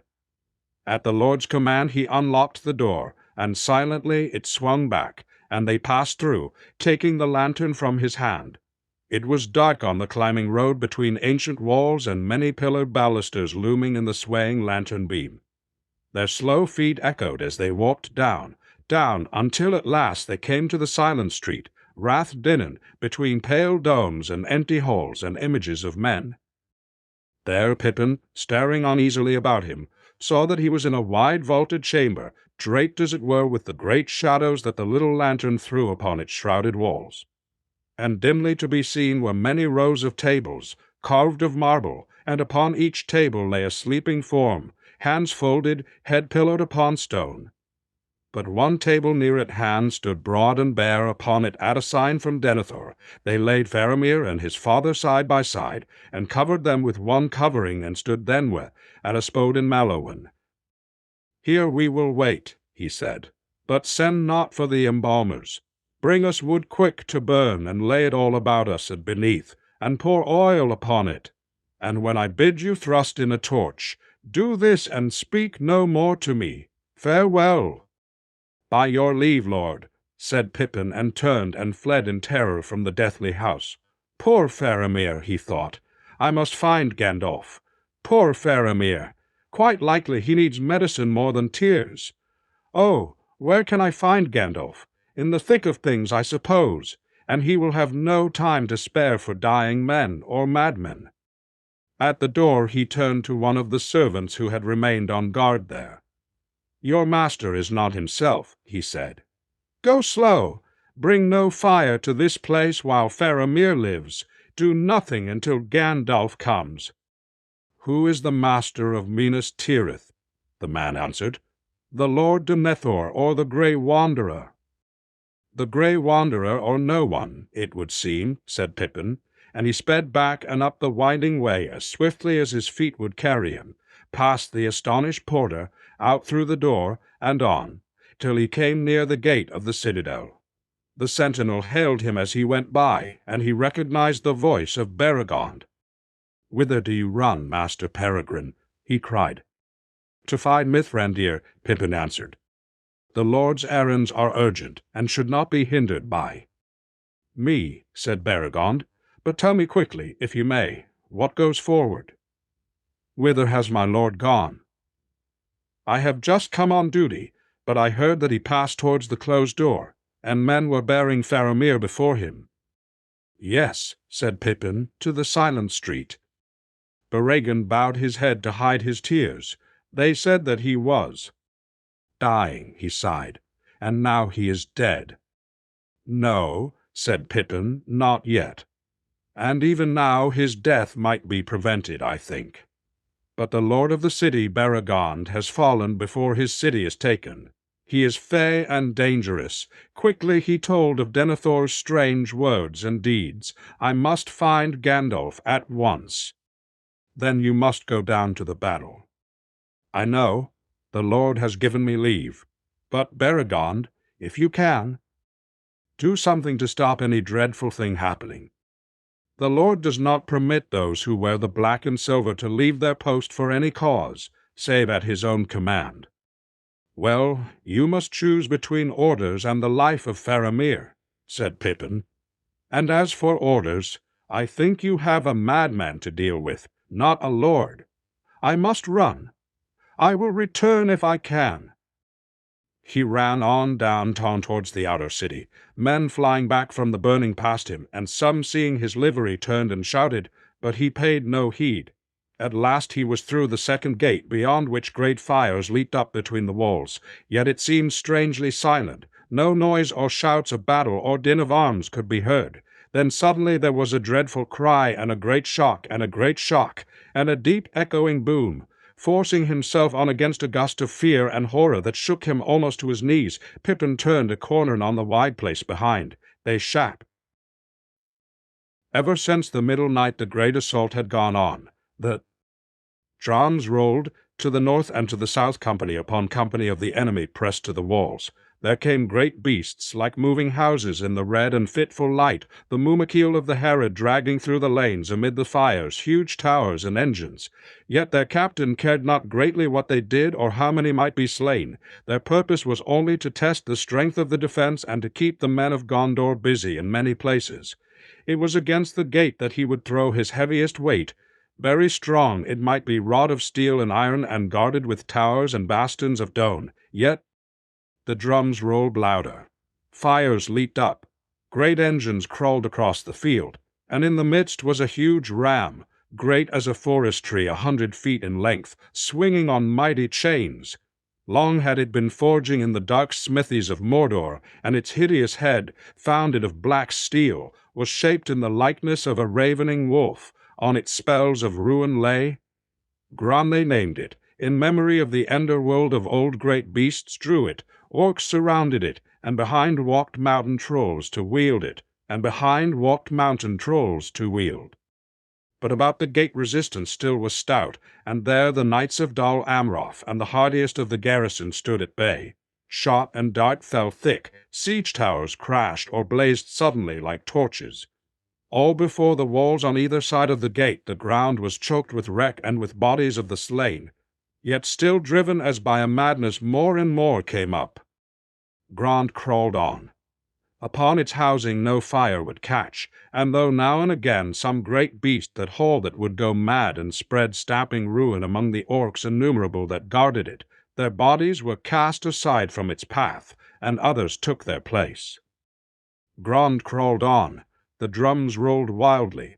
Over the hills of slain a hideous shape appeared, a horseman, tall, hooded, cloaked, and black. Slowly trampling the fallen, he rode forth, heeding no longer any dart. He halted and held up a long, pale sword, and as he did so a great fear fell on all, defender and foe alike, and the hands of men drooped to their sides, and no bow sang. For a moment all was still. The drums rolled and rattled. With a vast rush, Grond was hurled forward by huge hands. It reached the gate. It swung. A deep boom rumbled through the city like thunder running in the clouds, but the doors of iron and posts of steel withstood the stroke. Then the black captain rose in his stirrups and cried aloud in a dreadful voice, speaking in some forgotten tongue words of power and terror, to rend both heart and stone. "Thrice," he cried, "thrice the great ram boomed, and suddenly upon the last stroke the gate of Gondor broke. As if stricken by some blasting spell it burst asunder. There was a flash of searing lightning, and the doors tumbled in riven fragments to the ground. In rode the Lord of the Nazgul, a great black shape against the fires beyond. He loomed up, grown to a vast menace of despair. In rode the Lord of the Nazgul under the archway that no enemy ever yet had passed, and all fled before his face. All save one. There waiting, silent and still in the space before the gate, sat Gandalf upon Shadowfax. Shadowfax, who alone among the free horses of the earth endured the terror, unmoving, steadfast as a graven image in Rath Dinan. "You cannot enter here," said Gandalf, and the huge shadow halted. "Go back to the abyss prepared for you. Go back. Fall into the nothingness that awaits you and your master. Go!" The Black Rider flung back his hood, and behold, he had a kingly crown, and yet upon no head visible was it set. The red fires shone between it and the mantled shoulders vast and dark. From a mouth unseen there came a deadly laughter. "Old fool," he said, "old fool, this is my hour. Do you not know death when you see it? Die now and curse in vain." And with that he lifted high his sword, and flames ran down the blade. Gandalf did not move, and in that very moment, away behind in some courtyard of the city, a cock crowed. Shrill and clear he crowed, recking nothing of wizardry or war, welcoming only the morning that in the sky far above the shadows of death was coming with the dawn. And as if in answer there came from far away another note. Horns, horns, horns. In dark Mendaloan sides they dimly echoed, great horns of the north wildly blowing. Rohan had come at last. Chapter 5. The Ride of the Rohirrim. It was dark, and Merry could see nothing as he lay on the ground rolled in a blanket. Yet though the night was airless and windless, all about him hidden trees were sighing softly.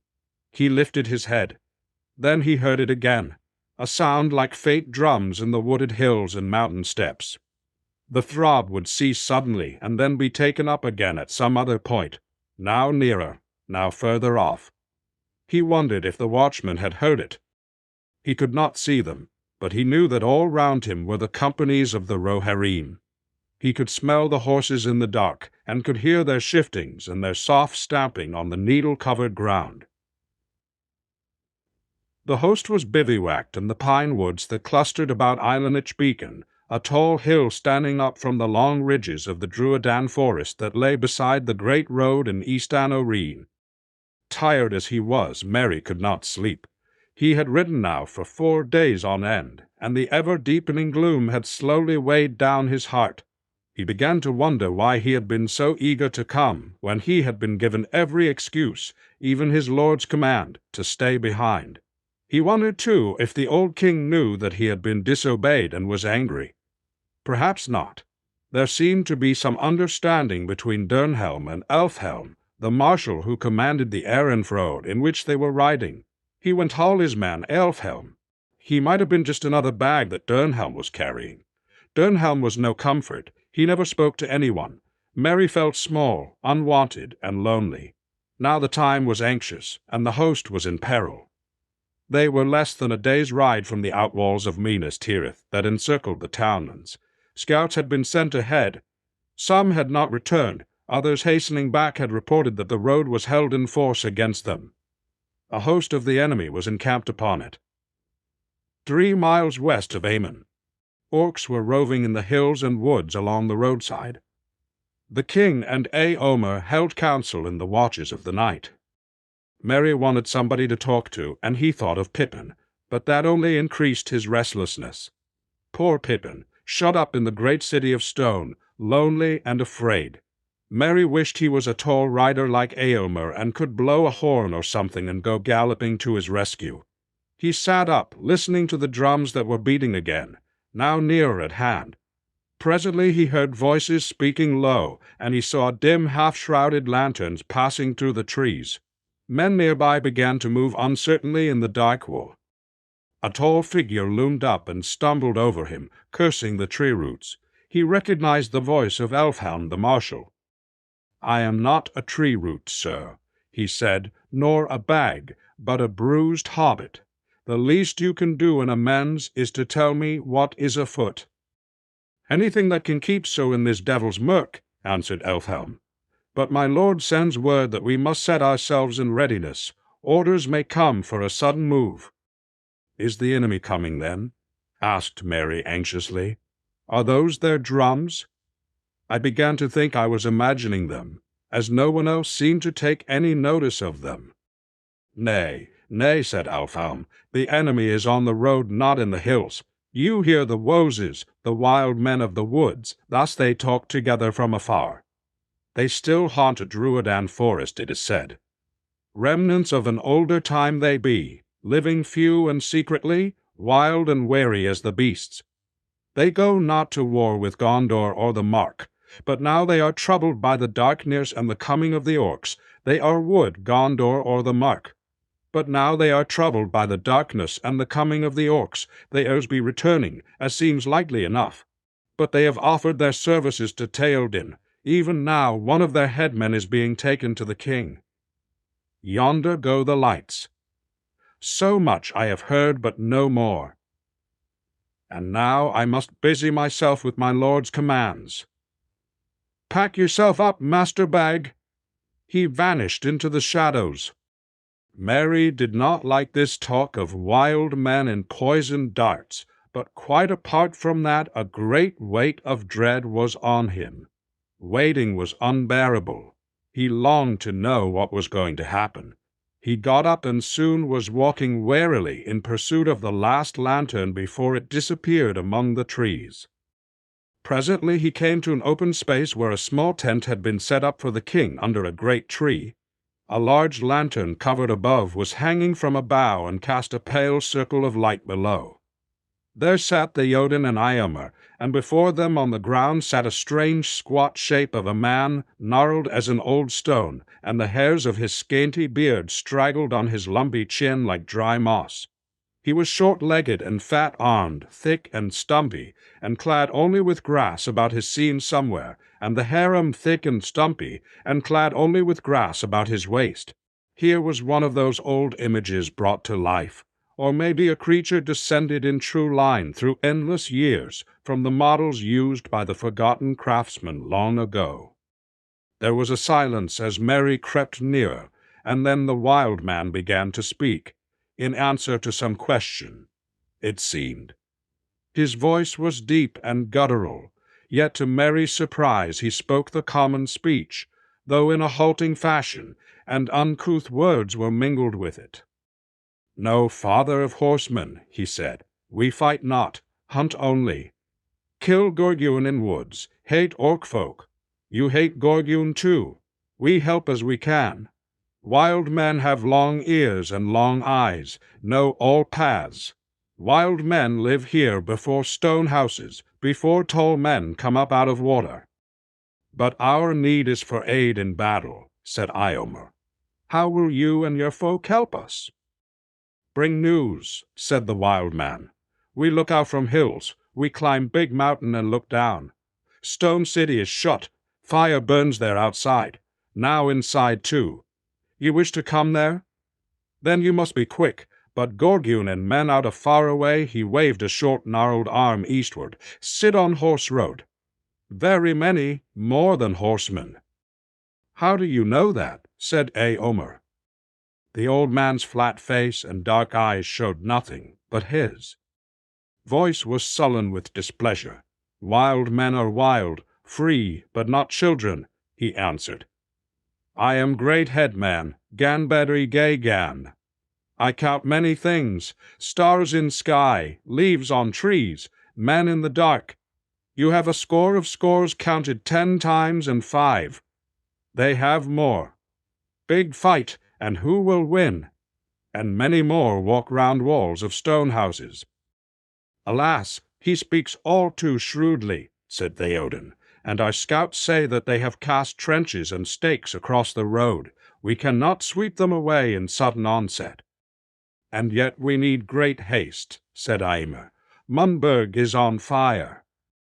"Let Ganbori Gan finish," said the wild man. "More than one. Route he knows. He will lead you by road where no pits are, no Gorgyun walk, only wild men and beasts. Many paths were made when Stonehouse folk were stronger. They carved hills as hunters carve beast flesh. Wild men think they ate stone for food. They went through Druadan to Rimmon with great wains. They go no longer. Road is forgotten, but not by wild men.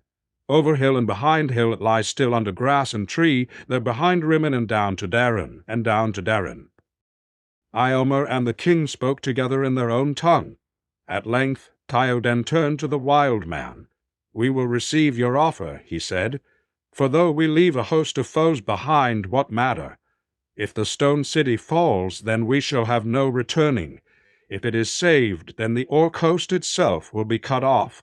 If you are faithful, Gatbury Gat done, then we will give you rich reward, and you shall have the friendship of the mark forever. Dead men are not friends to living men, and give them no gifts," said the wild man. "But if you live after the darkness, then leave wild men alone in the woods, and do not hunt them like beasts any more. Ganbari Gan will not lead you into trap. He will go himself with father of horsemen, and if he leads you wrong, you will kill him." "So be it," said Theoden. "How long will it take to pass by the enemy and come back to the road?" asked Eomer. "We must go at foot pace if you guide us, and I doubt not the way is narrow." "Wild men go quick on feet," said Gan. "Way is wide for 4 horses in Stonewain Valley yonder. He waved his hand southwards, but narrow at beginning and at end. Wild men could walk from here to D, daring between sunrise and noon. Then we must allow at least 7 hours for the leaders, said Eomer, but we must reckon rather on some 10 hours for all. Things unforeseen may hinder us, and if our host is all strung out, it will be long ere it can be set in order when we issue from the hills. What is the hour now? Who knows, said Dioden. All is night now. It is all dark, but it is not all night, said Gan. When sun comes we feel her, even when she is hidden. Already she climbs over east mountains. It is the opening of day in the sky fields. Then we must set out as soon as may be, said Eomer. Even so we cannot hope to come to Gondor's aid today. Merry waited to hear no more, but slipped away to get ready for the summons to the march. This was the last stage before the battle. It did not seem likely to him that many of them would survive it. But he thought of Pitton and the flames in Minas Tirith, and thrust down his own dread. All went well that day, and no sight or sound had they of the enemy waiting to waylay them. The wild men had put out a screen of wary hunters, so that no orc or roving spy should learn of the movements in the hills. The light was more dim than ever as they drew nearer to the beleaguered city, and the riders passed in long files like dark shadows of men and horses.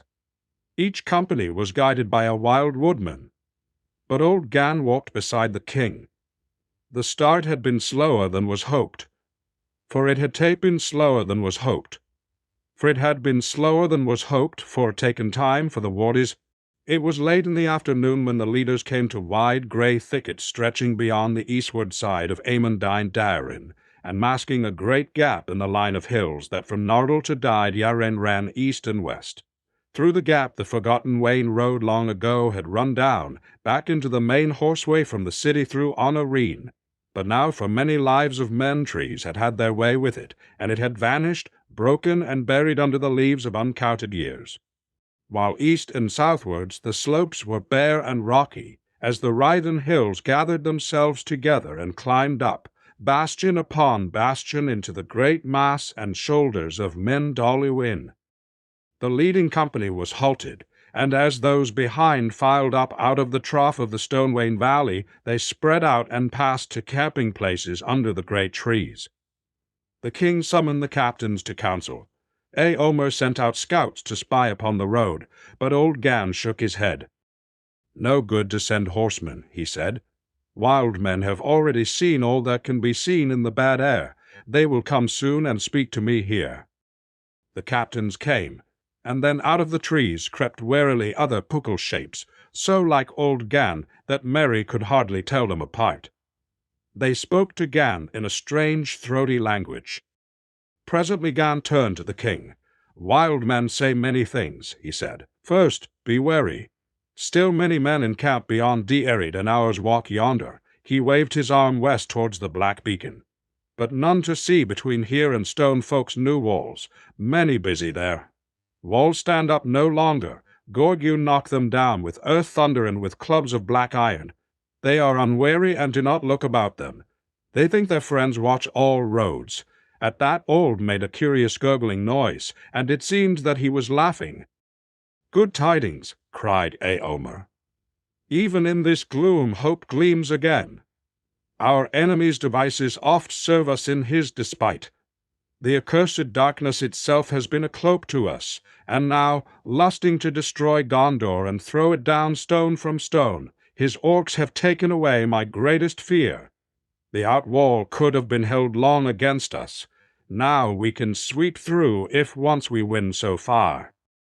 Once again I thank you, Gan Bedigon of the woods, said Theoden. Good fortune go with you for tidings and for guidance. Kill Gorgue, kill orc folk, no other words, please, wild men, answered Ganny. Drive away bad air and darkness with bright iron. To do these things we have ridden far, said the king, and we shall attempt them. But what we shall achieve only tomorrow will show. Gunbree squatted down and touched the earth with his horny brow in token of farewell. Then he got up as if to depart. But suddenly he stood looking up like some startled woodland animal snuffling a strange air. A light came in his eyes. "Wind is changing," he cried, and with that, in a twinkling as it seemed, he and his fellows had vanished into the glooms, never to be seen by any rider of Rohan again. Not long after, far away eastward, the fate drums throbbed again. Yet to no height in all the host came any fear that the wild men were unfaithful, strange and unlovely, though they might appear. "We need no further guidance," said Elfhelm, "for there are riders in the host who have ridden down to Munburg in days of peace. I, for one, when we come to the road, it will veer south, and there will lie before us still 7 leagues ere we reach the wall of the townlands. Along most of that way there is much grass on either side of the road. On that stretch the errant riders of Gondor reckon to make their great rumour. Then, since we must look for fell deeds and the need of all our strength," said Eomer, "I counsel that we rest now, and set out hence by night, and so time our going that we come upon the fields when tomorrow is as light as it will be, or when our Lord gives the signal." To this the king assented, and the captains departed. But soon Elfhelm returned. "The scouts have found naught to report beyond the Grey Wood, lord," he said, "save 2 men only, 2 dead men and 2 dead horses." "Well," said Eomer, "what of it?" "This, lord, they were errand riders of Gondor. Hagen was one." "Maybe. At least his hand still clasps the red arrow, but his head was hewn off. And this also, it would seem by the signs that they were fleeing westward when they fell. As I read it, they found the enemy already on the outwall, or assailing it, when they returned, and that would be 2 nights ago, if they used fresh horses from the posts, as is their wont. They could not reach the city and turn back." "Alas," said Theoden, "then Denethor has heard no news of our riding, and will despair of our coming." "Need brooks no delay, yet late is better than never," said Eomer. "And mayhap in this time shall the old saw be proved truer than ever before since men spoke with mouth." It was night.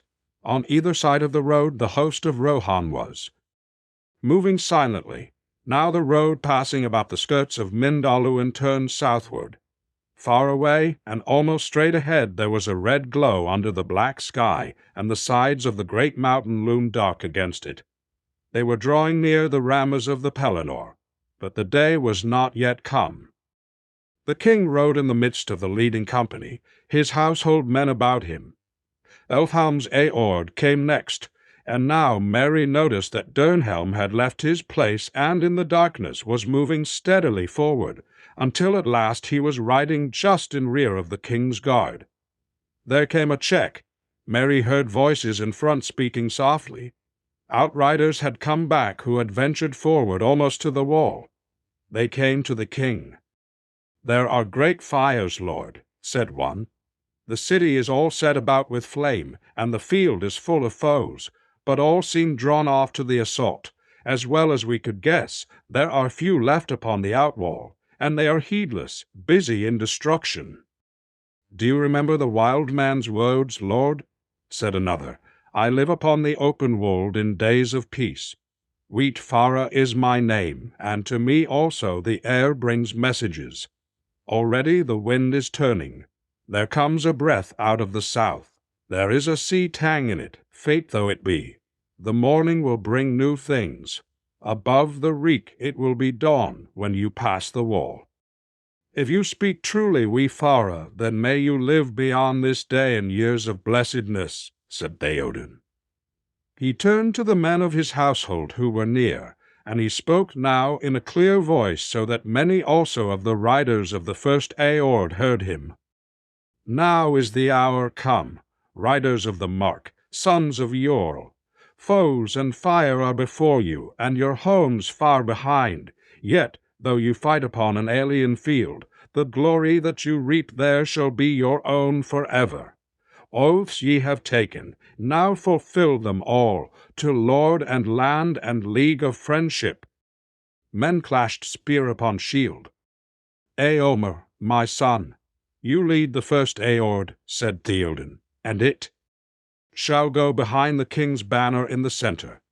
Elfhelm, lead your company to the right when we pass the wall, and Grimbold shall lead his towards the left. Let the other companies behind follow these three that lead, as they have chance. Strike wherever the enemy gathers. Other plans we cannot make, for we know not yet how things stand upon the field. Forth now, and fear no darkness. The leading company rode off as swiftly as they could, for it was still deep dark, whatever change we Fara might forebode. Merry was riding behind Dernhelm, clutching with the left hand, while with the other he tried to loosen his sword in its sheath.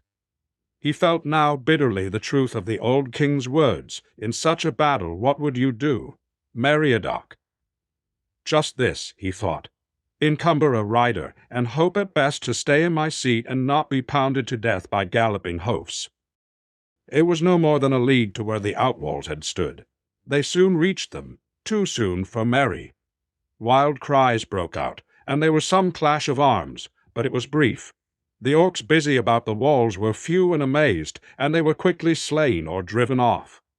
Before the ruin of the north gate in the Rammus, the king halted again. The first Aor drew up behind him and about him on either side. Dernhelm kept close to the king, though Elfhelm kept close to the king, Merry peered from behind Dernhelm's back.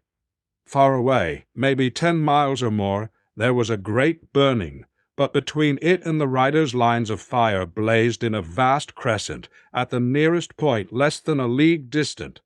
He could make out little more on the dark plain, and as yet he neither saw any hope of morning, nor felt any wind, changed or unchanged.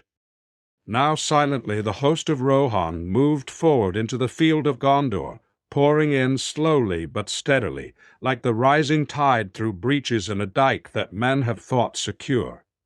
But the mind and will of the Black Captain were bent wholly on the falling city, and as yet no tidings came to him warning that his designs held any flaw. After a while the king led his men away somewhat eastward, to come between the fires of the siege and the outer fields. Still they were unchallenged, and still Théoden gave no signal. At last he halted once again. The city was now nearer. A smell of burning was in the air and a very shadow of death. The horses were uneasy, but the king sat upon Snowmane, motionless, gazing upon the agony of Minas Tirith, as if stricken suddenly by anguish or by dread. He seemed to shrink down, cowed by age.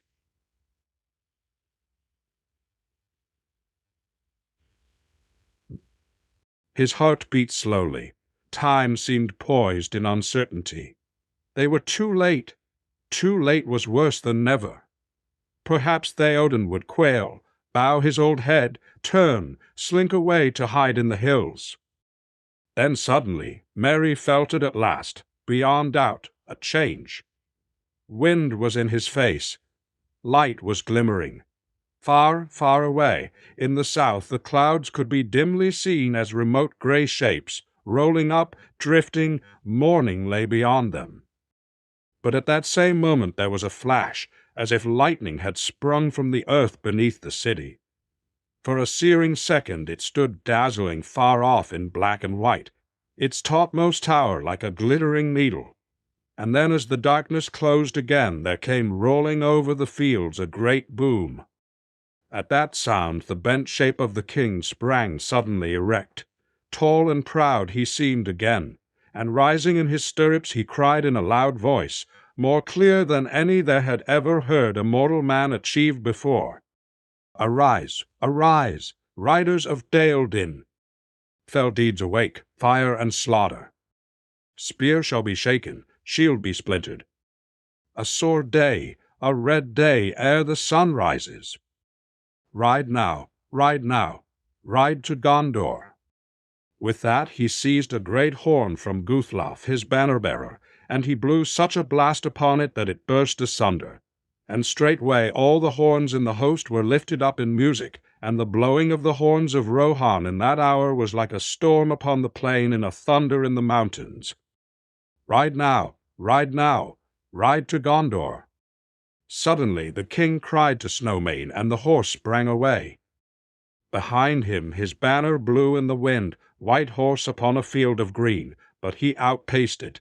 After him thundered the knights of his house, but he was ever before them.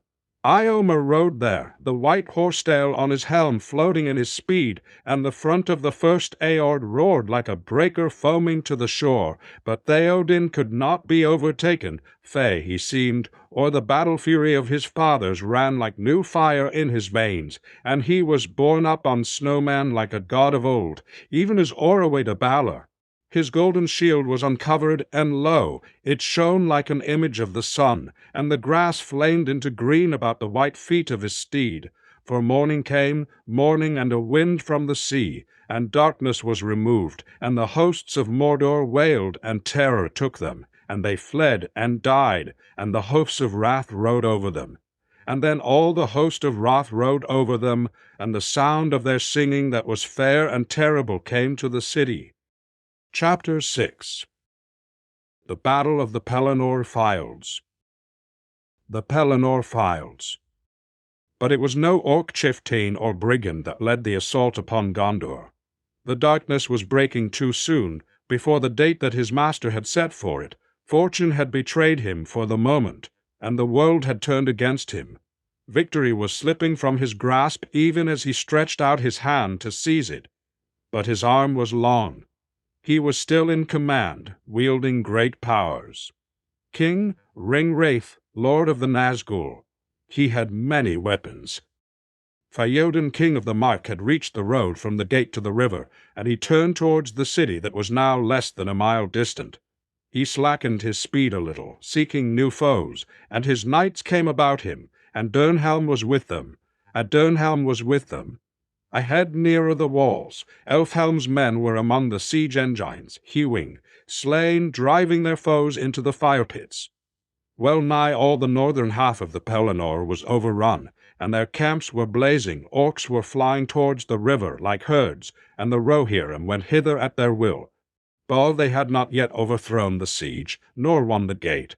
Many foes stood before it, and on the further half of the plain were other hosts still unfought.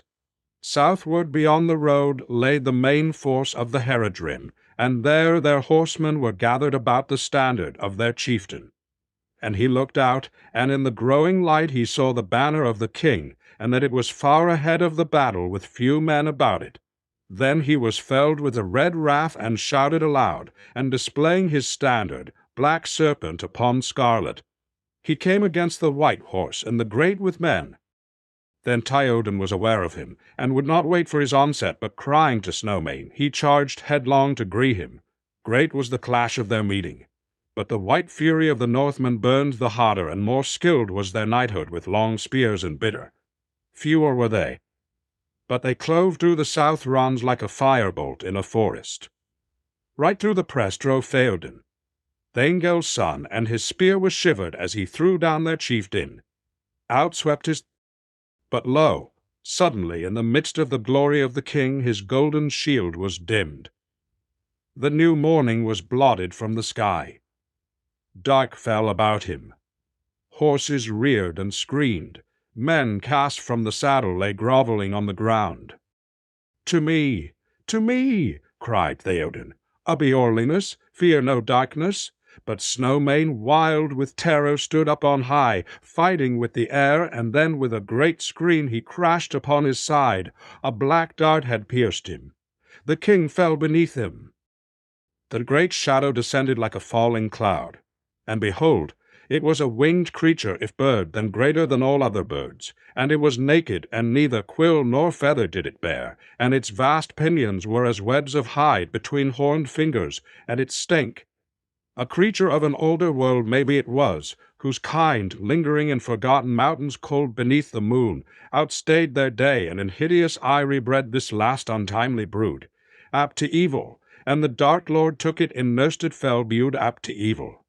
And the Dark Lord took, down Down it came, and then, folding its fingered webs, it gave a croaking cry, and settled upon the body of Snowmane, digging in its claws, stooping its long naked neck. Upon it sat a shape, black-mantled, huge and threatening. A crown of steel he bore, but between rim and robe naught was there to see, save only a deadly gleam of eyes, the lord of the Nazgûl all. To the air he had returned, summoning his steed ere the darkness failed, and now he was come again, bringing ruin, turning hope to despair, and victory to death. A great black mace he wielded. But Theoden was not utterly forsaken.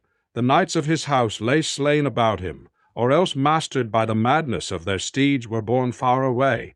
Yet one stood there still, Dernhelm the young, faithful beyond fear, and he wept, for he had loved his lord as a father. Right through the charge Merry had been borne unharmed behind him, until the shadow came, and then Windfuller had thrown them in his terror, and now ran wild upon the plain. Merry crawled on all fours like a dazed beast, and such a horror was on him. "King's man! King's man!" his heart cried within him. "You must stay by him. As a father you shall be to me," you said. But his will made no answer, and his body shook. He dared not open his eyes or look up. Then out of the blackness in his mind he thought that he heard Dernhelm speaking.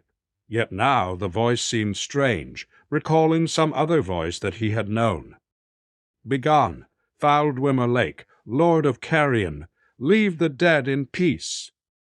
A cold voice answered, "Come not between the Nazgûl and his prey, or he will not slay thee in thy turn. He will bear thee away to the houses of lamentation, beyond all darkness, where thy flesh shall be devoured, and thy shriveled mind be left naked to the lidless eye." A sword rang as it was drawn. "Do what you will, but I will hinder it, if I may." "Hinder me? Thou fool! No living man may hinder me." Then Merry heard of all sounds in that hour the strangest. It seemed that Dernhelm laughed, and the clear voice was like the ring of steel. "But no living man am I. You look upon a woman. Owen I am, Omen's daughter. You stand between me and my lord and kin. Begone, if you be not deathless, for living or dark undead, I will smite you if ye touch him." The winged creature screamed at her, but the ring-wreath made no answer, and was silent, as if in sudden doubt. Very amazement for a moment conquered Merry's fear. He opened his eyes, and the blackness was lifted from them. There, some paces from him, sat the great beast, and all seemed dark about it, and above it loomed the Nazgûl lord like a shadow of despair. A little to the left facing them stood she whom he had called Dernhelm. But the helm of her secrecy had fallen from her, and her bright hair, released from its bonds. Her eyes, grey as the sea, were hard and fell, and yet tears were on her cheek. A sword was in her hand, and she raised her shield against the horror of her enemy's eyes. Owen it was, and Dernhelm also. For into Merry's mind flashed the memory of the face that he saw at the riding from Dunharrow, the face of one that goes seeking death, having no hope. Pity filled his heart and great wonder, and suddenly the slow-kindled courage of his race awoke. He clenched his hand. She should not die, so fair, so desperate. At least she should not die alone, unaided.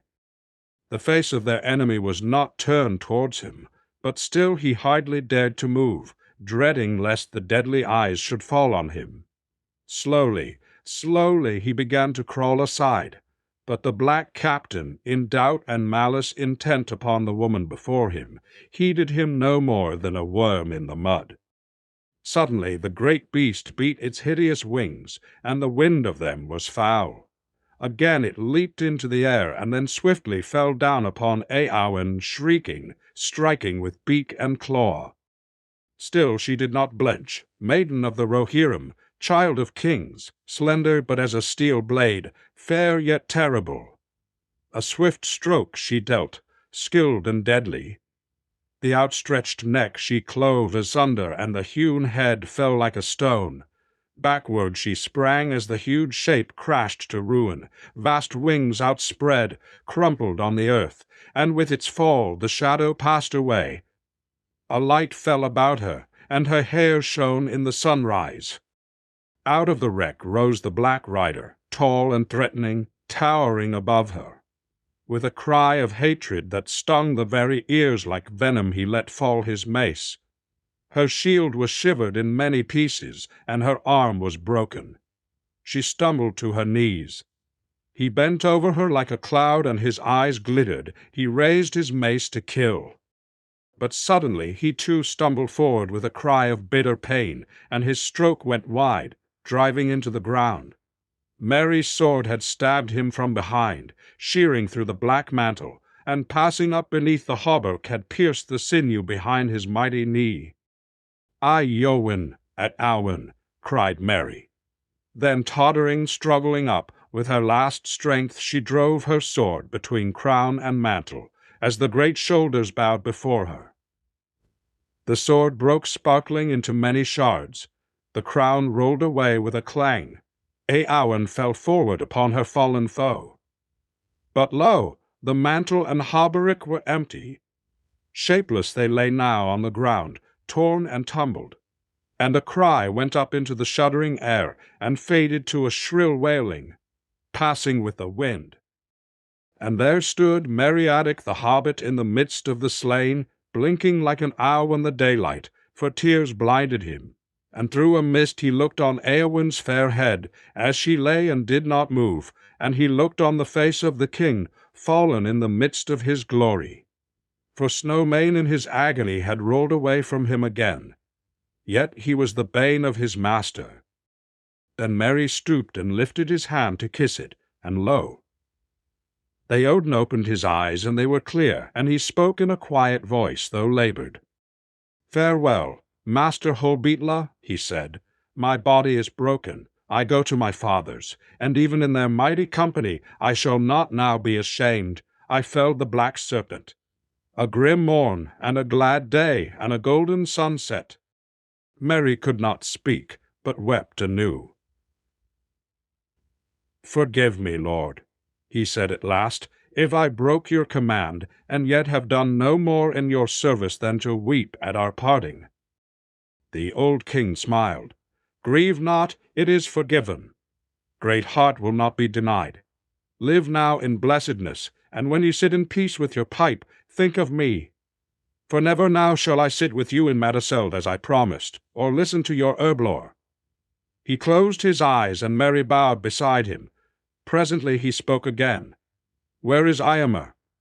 For my eyes darken, and I would see him ere I go. He must be king after me, and I would send word to Aoi. She would not have me, and I would send word to Aoi." Lord, began Merry brokenly. "She is—" but at that moment there was a great clamor, and all about them horns and trumpets were blowing. Merry looked round. He had forgotten the war and all the world beside, and many hours it seemed since the king rode to his fall, though in truth it was only a little while. But now he saw that they were in danger of being caught in the very midst of the great battle that would soon be joined. New forces of the enemy were hastening up the road from the river, and from under the walls came the legions of Morgul, and from the southward fields came footmen of Herod with horsemen before them, and behind them rose the huge backs of the Mumakil with war towers upon them.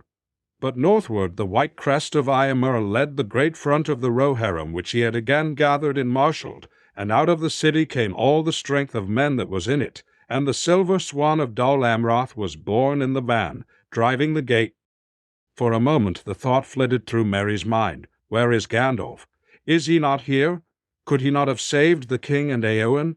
But thereupon Eomer rode up in haste, and with him came the knights of the household that still lived and had now mastered their horses.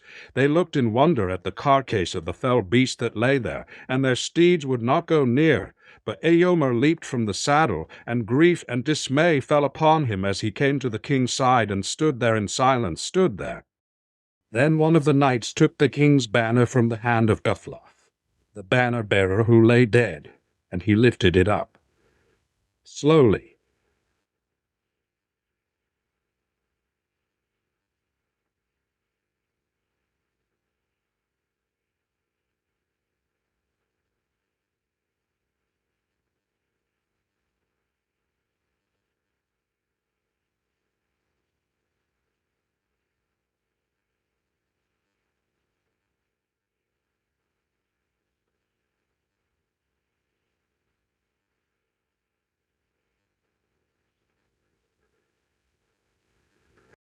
"Hail, King of the Mark," he said, "ride now to victory. Bid Eowyn farewell." And so he died, and knew not that Eowyn lay near him. And those who stood by wept, crying, "Theoden King." But Eomer said to them, "Mourn not overmuch. Mighty was the fallen. Meet was his ending, when his mound is raised. Women then shall weep, war now calls us."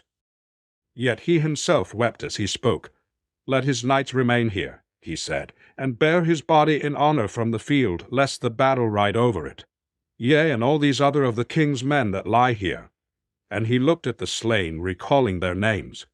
Then suddenly he beheld his sister Eowyn as she lay, and he knew her. He stood a moment as a man who is pierced in the midst of a cry by an arrow through the heart, and then his face went deathly white, and a cold fury rose in him, so that all speech failed him, so that all speech took him. "Eowyn, Eowyn," he cried at last. "Eowyn, how come you here? What madness or devilry is this? Death, death, death? Take us all." Then, without taking counsel or waiting for the approach of the men of the city, he spurred headlong back to the front of the great host, and blew a horn and cried aloud for the onset. Over the field rang his clear voice, calling, "Death, ride, ride to ruin and the world's ending." And with that the host began to move. But the Rohirrim sang no more. "Death," they cried with one voice loud and terrible, and gathering speed like a great tide their battle swept about their fallen king and passed, roaring away southwards. And still Meriadoc the hobbit stood there blinking through his tears, and no one spoke to him. Indeed, none seemed to heed him. He brushed away the tears and stooped to pick up the green shield that Eowyn had given him, and he slung it at his back. Then he looked for his sword that he had let fall, for even as he struck his blow his arm was numbed, and now he could only use his left hand. And behold, there lay his weapon, but the blade was smoking like a dry branch that has been thrust in a fire, and as he watched it with and withed, so passed the sword of the Barrow Downs, work of Westernessy. But glad would he have been to know its fate who wrought it slowly long ago in the North Kingdom when the Dúnedain were young, and chief among their foes was the dread realm of Angmar and its sorcerer king. No other blade, not though mightier hands had wielded it, would have dealt that foe a wound so bitter, cleaving the undead flesh, breaking the spell that knit his unseen sinews to his will. Men now raised the king, and laying cloaks upon spear truncheons, they made shift to bear him away towards the city, and others lifted Eowyn gently up and bore her after him. But the men of the king's household they could not yet bring from the field, for 7 of the king's knights had fallen there, and Deorwine their chief was among them. So they laid them apart from their foes and the fell beast, and set spears about them. And afterwards, when all was over, men returned and made a fire there, and burned the carcase of the beast. But for Snowmund they dug upon of Inotalmum the mark, faithful servant, yet master's bane. Lightfoot's foal, swift Snowmane. Green and long grew the grass on Snowmane's howe, but ever black and bare was the ground where the beast was burned. Now slowly and sadly Merry walked beside the bearers, and he gave no more heed to the battle. He was weary and full of pain, and his limbs trembled as with a chill. A great rain came out of the sea, and it seemed that all things wept for Theoden and Eowyn, quenching the fires in the city with grey tears. It was through a mist that presently he saw the van of the men of Gondor approaching Imrahil. Prince of Dol Amroth rode up and drew rein before them. "What burden do you bear, man of Rohan?" he cried. "Théoden king," they answered. "He is dead, but Éomer king now rides in the battle, he with the white crest in the wind." Then the prince went from his horse, and knelt by the bier in honor of the king and his great onset. And he wept. And rising he looked then on Éowlin, and was amazed. "Surely here is a woman?" he said. "Have even the women of the Rohirrim come to war in our need?" "Nay, one only," they answered. "The Lady Éowyn is she, sister of Éomer, and we knew not of her riding until this hour, and greatly we rue it." Then the prince, seeing her beauty, though her face was pale and cold, touched her hand as he bent to look more closely on her. "Men of Rohan," he cried, "are there no leeches among you? She is hurt to the death, maybe, but I deem that she yet lives." And he held the bright burnished vambrace that was upon his arm before her cold lips, and behold, a little mist was laid on it hardly to be seen. "Haste now is needed," he said, and he sent one riding back swiftly to the city to bring aid. But he, bowing low to the fallen, bade them farewell, and mounting rode away into battle. And now the fighting waxed furious on the fields of the Pelennor, and the din of arms rose upon high, with the crying of men and the neighing of horses. Horns were blown and trumpets were braying, and the Mumakil were bellowing as they were goaded to war. Under the south walls of the city the footmen of Gondor now drove against the legions of Morgul that were still gathered there in strength. But the horsemen rode eastward to the succor of Éorin's strength. But the horsemen rode eastward to the succor of Éor, Horin the Tall, Warden the Tall. Not too soon came their aid to the Rohirrim, for fortune had turned against Éomer, and his fury had betrayed him. The great wrath of his onset had utterly overthrown the front of his enemies, and great wedges of his riders had passed clear through the ranks of the Southrons, discomfiting their horsemen and riding their footmen to ruin. But wherever the Mumakil came there, the horses would not go, but blenched and swerved away. And the great monsters were unfought, and stood like towers of defence, and the Haradrim rallied about them. And if the Rohirrim at their onset were thrice outnumbered by the Haradrim alone, soon their case became worse. For new strength came now streaming to the field out of Osgiliath. There they had been mustered for the sack of the city and the rape of Gondor, waiting on the call of their captain.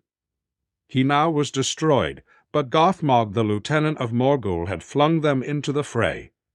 Easterlings with axes and Variags of Khond, Southrons in scarlet, and out of Farharid black men like half-trolls with white eyes. Some now hastened up behind the Rohirrim, others held westward to hold off the forces of Gondor, and prevent their joining with Rohan.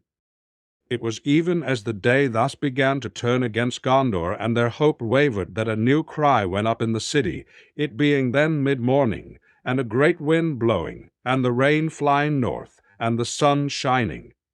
In that clear air watchmen on the walls saw afar a new sight of fear, and their last hope left them. For Anduin, from the bend at the Harland, so flowed that from the city men could look down it lengthwise for some leagues, and the far-sighted could see any ships that approached.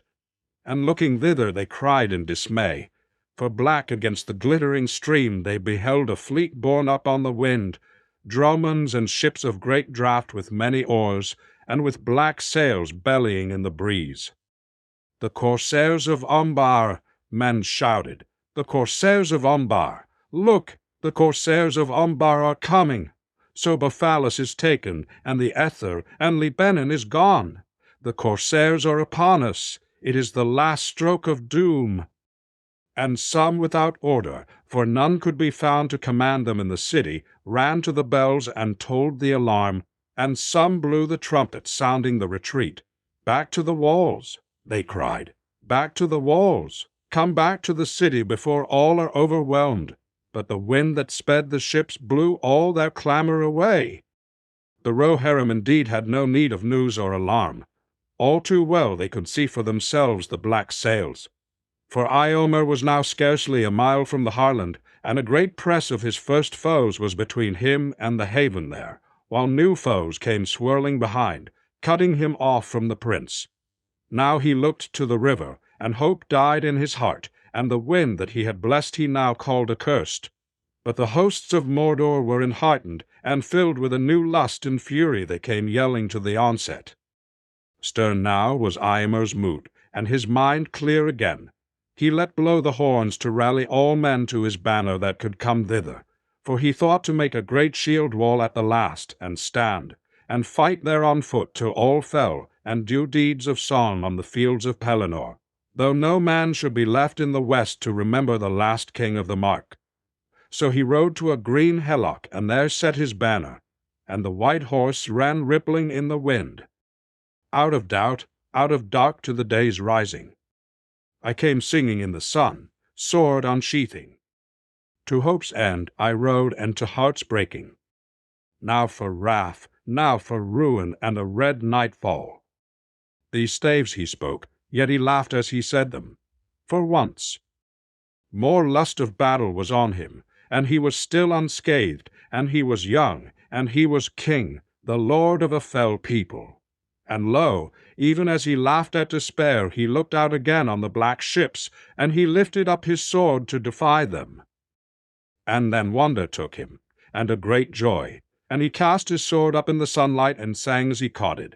And all eyes followed his gaze, and behold, upon the foremost ship a great standard broke, and the wind displayed it as she turned towards the Harland. There flowered a white tree, and that was for Gondor, but 7 stars were about it, and a high crown above it, the signs of Elendil that no lord had borne for years beyond count. And the stars were about it, and a high crown above it, for the signs of Elendil that no lord had borne for years beyond count. Thus came Aragorn son of Arathorn, El-Essar, Isildur's heir, out of the paths of the dead, borne upon a wind from the sea to the kingdom of Gondor. And the mirth of the Rohirrim was a torrent of laughter and a flashing of swords, and the joy and wonder of the city was a music of trumpets and a ringing of bells. But the hosts of Mordor were seized with bewilderment, and a great wizardry it seemed to them that their own ships should be filled with their foes, and a great wizardry it seemed to them that their own ships should be filled with their foes. East rode the knights of Dal Amroth, driving the enemy before them, troll men and variags and orcs that hated the sunlight. South strode Eomer, and men fled before his face, and they were caught between the hammer and the anvil. For now men leaped from the ships to the quays of the Harland and swept north like a storm. There came Legolas and Gimli wielding his axe, and Halbarad with the standard, and Aladan and Elrohir with stars on their brow, and the door-handed Dune, rangers of the north. But before all went Aragorn with the flame of the west, and Durul like a new fire kindled, Narsil re-forged as deadly as of old. And upon his brow was the star of Elendil. And so at length Eomer and Aragorn met in the midst of the battle, and they leaned on their swords and looked on one another and were glad. Thus we meet again, though all the hosts of Mordor lay between us, said Aragorn. Did I not say so at the Hornbird? So you spoke, said Eomer, but hope oft deceives, and I knew not then that you were a man foresighted. Yet twice blessed is help unlooked for, and never was a meeting of friends more joyful. And they clasped hand in hand, nor indeed more timely, said Eomer. You come none too soon, my friend. Much loss and sorrow has befallen us. Then let us avenge it ere we speak of it, said Aragorn, and they rode back to battle together. Hard fighting and long labor they had still, for the Southrons were bold men and grim and fierce in despair, and the Easterlings were strong and war-hardened and asked for no quarter. And so in this place and that, by burned homestead or barn, upon hillock or mound, under wall or on field, still they gathered and rallied and fought until the day wore away. Then the sun went at last behind Mindalluin and filled all the sky with a great burning, so that the hills and the mountains were dyed as with blood. Fire glowed in the river, and the grass of the Pelennor lay red in the nightfall. And in that hour the great battle of the field of Gondor was over, and not one living foe was left within the circuit of the Rammus. All were slain save those who fled to die or to drown in the red foam of the river.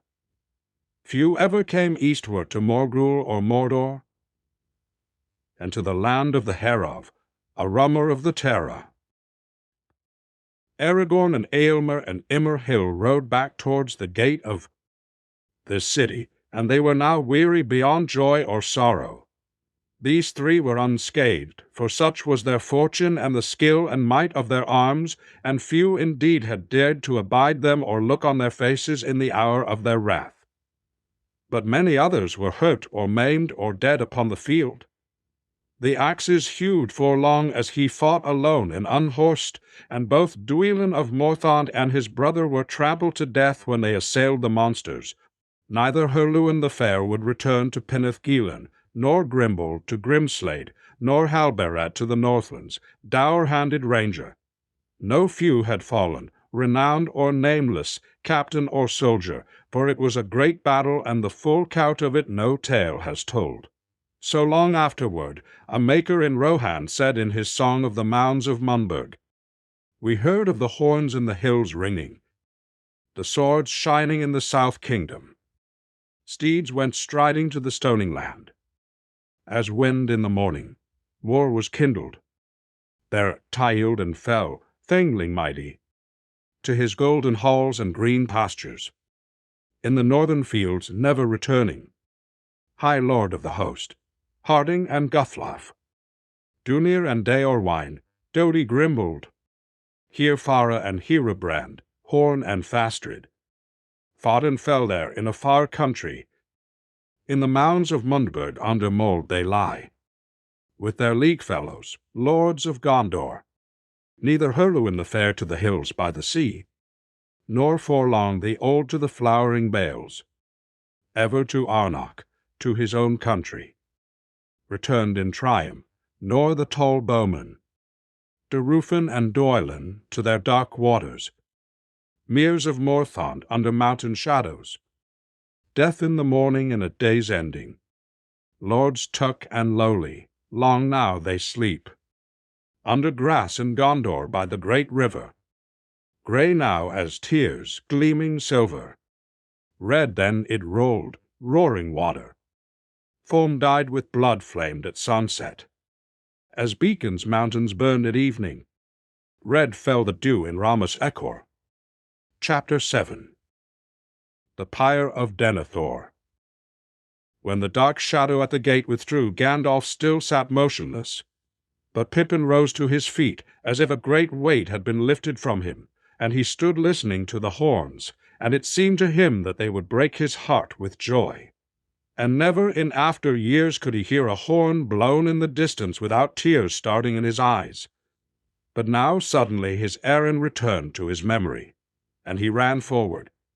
At that moment Gandalf stirred and spoke to Shadowfax, and was about to ride through the gate. "Gandalf, Gandalf," cried Pippin, and Shadowfax halted. "What are you doing here?" said Gandalf. "Is it not a law in the city that those who wear the black and silver must stay in the citadel, unless their lord gives them leave?" "He has," said Pippin. "He sent me away. But I am frightened. Something terrible may happen up there. The Lord is out of his mind, I think. I am afraid he will kill himself and kill Faramir too. Can't you do something?" Gandalf looked through the gaping gate, and already on the fields he heard the gathering sound of battle. He clenched his hand. "I must go," he said. "The Black Rider is abroad, and he will yet bring ruin on us. I have no time." "But Faramir," cried Pippin, "he is not dead, and they will burn him alive if someone does not stop them." "Burn him alive?" said Gandalf.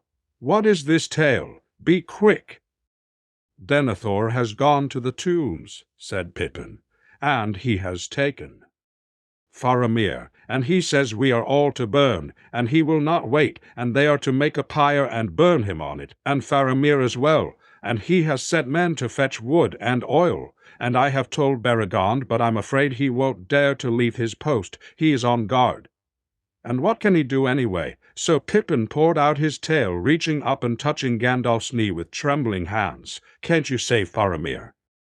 Maybe I can, said Gandalf, but if I do, then others will die, I fear. Well, I must come, since no other help can reach him. But evil and sorrow will come of this. Even in the heart of our stronghold the enemy has power to strike us, for his will it is that is at work. Then, having made up his mind, he acted swiftly, and catching up Pippin and setting him before him, he turned Shadowfax with a word. Up the climbing streets of Minas Tirith they clattered, while the noise of war rose behind them. Everywhere men were rising from their despair and dread, seizing their weapons, crying one to another, "Rohan has come." Captains were shouting, companies were mustering, many already were marching down to the gate. They met the Prince Imrahil, and he called to them, "Whither now, Mithrandir? The Rohirrim are fighting on the fields of Gondor. We must gather all the strength that we can find." "You will need every man and more," said Gandalf. "Make all haste. I will come when I can, but I have an errand to the Lord Denethor that will not wait. Take command in the Lord's absence." They passed on, and as they climbed and drew near to the citadel, they felt the wind blowing in their faces, and they caught the glimmer of morning far away, a light growing in the southern sky. But it brought little hope to them, not knowing what evil lay before them, fearing to come too late. "Darkness is passing," said Gandalf, "but it still lies heavy on this city." At the gate of the citadel they found no guard. "Then Beregond has gone," said Pippin more hopefully. They turned away and hastened along the road to the closed door. It stood wide open, and the porter lay before it. He was slain, and his key had been taken. "Work of the enemy," said Gandalf. "Such deeds he loves, friend at war with friend, loyalty divided in confusion of hearts." Now he dismounted and bade Shadowfax return to his stable. "For, my friend," he said, "you and I should have ridden to the fields long ago, but other matters delay me. Yet come swiftly if I call." They passed the door and walked on down the steep, winding road. Light was growing, and the tall columns and carven figures beside the way went slowly by like gray ghosts. Suddenly the silence was broken, and they heard below them cries and the ringing of swords, such sounds as had not been heard in the hallowed places since the building of the city. At last they came to Rath Dinnan and hastened towards the house of the stewards, looming in the twilight under its great dome. "Stay! Stay!" cried Gandalf, springing forward to the stone stair before the door. "Stay, it is madness." For there were the servants of Denethor with swords and torches in their hands. But alone in the porch upon the topmost step stood Beregond, clad in the black and silver of the guard, and he held the door against them. 2 of them had already fallen to his sword, staining the hollows with their blood, and the others cursed him, calling him outlaw and traitor to his master. Even as Gandalf and Pippin ran forward, they heard from within the House of the Dead the voice of Denethor crying, "Haste, haste, do as I have bidden. Slay me this renegade, or must I do so myself?" Thereupon the door which Beregond held shut with his left hand was wrenched open, and there behind him stood the lord of the city, tall and fell. A light like flame was in his eyes, and he held a drawn sword.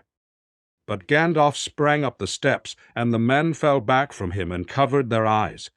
For his coming was like the incoming of a white light into a dark place, and he came with great anger. He lifted up his hand, and in the very stroke the sword of Denethor flew up and left his grasp, and fell behind him in the shadows of the house, and Denethor stepped backward before Gandalf as one amazed.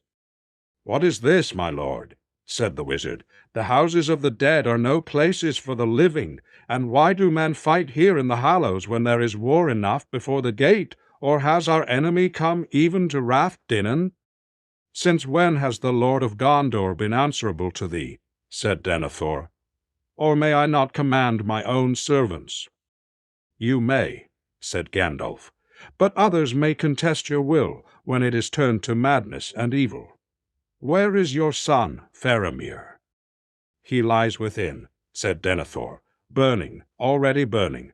They have set a fire in his flesh, but soon all shall be burned.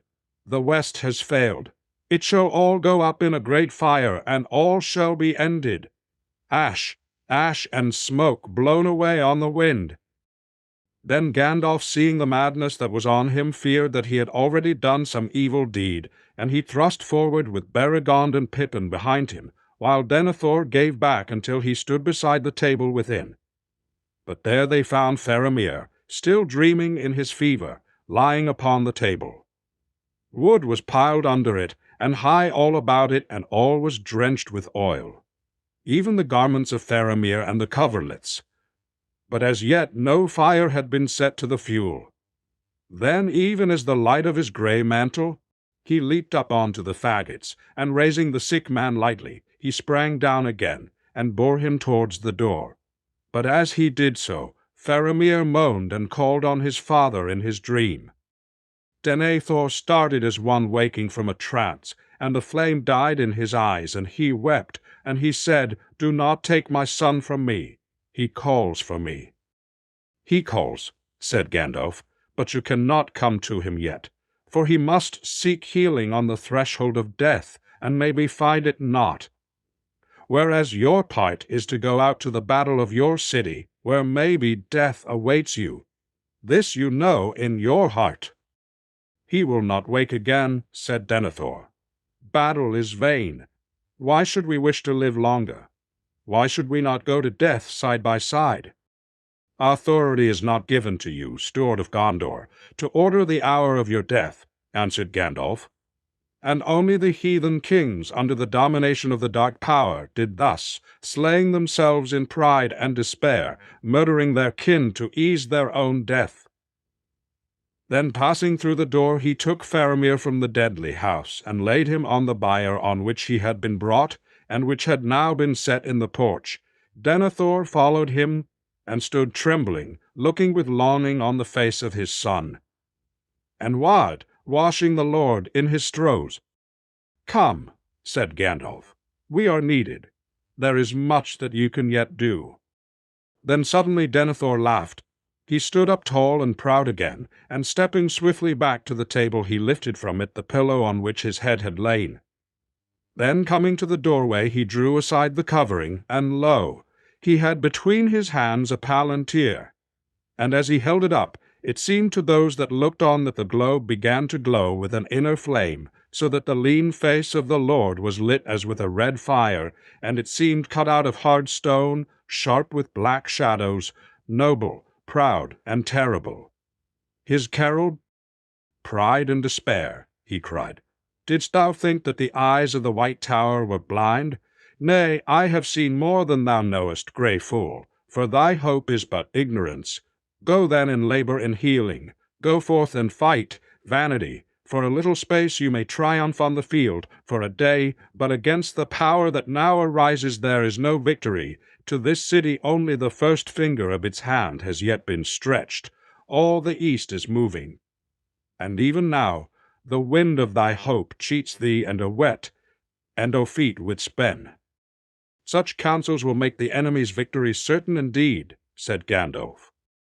"Hope on then," laughed Denethor. "Do I not know thee, Mithrandir? Thy hope is to rule in my stead, to stand behind every throne north, south, or west. I have read thy mind and its policies. Do I not know that this halfling was commanded by thee to keep silence? That he was brought hither to be a spy within my very chamber? And yet in our speech together I have learned the names and purpose of all thy companions. So, with the left hand thou wouldst use me for a little while as a shield against all. But I say to thee, Gandalf Mithrandir, I will not be thy tool. I am steward of the house of Anarion. I will not step down to be the daughter chamberlain of an upstart. Even were his claim proved to me, still he comes, but of the line of Isildur. I will not bow to such a one, last of a ragged house long bereft of lordship and dignity. What then would you have? said Gandalf, "if your will could have its way." "I would have things as they were in all the days of my life," answered Denethor, "and in the days of my long fathers before me, to be the lord of this city in peace, and leave my chair to a son after me who would be his own master and no wizard's pupil. But if doom denies this to me, then I will have naught, neither life diminished, nor love halved, nor honor abated.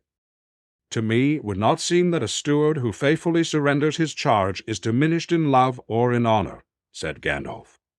"And at the least you shall not rob your son of his choice while his death is still in doubt."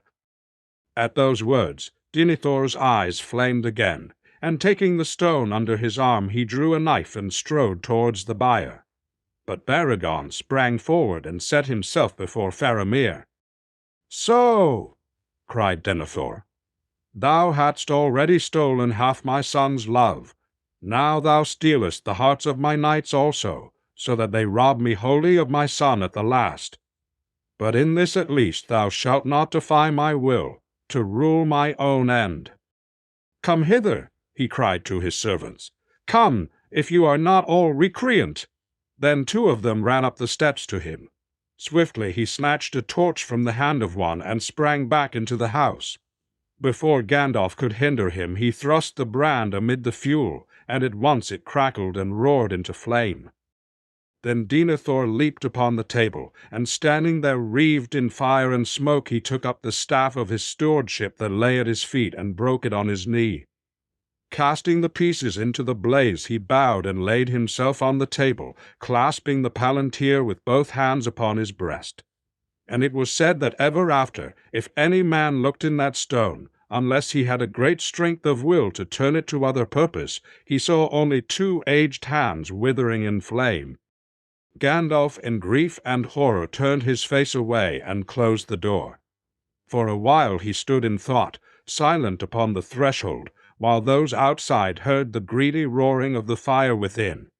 And then Denethor gave a great cry, and afterward spoke no more, nor was ever again seen by mortal men. "So passes Denethor, son of Ecthelion," said Gandalf. Then he turned to Beregond and the Lord's servants that stood there aghast.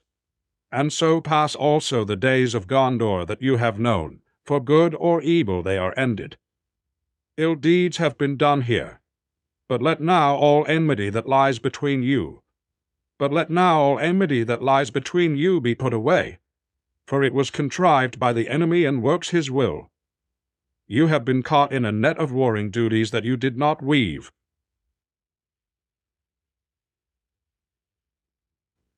Wrought out the Irwadides, that for the Baragon, bear away from this unhappy place your comrades who have fallen, and we will bear Faramir, steward of Gondor, to a place where he can sleep in peace, or die if that be his doom." Then Gandalf and Baragon, taking up the bier, bore away towards the houses of healing, while behind them walked Pippin with downcast head.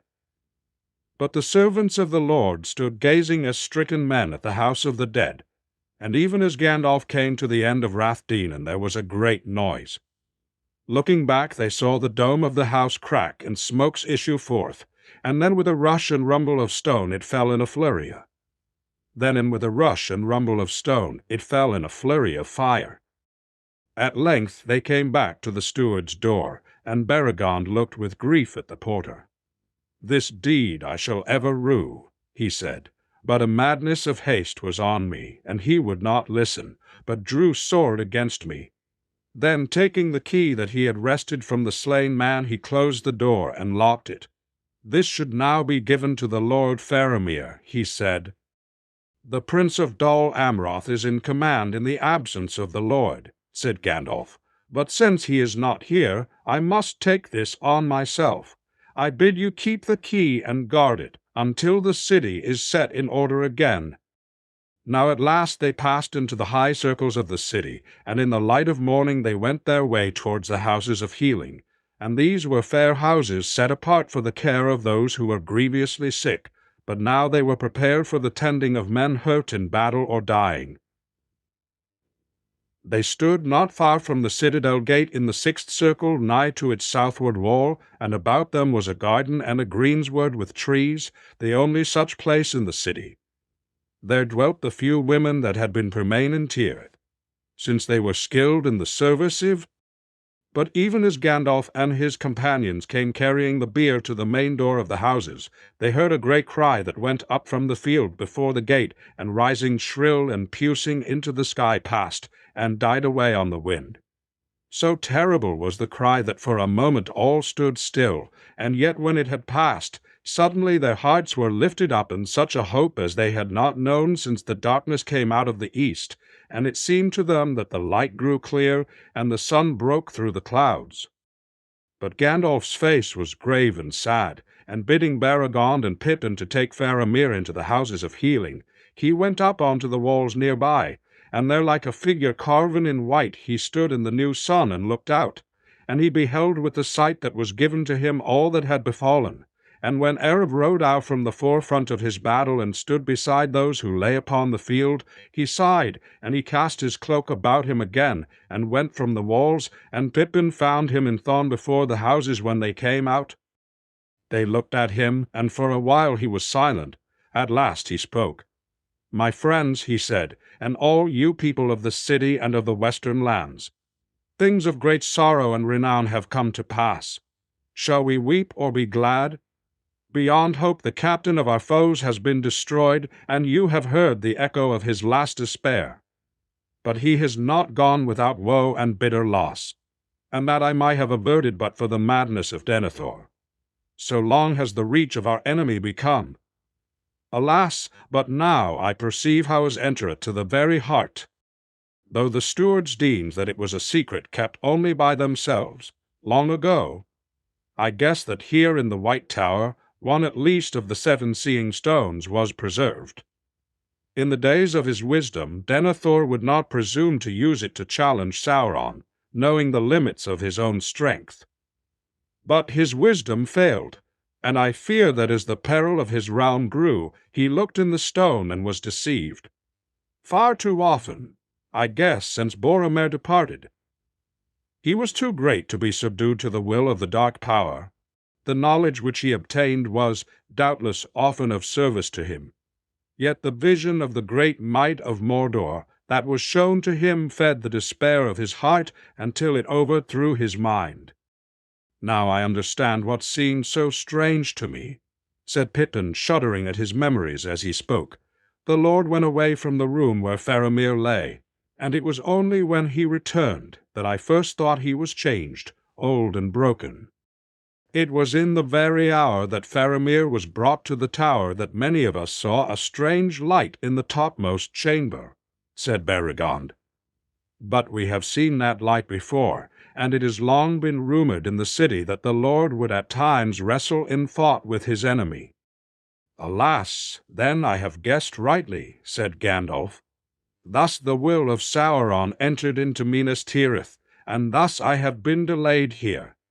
And here I shall still be forced to remain, for I shall soon have other charges, not Faramir only. Now I must go down to meet those who come.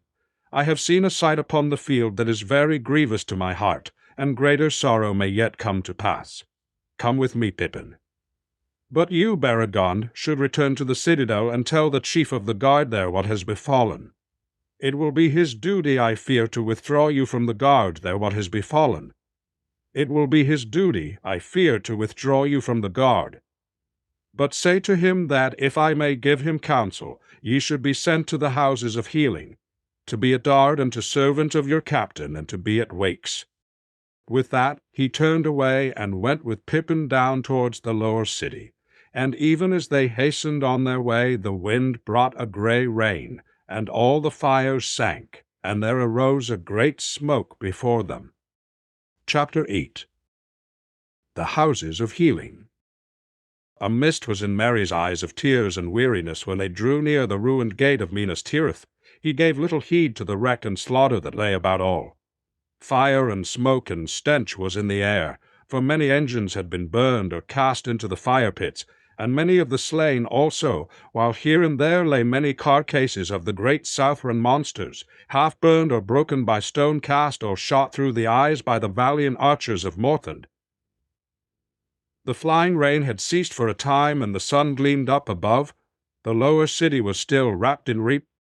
Already men were laboring to clear a way through the jetsam of battle, and now out from the gate came some bearing litters. Gently they laid Eowyn upon soft pillows, but the king's body they covered with a great cloth of gold, and they bore torches about him, and their flames, pale in the sunlight, were fluttered by the wind. So Theoden and Eowyn came to the city of Gondor, and all who saw them bared their heads and bowed. And they passed through the ash and fume of the burned circle, and went on and up along the streets of stone. To Merry the ascent seemed a song, a meaningless journey in a hateful dream, going on and on to some dim ending that memory cannot seize. Slowly the lights of the torches in front of him flickered and went out, and he was walking in a darkness, and he thought, "This is a tunnel leading to a tomb. There we shall stay forever." But suddenly into his dream there fell a living voice. "Well, Merry, thank goodness I have found you." He looked up, and the mist before his eyes cleared a little. There was Pippin. They were face to face in a narrow lane, and but for themselves it was empty. He rubbed his eyes. "Where is the king?" he said. "And Eowyn?" Then he stumbled and sat down on a doorstep and began to weep again. "They have gone up into the citadel," said Pippin. "I think you must have fallen asleep on your feet and taken the wrong turning. When we found that you were not with them, Gandalf sent me to look for you. Poor old Merry, how glad I am to see you again. But you are worn out, and I won't bother you with any talk. But tell me, are you hurt or wounded?" "No," said Merry. "Well, no, I don't think so. But I can't use my right arm, Pippin, not since I stabbed him, and my sword burned all away like a piece of wood." Pippin's face was anxious.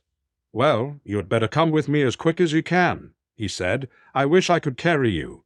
You aren't fit to walk any further. They shouldn't have let you walk at all, but you must forgive them. So many dreadful things have happened in the city, Merry, that one poor hobbit coming in from the battle is easily overlooked." "It's not always a misfortune being overlooked," said Merry. "I was overlooked just now by— No, I can't speak of it. Help me, Pippin. It's all going dark again, and my arm is so cold." "Lean on me, Merry lad," said Pippin. "Come now, foot by foot, it's not far." "Are you going to bury me?" said Merry. "No, indeed," said Pippin, trying to sound cheerful, though his heart was wrung with fear and pity. "No, we are going to the houses of healing." They turned out of the lane that ran between tall houses and the outer wall of the fourth circle, and they regained the main street, climbing up to the citadel. Step by step they went, while Merry swayed and murmured as one in sleep.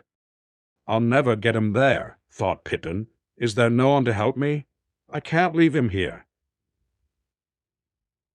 Just then, to his surprise, a boy came running up behind, and as he passed he recognized Burgle Baragon's son. "Hallo, Baragil," he called. "Where are you going?" "Glad to see you again, and still alive." "I am running errands for the healers," said Burgle. "I cannot stay." "Don't," said Pippin, "but tell them up there that I have a sec. Hobbit, a Parian, mind you, come from the battlefield. I don't think he can walk so far. If Mithrandir is there, he will be glad of the message."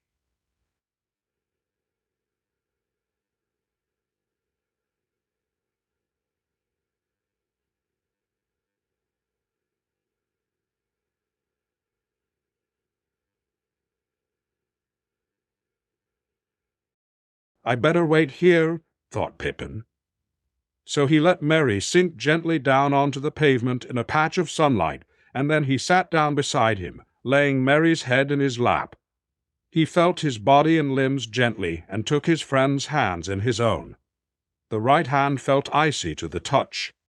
It was not long before Gandalf himself came in search of them. He stooped over Merry and caressed his brow. Then he lifted him carefully. "He should have been born in honor into this city," he said. "He has well repaid my trust. For if Elrond had not yielded to me, neither of you would have set out. And then far more grievous would the evils of this day have been." He sighed. "And yet here is another charge on my hands, while all the time the battle hangs in the balance."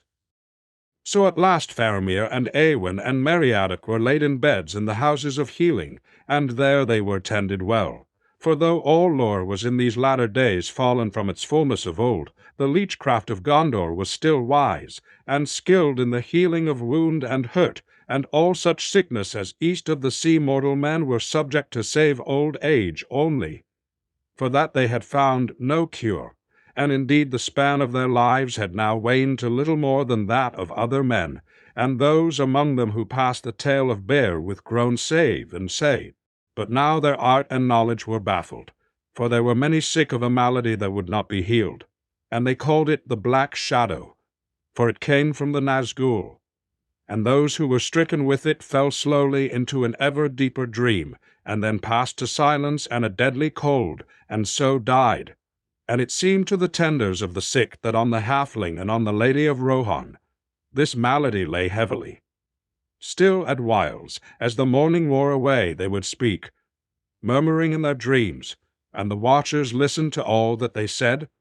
Perhaps something men understand their hurts, but soon they began to fall down into the darkness, and as the sun turned west, a grey shadow crept over their faces. But Faramir burned with a fever that would not abate. Gandalf went from one to the other full of care, and he was told all that the watchers could hear. And so the day passed, while the great battle outside went on with shifting hopes and strange tidings. And still Gandalf waited and watched and did not go forth, till at last the red sunset filled all the sky, and the light through the windows fell on the grey faces of the sick. Then it seemed to those who stood by that in the glow, the faces of the sick. Then it seemed to those who stood by that in the glow. Then an old wife, Ioreth, the eldest of the women who served in that house, looking on the fair face of Faramir, wept, for all the people loved him. And she said, "Alas, if he should die! Would that there were kings in Gondor, as there were once upon a time, they say. For it is said in old lore, the hands of the king are the hands of a healer, and so the rightful king could ever be known." And Gandalf, who stood by, said, "Men may long remember your words, Ioreth, for there is hope in them. Maybe a king has indeed returned to Gondor, or have you not heard the strange tidings that have come to the city?" "I have been too busy with this and that to heed all the crying and shouting," she answered. "All I hope is that those murdering devils do not come to this house and trouble the sick."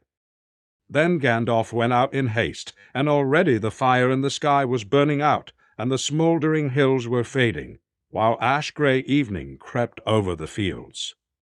Now as the sun went down, Aragorn and Éomer and Emerhil drew near the city with their captains and knights, and when they came before the gate, Aragorn said, "Behold the sun setting in a great fire. It is a sign of the end and fall of many things, and a change in the tides of the world.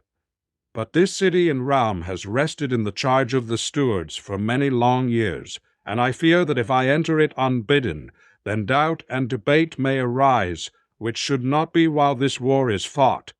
I will not enter in nor make any claim, until it be seen whether we or Mordor shall prevail. Men shall pitch my tents upon the field, and here I will await the welcome of the Lord." But Éomer said, "Already you have raised the banner of the kings and displayed the tokens of Elendil's house. Will you suffer these to be challenged?" "No," said Aragorn, "but I deem the time unripe, and I have no mind for strife except with our enemy and his servants." And the Prince Imrahil said, "Your words, Lord, are wise, if one who is a kinsman of the Lord Denethor may counsel you in this matter. He is strong-willed and proud, but old, and his mood has been strange since his son was stricken down. Yet I would not have you remain like a beggar at the door." "Not a beggar," said Aragorn, "say a captain of the rangers, who are unused to cities and houses of stone." And he commanded that his banner should be furled, and he did off the star of the north kingdom, and gave it to the keeping of the sons of Elrond.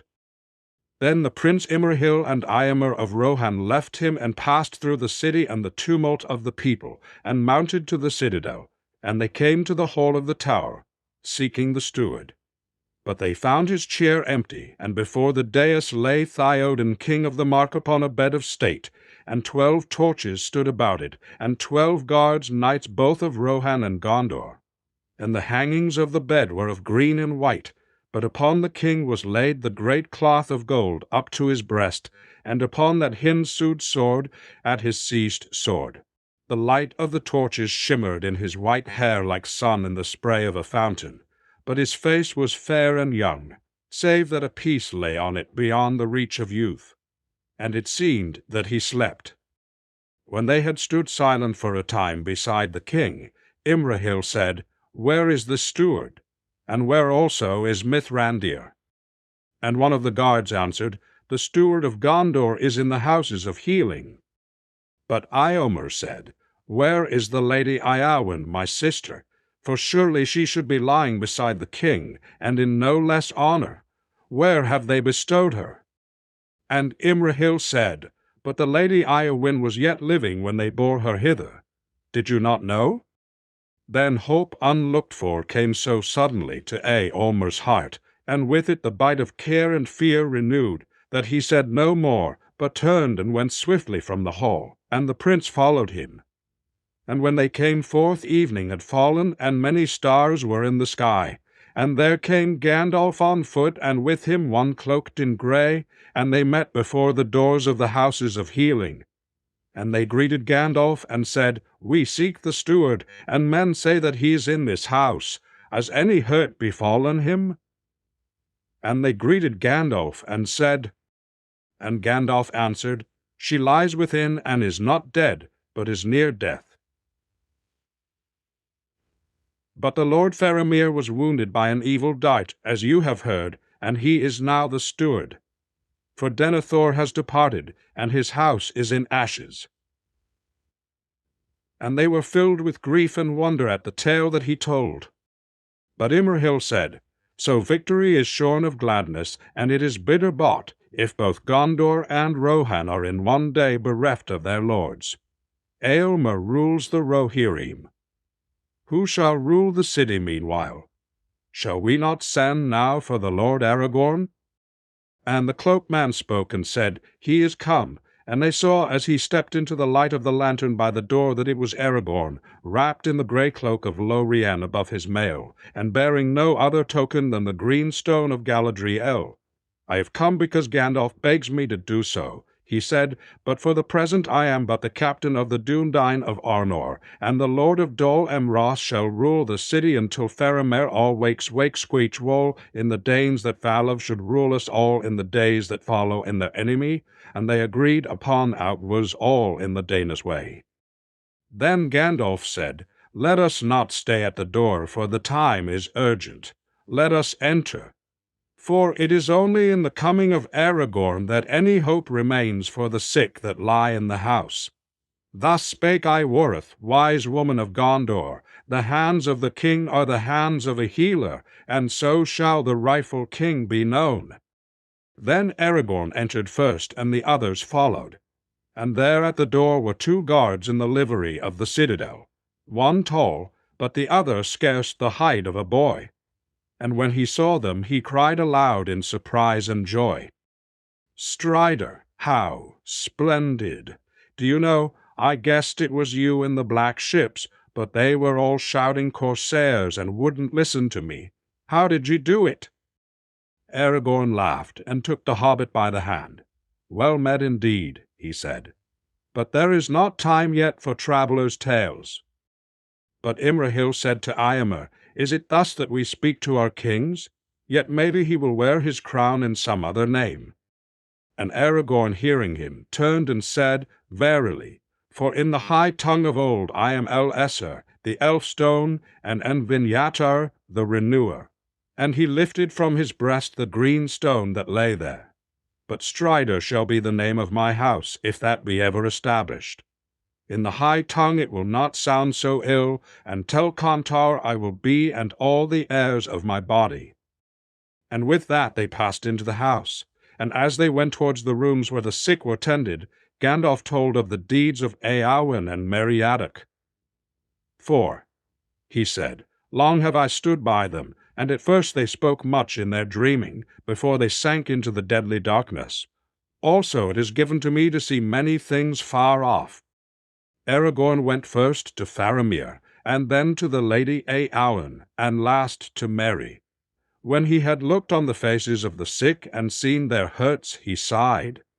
"Here I must put forth all such power and skill as is given to me," he said. "Would that Elrond were here, for he is the eldest of all our race, and has the greater power." And Eomer, seeing that he was both sorrowful and weary, said, "First you must rest, surely, and at the least eat a little." But Aragorn answered, "Nay, for these three, and most soon for Faramir, time is running out. All speed is needed." Then he called to Earith, and he said, "You have store in this house of the herbs of healing?" "Yes, Lord," she answered, "but not enough, I reckon, for all that will need them. But I am sure I do not know where we shall find more.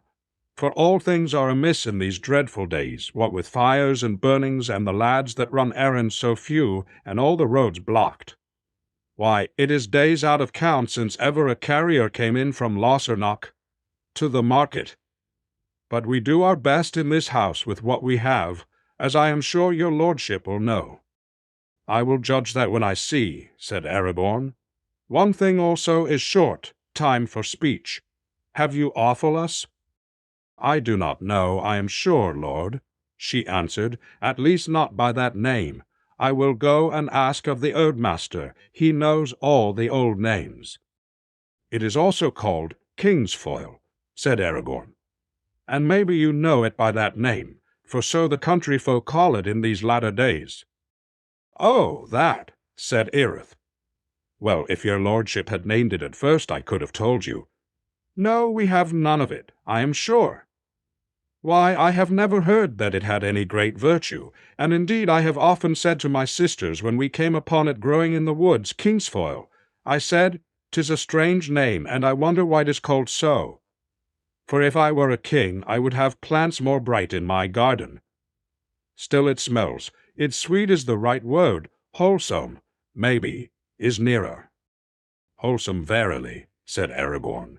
"And now, Dane, if you love the Lord Faramir, run as quick as your tongue and get me King's foil, if there is a leaf in the city."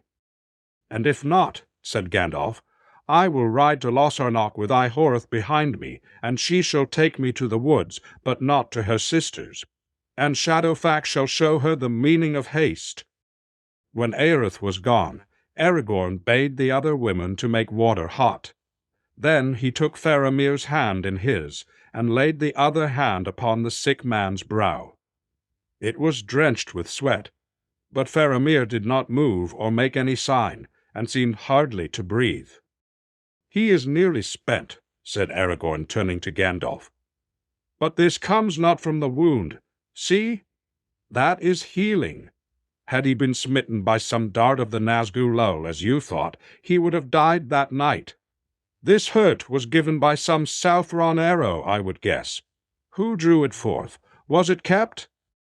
"I drew it forth," said Imrahil, "and staunched the wound. But I did not keep the arrow, for we had much to do.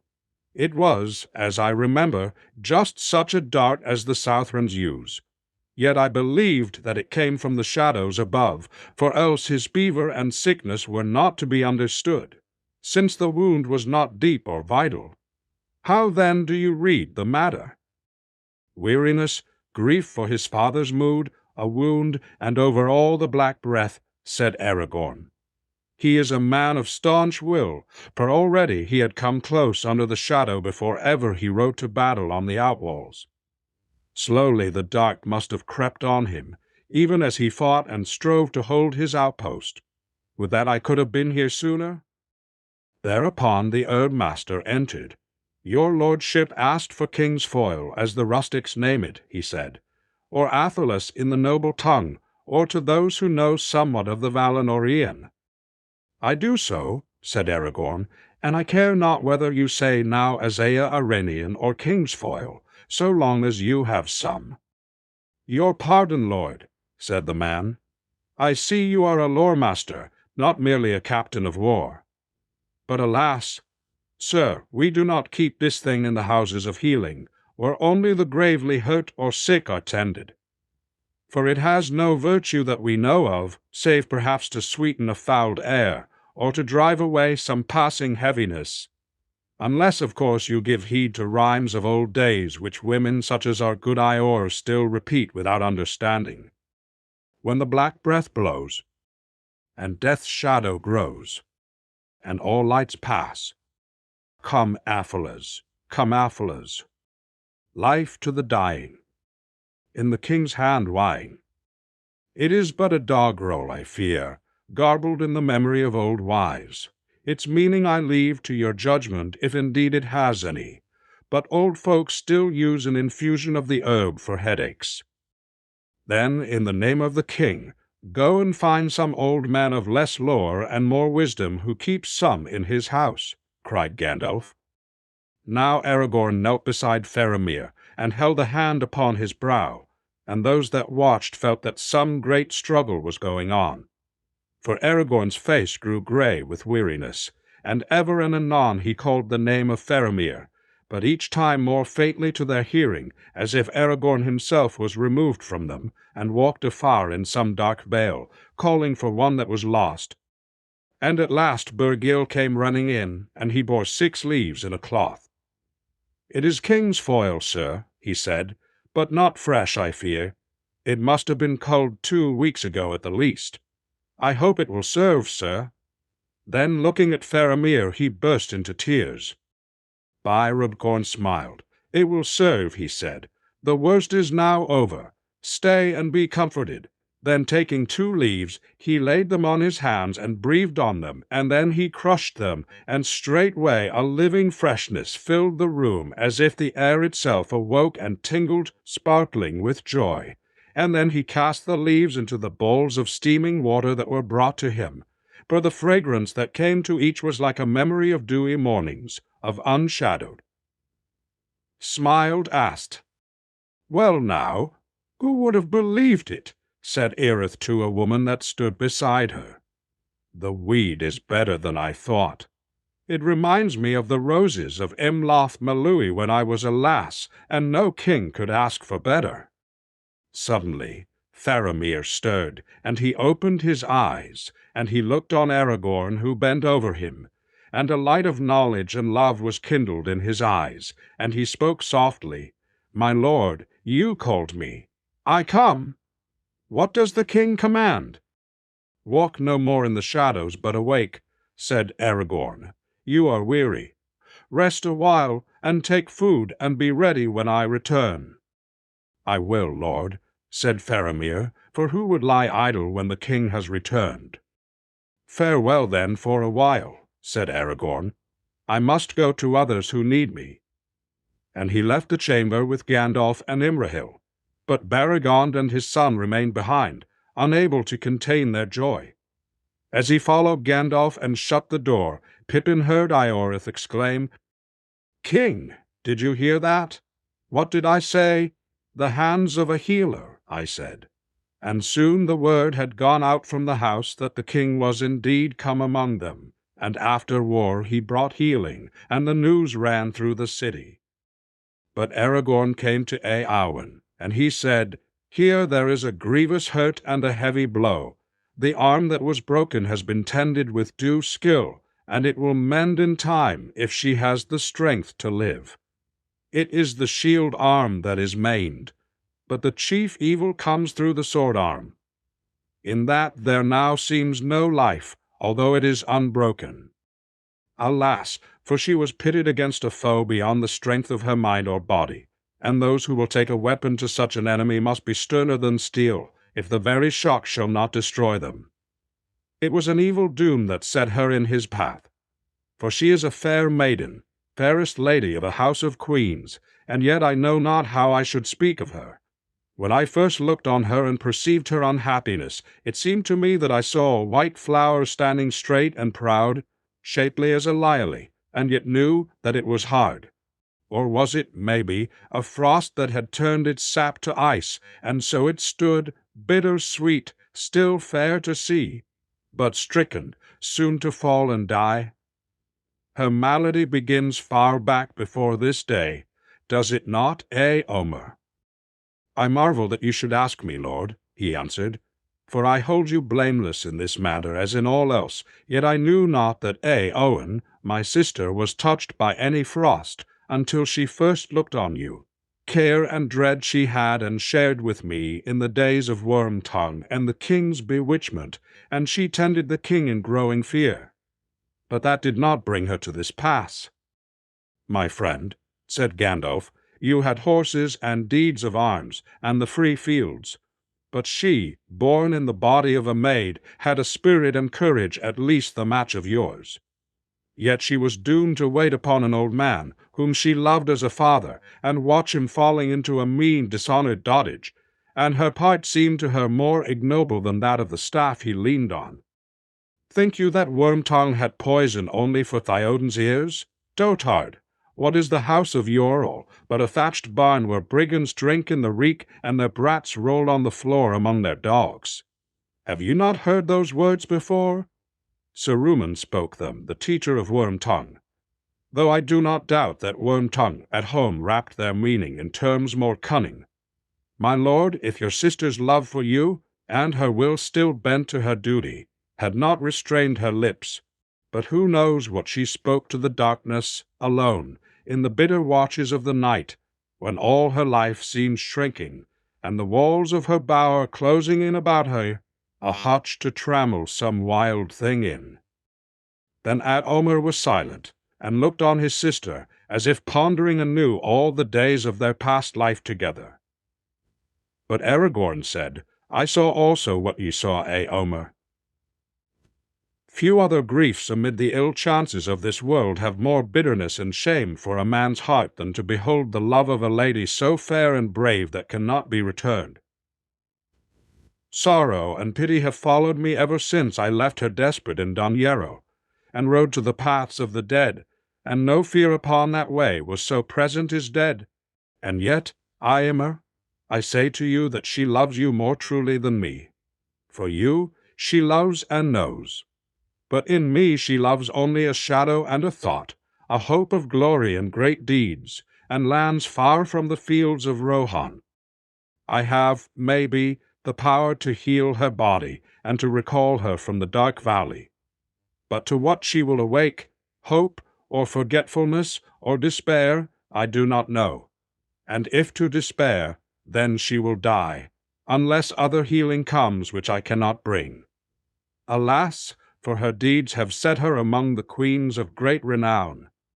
Then Aragorn stooped and looked in her face, and it was indeed white as a lily, cold as frost, and hard as graven stone.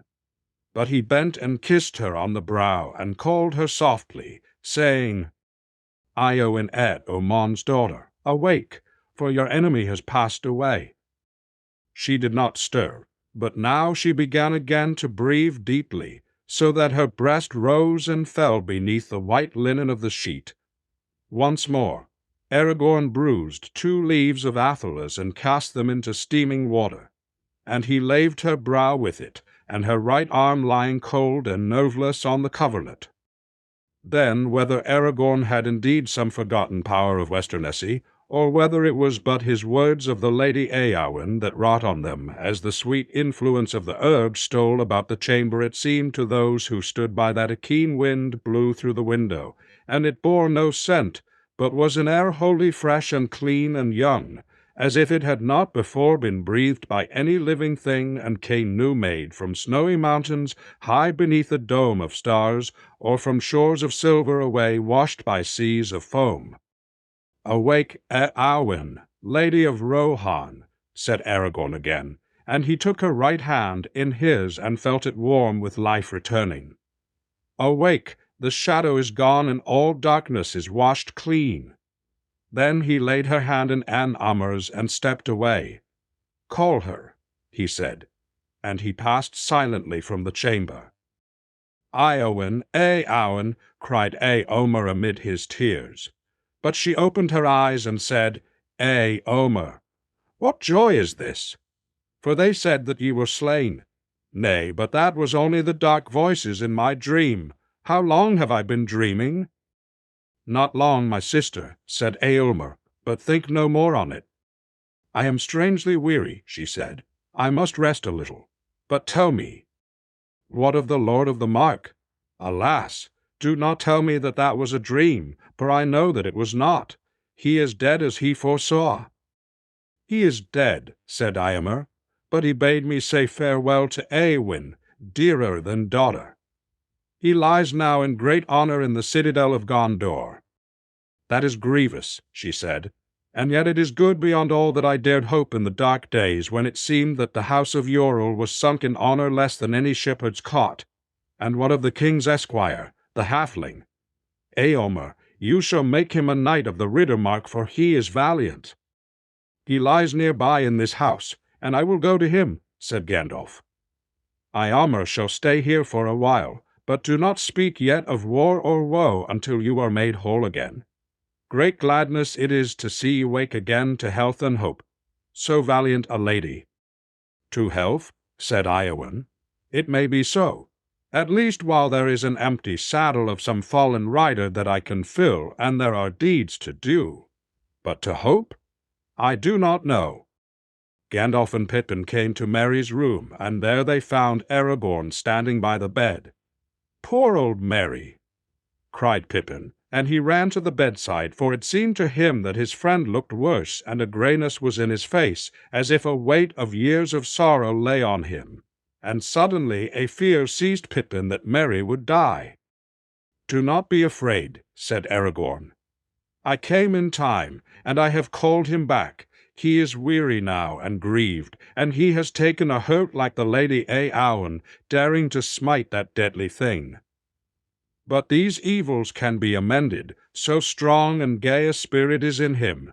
His grief he will not forget, but it will not darken his heart, it will teach him wisdom.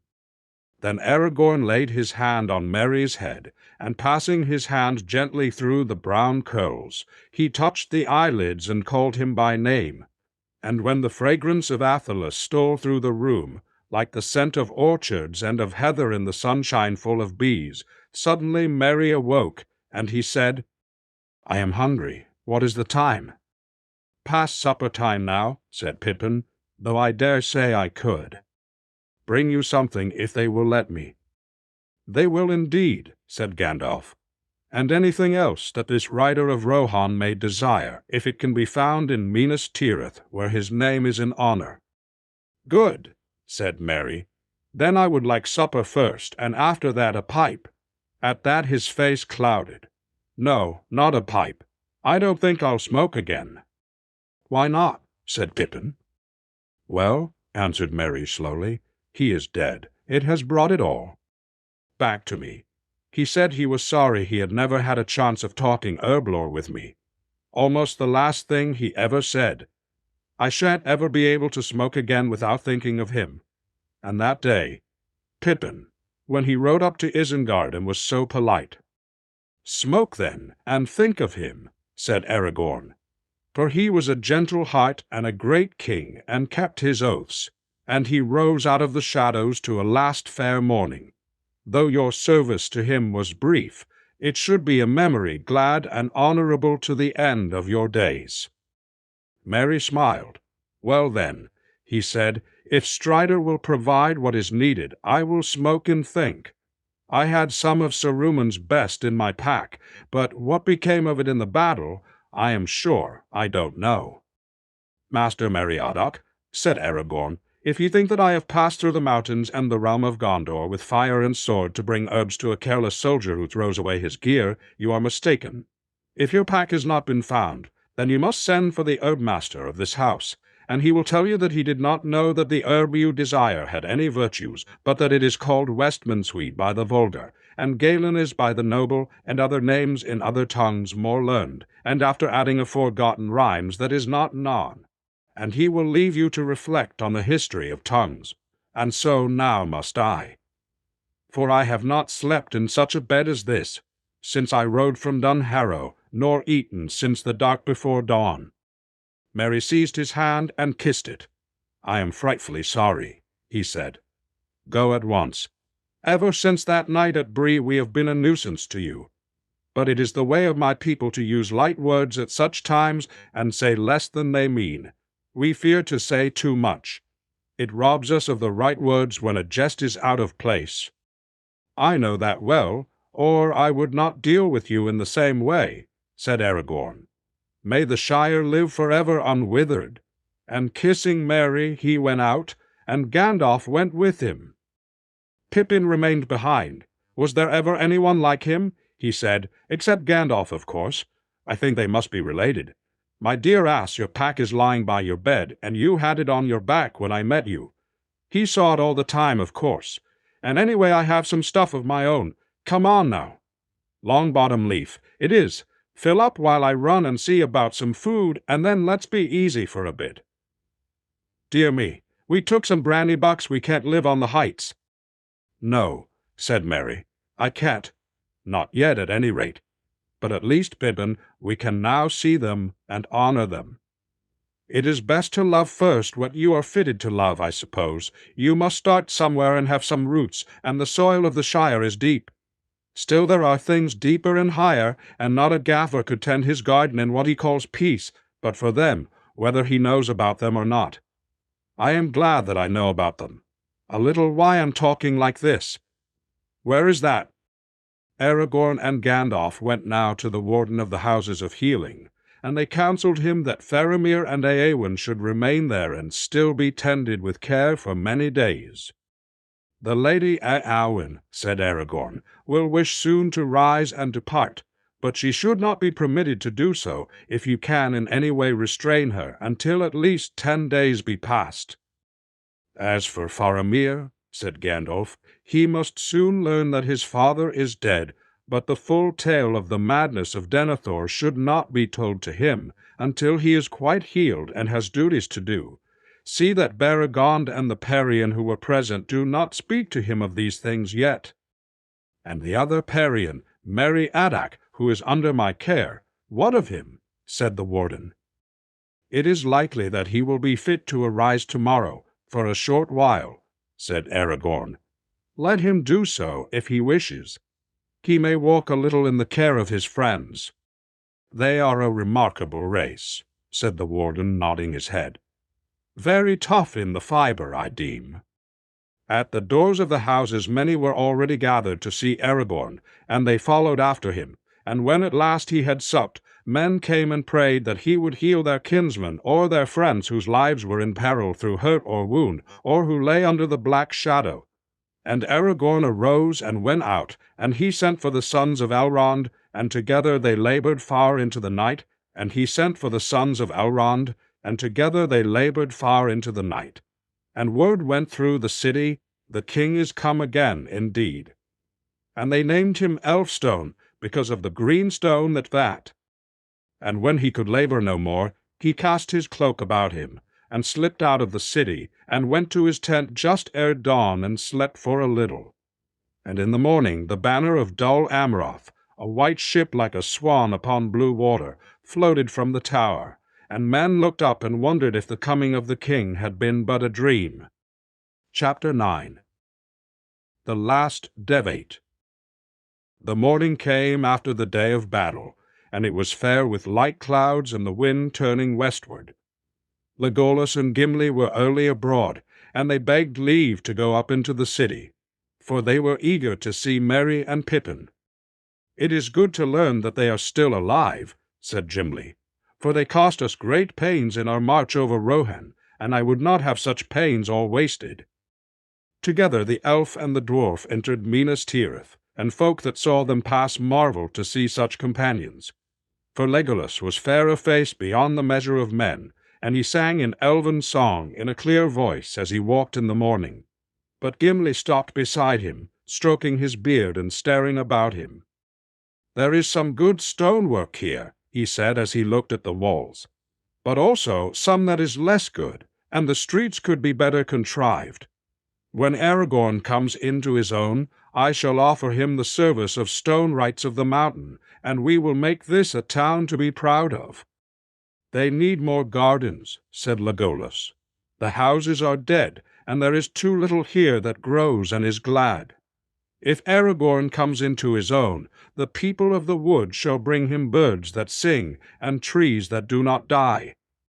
At length they came to the Prince Imrahil, and Legolas looked at him and bowed low, for he saw that here indeed was one who had elven blood in his veins. "Hail, Lord," he said. "It is long since the people of Nimrodel left the woodlands of Lorien, and yet still one may see that not all sailed from Amrop's haven west over water." "So it is said in the lore of my land," said the prince. "Yet never has one of the fair folk been seen there for years beyond count, and I marvel to see one here now in the midst of sorrow and war. What do you seek?" "I am one of the 9 companions who set out with Mithrandir from Imladris," said Legolas, "and with this dwarf, my friend, I came with the Lord Aragorn. But now we wish to see our friends, Meriadoc and Peregrine, who are in your keeping, we are told." "You will find them in the houses of healing, and I will lead you thither," said Imrahil. "It will be enough if you send one to guide us, Lord," said Legolas, "for Aragorn sends this message to you. He does not wish to enter the city again at this time. Yet there is need for the captains to hold council at once, and he prays that you and Eomer of Rohan will come down to his tents as soon as may be. Mithrandir is already there." "We will come," said Imrahil, and they parted with courteous words. "That is a fair lord and a great captain of men," said Legolas. "If Gondor has such men still in these days of fading, great must have been its glory in the days of its rising. And doubtless the good stonework is the older and was wrought in the first building," said Gimli. "It is ever so with the things that men begin. There is a frost in spring, or a blight in summer, and they fail of their promise. Yet seldom do they fail of their seed," said Legolas, "and that will lie in the dust and rot to spring up again in times and places unlooked for. The deeds of men will outlast us, Gimli, and yet come to naught in the end but might of beans, I guess," said the dwarf. "To that the elves know not the answer," said Legolas.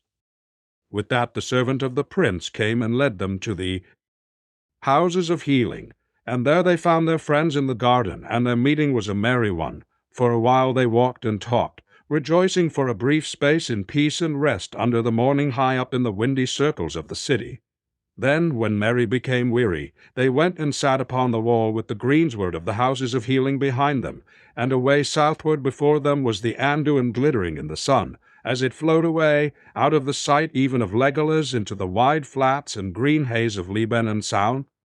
And now Legolas fell silent, while the others talked, and he looked out against the sun, and as he gazed he saw white sea-birds beating up the river. "Look," he cried, "gulls, they are flying far inland. A wonder they are to me and a trouble to my heart. Never in all my life had I met them, until we came to Palagir, and there I heard them crying in the air as we rode to the battle of the ships. Then I stood still, forgetting war and Middle-earth, for their wailing voices spoke to me of the sea. The sea, alas, I have not yet beheld it, but deep in the hearts of all my kindred lies the gulling, which is perilous to all. No peace shall I known deal." "Say not so," said Gimli. "There are countless things still to see in Middle-earth, and great works to do. But if all the fair folk take to the havens, it will be a duller world for those who are doomed to stay." "Dull and dreary indeed," said Merry. "You must not go to the havens, Legolas. There will always be some folk, big or little, and even a few wise dwarves like Gimli, who need you. At least I hope so." though I feel somehow that the worst of this war is still to come. How I wish it was all over, and well over." "Don't be so gloomy," cried Pippin. "The sun is shining, and here we are together for a day or two at least. I want to hear more about you all. Come, Gimli. You and Legolas have mentioned your strange journey with Strider about a dozen times already this morning, but you haven't told me anything about it." "The sun may shine here," said Gimli, "but there are memories of that road that I do not wish to recall out of the darkness. Had I known what was before me, I think that not for any friendship would I have taken the paths of the dead." "The paths of the dead?" said Pippin. "I heard Aragorn say that, and I wondered what he could mean. Won't you tell us some more?" "Not willingly," said Gimli. "For upon that road I was put to shame, Gimli Glóin's son, who had deemed himself more tough than men, and hardier under earth than any elf. But neither did I prove, and I was held to the road only by the will of Aragorn." "And by the love of him also," said Legolas. "For all those who come to know him come to love him after their own fashion, even the cold maiden of the Rohirrim.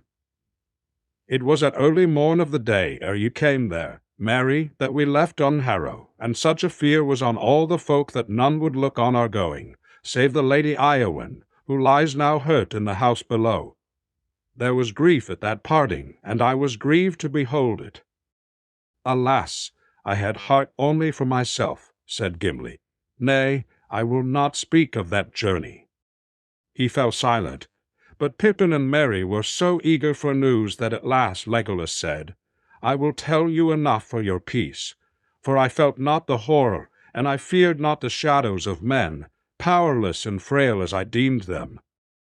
Swiftly then he told of the haunted road under the mountains, and the dark tryst at Erech, and the great ride thence, 90 leagues and 3, to Peлагir on Anduin. 4 days and nights, and on into a 5th we rode from the Black Stone, he said, and lo, in the darkness of Mordor my hope rose, for in that gloom the shadow host seemed to grow stronger and more terrible to look upon. Some I saw riding, yet all moving with the same great speed. Silent they were, but there was a gleam in their eyes, in the all moving with the same great speed.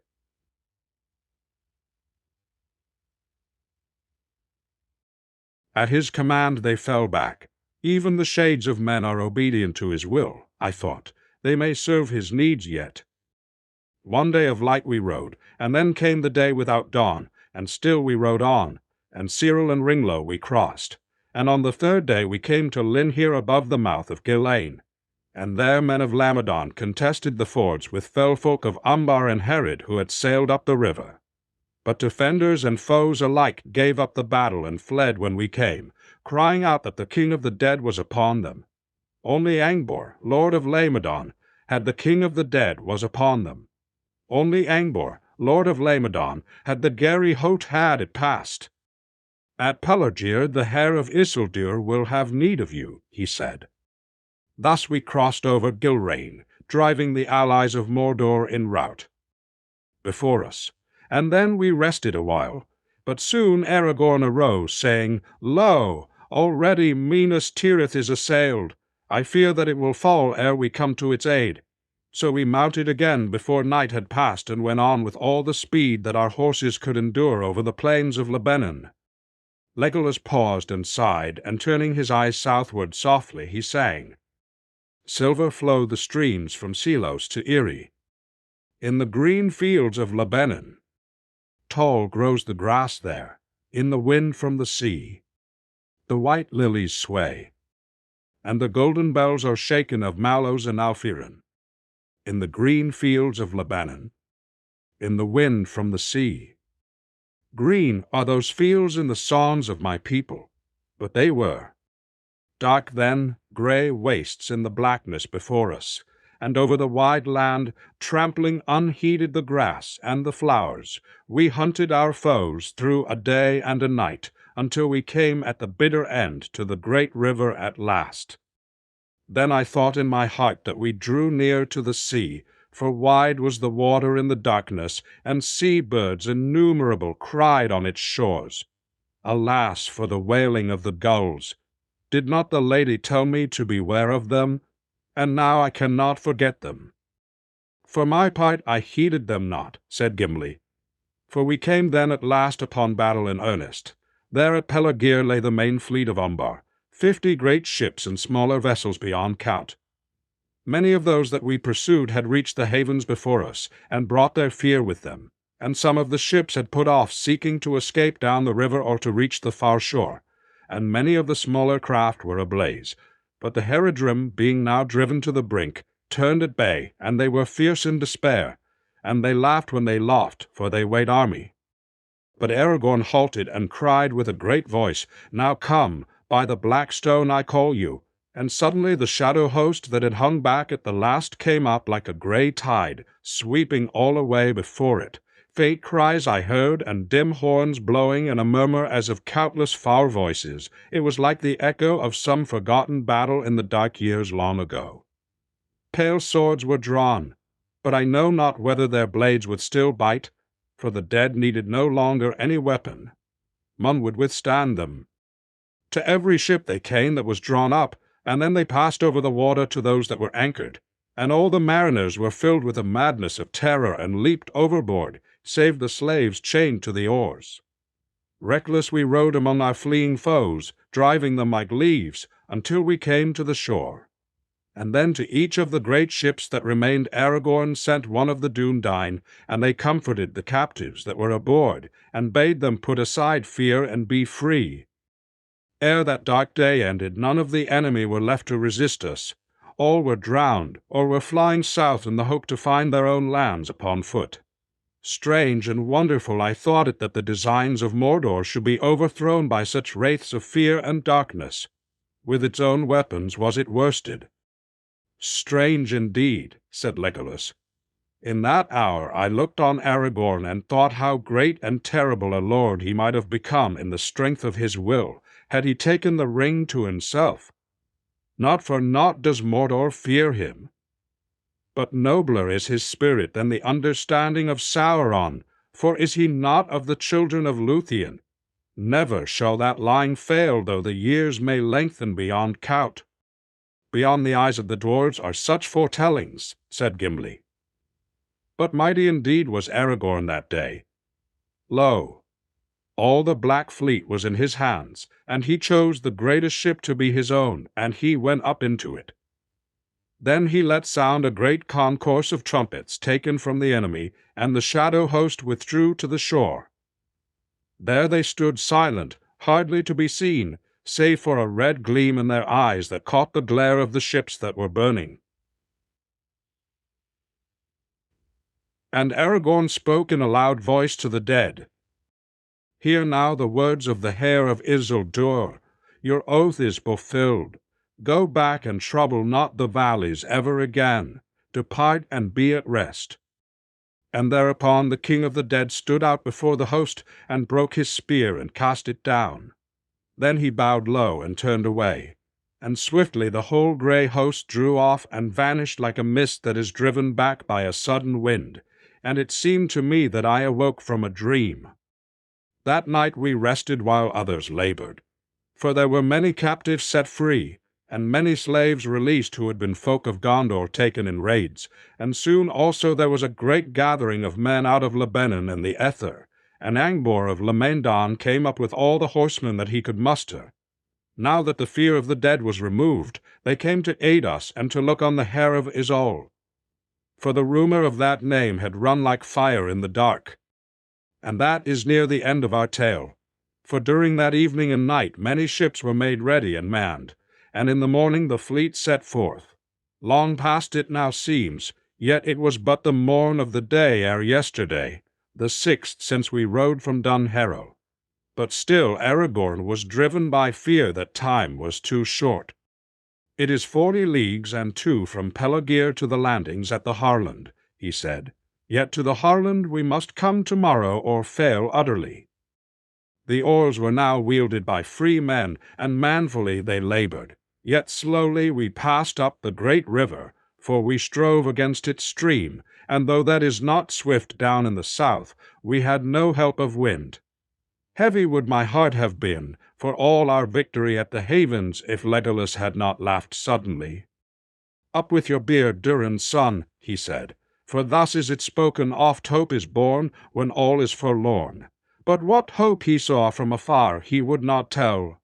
When night came it did but deepen the darkness, and our hearts were hot, for away in the north we saw a red glow under the cloud, and Aragorn said, 'Minas Tirith is burning.' But at midnight hope was indeed born anew.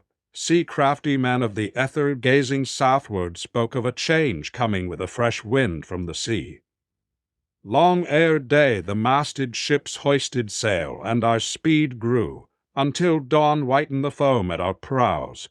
And so it was, as you know, that we came in the 3rd hour of the morning with a fair wind and the sun unveiled, and we unfurled the great standard in battle. It was a great day and a great hour, whatever may come after. Follow what may, great deeds are not lessened in worth, said Legolas. Great deed was the riding of the paths of the dead, and great it shall remain, though none be left in Gondor to sing of it in the days that are to come. And that may well befall, said Gimli, for the faces of Aragorn and Gandalf are grave. Much I wonder what counsels they are taking in the tents there below. For my part, like Merry, I wish that with our victory the war was now over. Yet whatever is still to do, I hope to have a part in it, for the honor of the folk of the Lonely Mountain. And I for the folk of the Great Wood, said Legolas, and for the love of the Lord of the White Tree. Then the companions fell silent, but a while they sat there in the high place, each busy with his own thoughts, while the captains debated. When the Prince Emerhill had parted from Legolas and Gimli, at once he sent for Éomer, and he went down with him from the city, and they came to the tents of Aragorn that were set up on the field not far from the place where King Theoden had fallen. And there they took counsel together with Gandalf and Aragorn and the sons of Elrond. "My lords," said Gandalf, "listen to the words of the steward of Gondor before he died. You may triumph on the fields of the Pelennor for a day, but against the power that has now arisen there is no victory. I do not bid you despair, as he did, but to ponder the truth in these words. The stones of seeing do not lie, and not even the Lord of Barad-dû can make them do so. He can, maybe, by his will choose what things shall be seen by weaker minds, or cause them to mistake the meaning of what they see. None the less it cannot be doubted that when Denethor saw great forces arrayed against him in Mordor, and more still being gathered, he saw that which truly is. Hardly has our strength sufficed to beat off the first great assault. The next will be greater. This war, then, is without final hope, as Denethor perceived. Victory cannot be achieved by arms, whether you sit here to endure siege after siege or march out to be overwhelmed beyond the river. You have only a choice of evils, and prudence would counsel you to strengthen such strong places as you have, and there await the onset, for so shall the time before your end be made a little longer. Then ye would have us retreat to Minas Tirith, or Dol Amroth, or to Dunharrow, and there sit like children on sand castles when the tide is flowing?" said Imrahil. "That would be no new counsel," said Gandalf. "Have you not done this and little more in all the days of Denethor? But no, I said this would be prudent. I do not counsel prudence. I said victory could not be achieved by arms. I still hope for victory, but not by arms, for into the midst of all these policies comes the ring of power, the foundation of Barad-dûr, and the hope of Sauron. Concerning this thing, my lords, you now all know enough for the understanding of our plight and of Sauron's. If he regains it, your valor is vain, and his victory will be swift and complete, so complete that none can foresee the end of it while this world lasts. If it is destroyed, then none can foresee the end of it while this world lasts. If it is destroyed, then he will be so low that none can foresee his arising ever again. for he will lose the best part of the strength that was native to him, and all that was made or begun with that power will crumble, and he will be maimed forever.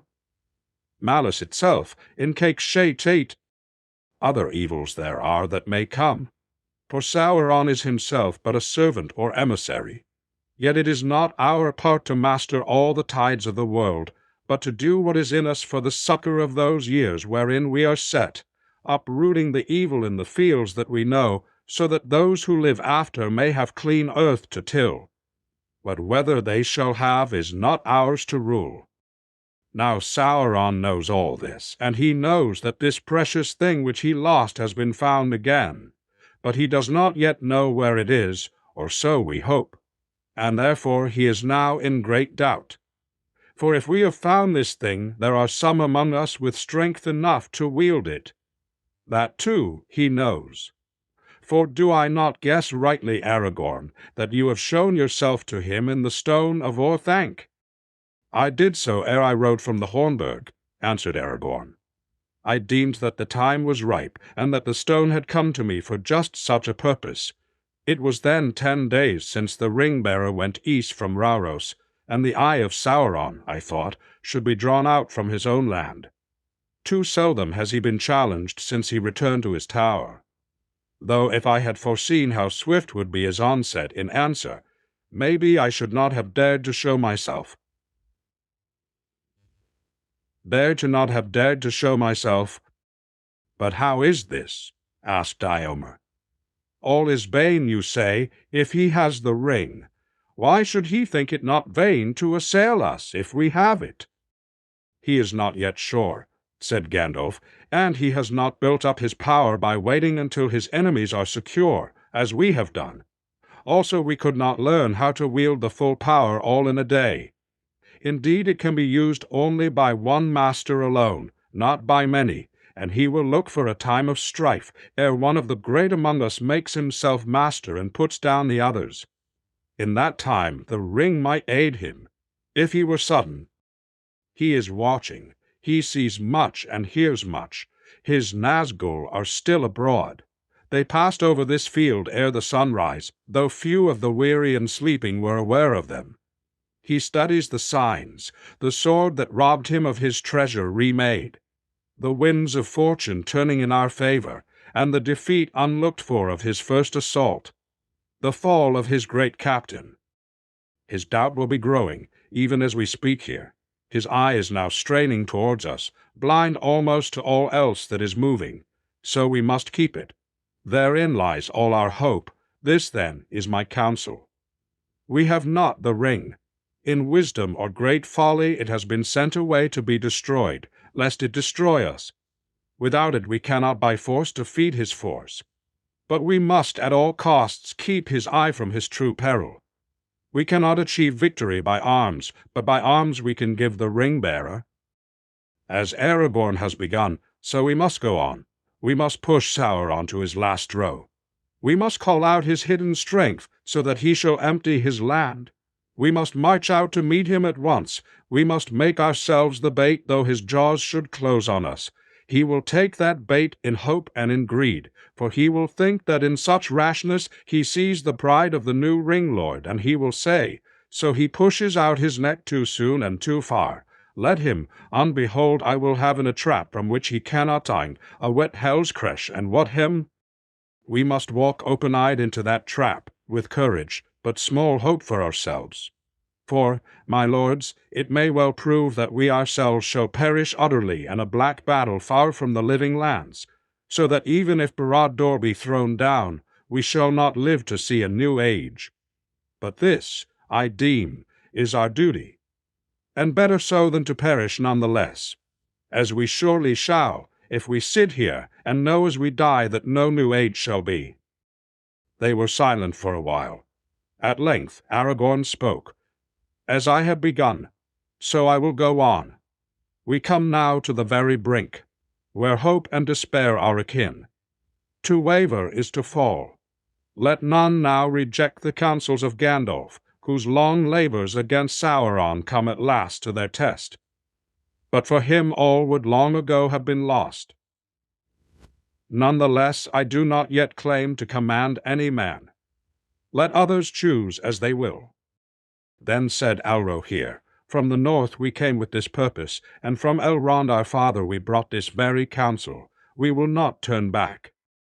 "As for myself," said Eomer, "I have little knowledge of these deep matters, but I need it not.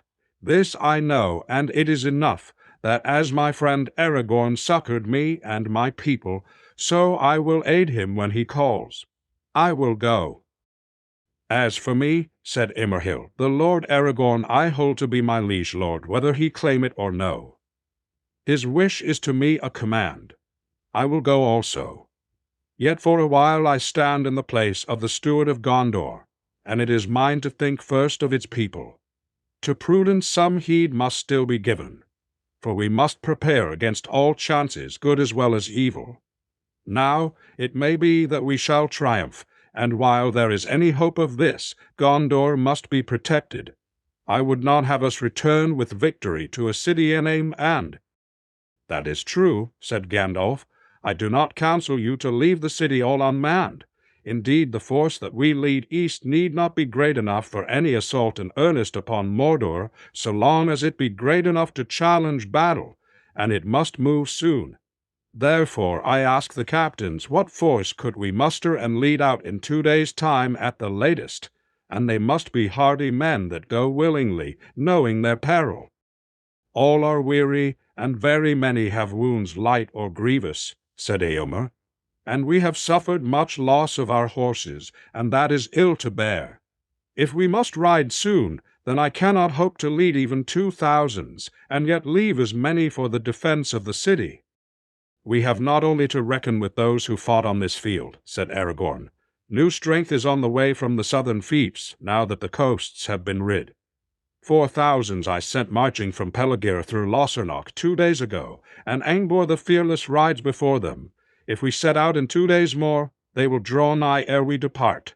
Moreover, many were bidden to follow me up the river in any craft they could gather, and with this wind they will soon be at hand. Indeed, several ships have already come to the Horrend." "The gate is destroyed," said Imrahil, "and where now is the skill to rebuild it and set it up anew?" "In Erebor, in the kingdom of Dain, there is such skill," said Aragorn. "And if all our hopes do not perish, then in time I will send Gimli Glow in Sun to ask for rights of the mountain. But men are better than gates, and no gate will endure against our enemy if men desert it." This then was the end of the debate of the lords, that they should set forth on the second morning from that day with 7,000, if these might be found, and the great part of this force should be on foot, because of the evil lands into which they would go. Aragorn should find some 2,000 of those that he had gathered to him in the south, but Imrahil should find 3,500, and Amrahil should find 3,500, and Arahu should find 3,500, and Eomer 500 of the Rohirrim who were unhorsed but themselves war-worthy, and he himself should ride one with the roan, all told 6,000 foot and 1,000 horse. But the main strength of the Rohirrim that remained horsed and able to fight, some 3,000 under the command of Elfhelm, should waylay the west road against the enemy that was in Anorion. And at once swift riders were sent out to gather what news they could northwards, and eastwards from Osgiliath and the road to Minas Morgul.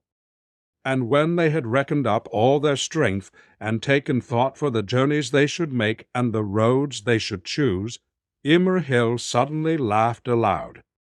"Surely," he cried, "this is the greatest jest in all the history of Gondor, that we should ride with 7,000, scarce as many as the vanguard of its army in the days of its power, to assail the mountains and the impenetrable gate of the Black Land. So might a child threaten a mail-clad knight with a bough of string and green willow. If the Dark Lord knows so much as you say, Mithrandir, will he not rather smile than fear, and with his little finger crush us like a fly that tries to sting him?" "No, he will try to trap the fly and take the sting," said Gandalf.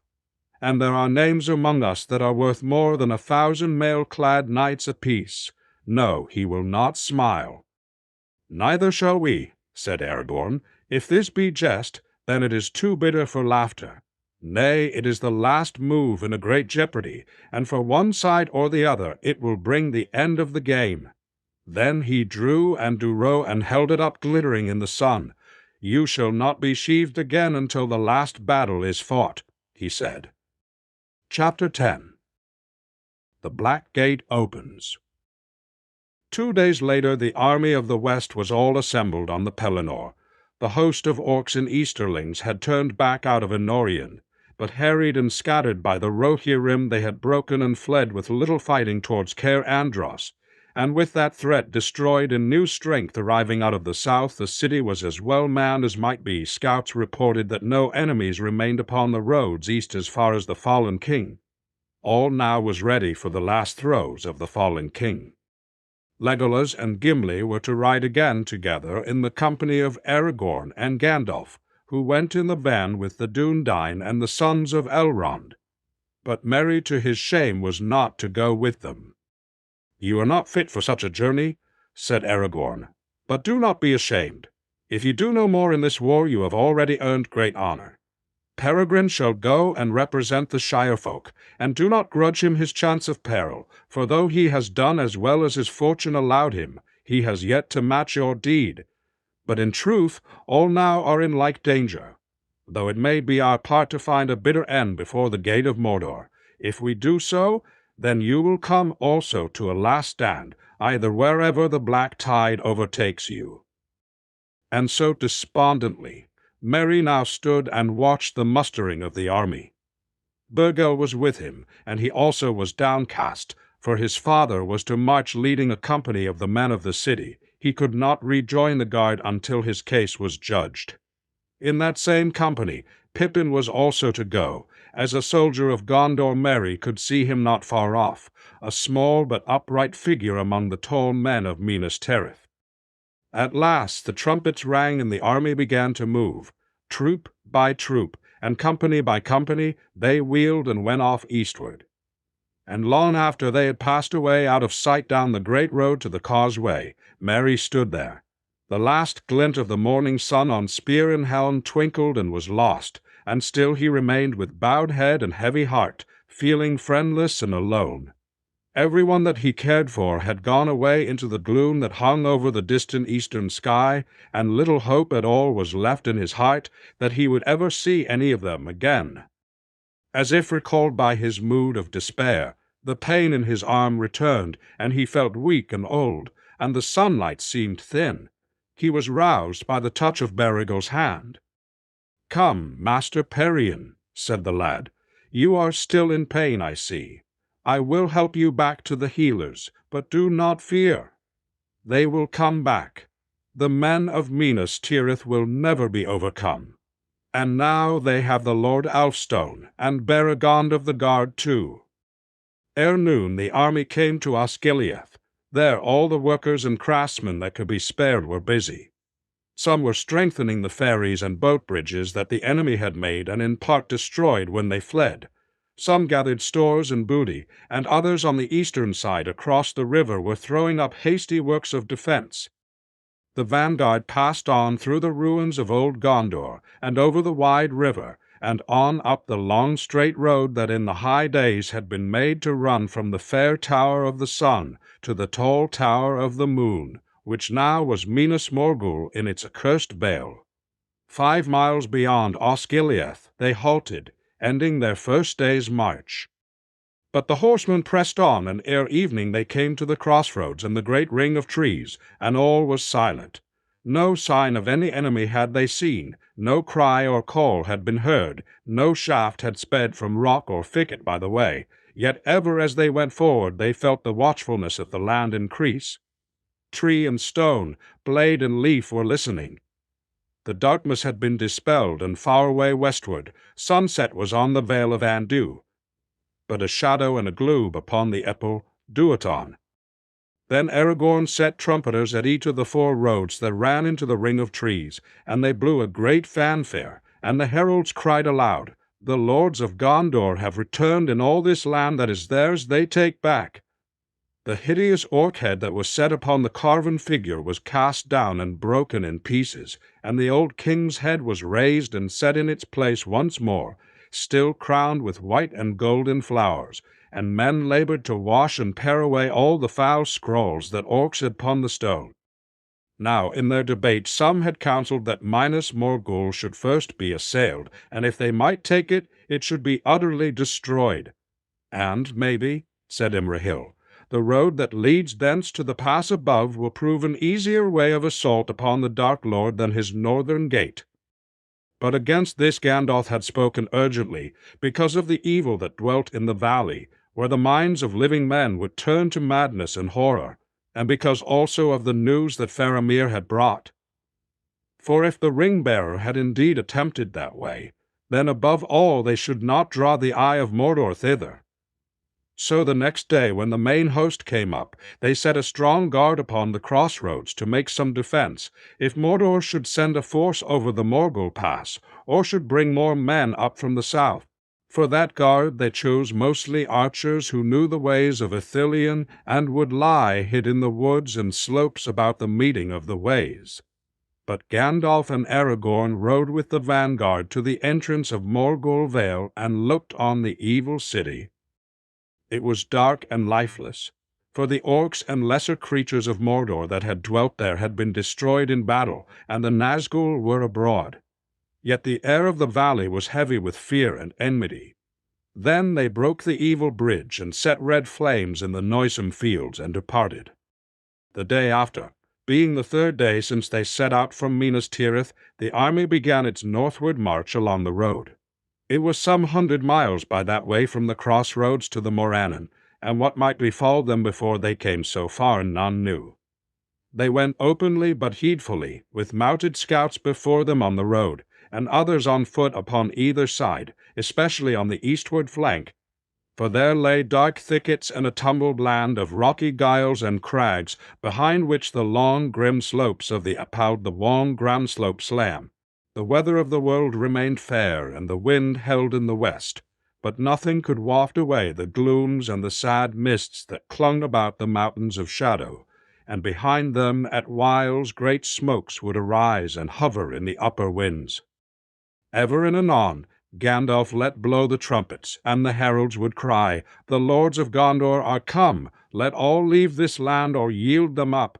But Imrahil said, "Say not, 'The lords of Gondor,' say the king Alessar, for that is true, even though he is not yet sat upon the throne, and it will give the enemy more thought if the heralds use that name." And thereafter thrice a day the heralds proclaimed the king Alessar. But none answered the challenge. Nonetheless, though they marched in seeming peace, the hearts of all the army, from the highest to the lowest, were downcast, and with every mile that they went north foreboding of evil grew heavier on them. It was near the end of the second day of their march from the crossroads that they first met any offer of battle. For a strong force of orcs and easterlings attempted to take their leading companies in an ambush, and that was in the very place where Faramir had waylaid the men of Harad, and the road went in a deep cutting through an outthrust of the eastward hills. But the captains of the west were well warned by their scouts, skilled men from Henneth Annwn led by Mablung, and so the ambush was itself trapped. For horsemen went wide about westward and came up on the flank of the enemy and from behind, and they were destroyed or driven east into the hills. But the victory did little to enhearten the captains. "It is but a feint," said Aragorn, "and its chief purpose, I deem, was rather to draw us on by a false guess of our enemy's weakness than to do us much hurt, yet." And from that evening onward the Nazgul came and followed every move of the army. They still flew high and out of sight of all save Legolas, and yet their presence could be felt, as a deepening of shadow and a dimming of the sun. And though the ring-wreaths did not yet stoop low upon their foes, and that the rin-wraiths did not yet stoop low upon their foes, were silent, so time and the hopeless journey wore away. Upon the 4th day from the crossroads and the 6th from Minas Tirith, they came at last to the end of the living lands, and began to pass into the desolation that lay before the gates of the pass of Cirith Gorgor, and they could descry the marshes and the desert that stretched north and west to the Emyn Muil. So desolate were those places, and so deep the horror that lay on them, that some of the host were unmanned, and they could neither walk nor ride further north. Aragorn looked at them, and there was pity in his eyes rather than wrath. For these were young men from Rohan, from Westfold far away, or husbandmen from Lossarnack, and to them Mordor had been from childhood a name of evil, and yet unreal, a legend that had no part in their simple life. And now they walked like men in a hideous dream made true, and they understood not this war, nor why fate should lead them to such a pass. "Go," said Aragorn, "but keep what honor you may, and do not run. And there is a task which you may attempt, and so be not wholly shamed. Take your way southwest till you come to Cair Andros, and if that is still held by enemies, as I think, then retake it if you can, and hold it to the last in defense of Gondor and Rohan." Then some, being shamed by his mercy, overcame their fear and went on, and the others took new hope, hearing of a manful deed within their measure that they could turn to, and they departed. And so, since many men had already been left at the crossroads, it was with less than 6,000 that the captains of the West came at last to challenge the Black Gate and the might of Mordor. They advanced now slowly, expecting at every hour some answer to their challenge, and they drew together, since it was but waste of men to send out scouts or small parties from the main host. At nightfall of the 5th day of the march from Morgul Vale, they made their last camp, and set fires about it of such dead wood and heath as they could find. They passed the hours of night in wakefulness, and they were aware of many things half seen that walked and prowled all about them, and they heard the howling of wolves. The wind had died, and all the air seemed still. They could see little, for the waxing moon was 4 nights, all's out in the worst. It grew cold. As morning came, the wind began to stir again, but now it came from the north, and soon it freshened to a rising breeze. All the night walkers were gone, and the land seemed empty. North amid their noisome pits lay the first of the great heaps and hills of slag and broken rock and blasted earth, the vomit of the maggot folk of Mordor, but south and now near loomed the great rampart of Cirith Gorig, and the Black Gate amidmost, and the 2 towers of the Teeth the tall and dark upon, either Black Gate amid, and the 2 towers of the tall and dark upon either side. And so now they were approaching the Morannon from the northwest, even as Frodo had done. The 2 vast iron doors of the Black Gate under its frowning arch were fast closed. Upon the battlement nothing could be seen. All was silent but watchful. They were come to the last end of their folly, and stood forlorn and chill in the grey light of early day before towers and walls, which their army could not assault with hope, not even if it had brought thither engines of great power, and the enemy had no more force than would suffice for the manning of the gate and wall alone. Yet they knew that all the hills and rocks about the Morannon were filled with hidden foes, and the Yadowi defile was borden foes. And as they stood, they saw all the Nazgul gathered together, hovering above the towers of the Teeth like vultures, and they knew that they were watched. But still the enemy made no sign. No choice was left them but to play their part to its end. Therefore Aragorn now set the host in such array as could best be contrived, and they were drawn up on 2 great hills of blasted stone and earth that orcs had piled in years of labor. Before them towards Mordor lay like a moat a great mire of reeking mud and foul-smelling pools. When all was ordered, the captains rode forth towards the Black Gate with a great guard of horsemen in the banner and heralds and trumpeters.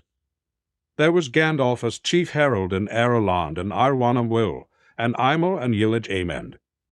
They came within cry of the Morannon, and unfurled the banner and blew upon their trumpets, and the heralds stood out and sent their voices up over the battlement of Mordor. "Come forth," they cried, "let the Lord of the Black Land come forth.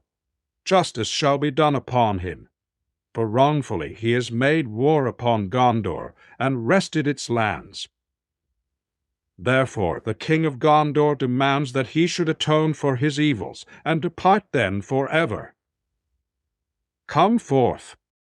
There was a long silence, and from wall and gate no cry or sound was heard in answer. But Sauron had already laid his plans, and he had a mind first to play these mice cruelly before he struck to kill. So it was that, even as the captains were about to turn away, the silence was broken suddenly. There came a long rolling of great drums like thunder in the mountains, and then a braying of horns that shook the very stones and stunned men's ears. And thereupon the door of the black gate was thrown open with a great clang, and out of there, at its head, there rode a tall and evil shape, mounted upon a black horse, if horse it was. For it was huge and hideous, and its face was a frightful mask, more like a skull than a living head, and in the sockets of its eyes and in its nostrils there burned a flame. The rider was robed all in black, and black was his lofty helm. Yet this was no ring-wraith, but a living man. The lieutenant of the Tower of Barad-dûr he was, and his name is remembered in no tale, for he himself had forgotten it. And he said, "And the mouth of Sauron. But it is told that he was a renegade, who came of the race of those that are named the Black Númenóreans. For they established their dwellings in Middle-earth during the years of Sauron's domination, and they worshipped him, being enamored of evil knowledge. And he entered the service of the Dark Tower when it first rose again, and because of his cunning he grew ever higher in the Lord's favor. And he learned great sorcery, and knew much of the mind of Sauron. And he was more cruel than any orc. It was that now rode out, and with him came only a small company of black harnessed soldiery, and a single banner, black but bearing on it in red the evil eye. Now halting a few paces before the captains of the west, he looked them up and down and laughed. "Is there anyone in this rout with authority to treat with me?" he asked, "or indeed with wit to understand me?" "Not thou at least," he mocked, turning to Aragorn with scorn. "It needs more to make a king than a piece of elvish glass or a rabble such as this. Why, any brigand of the hills can show as good a following." Aragorn said naught in answer, but he took the other's eye and held it, and for a moment they strove thus.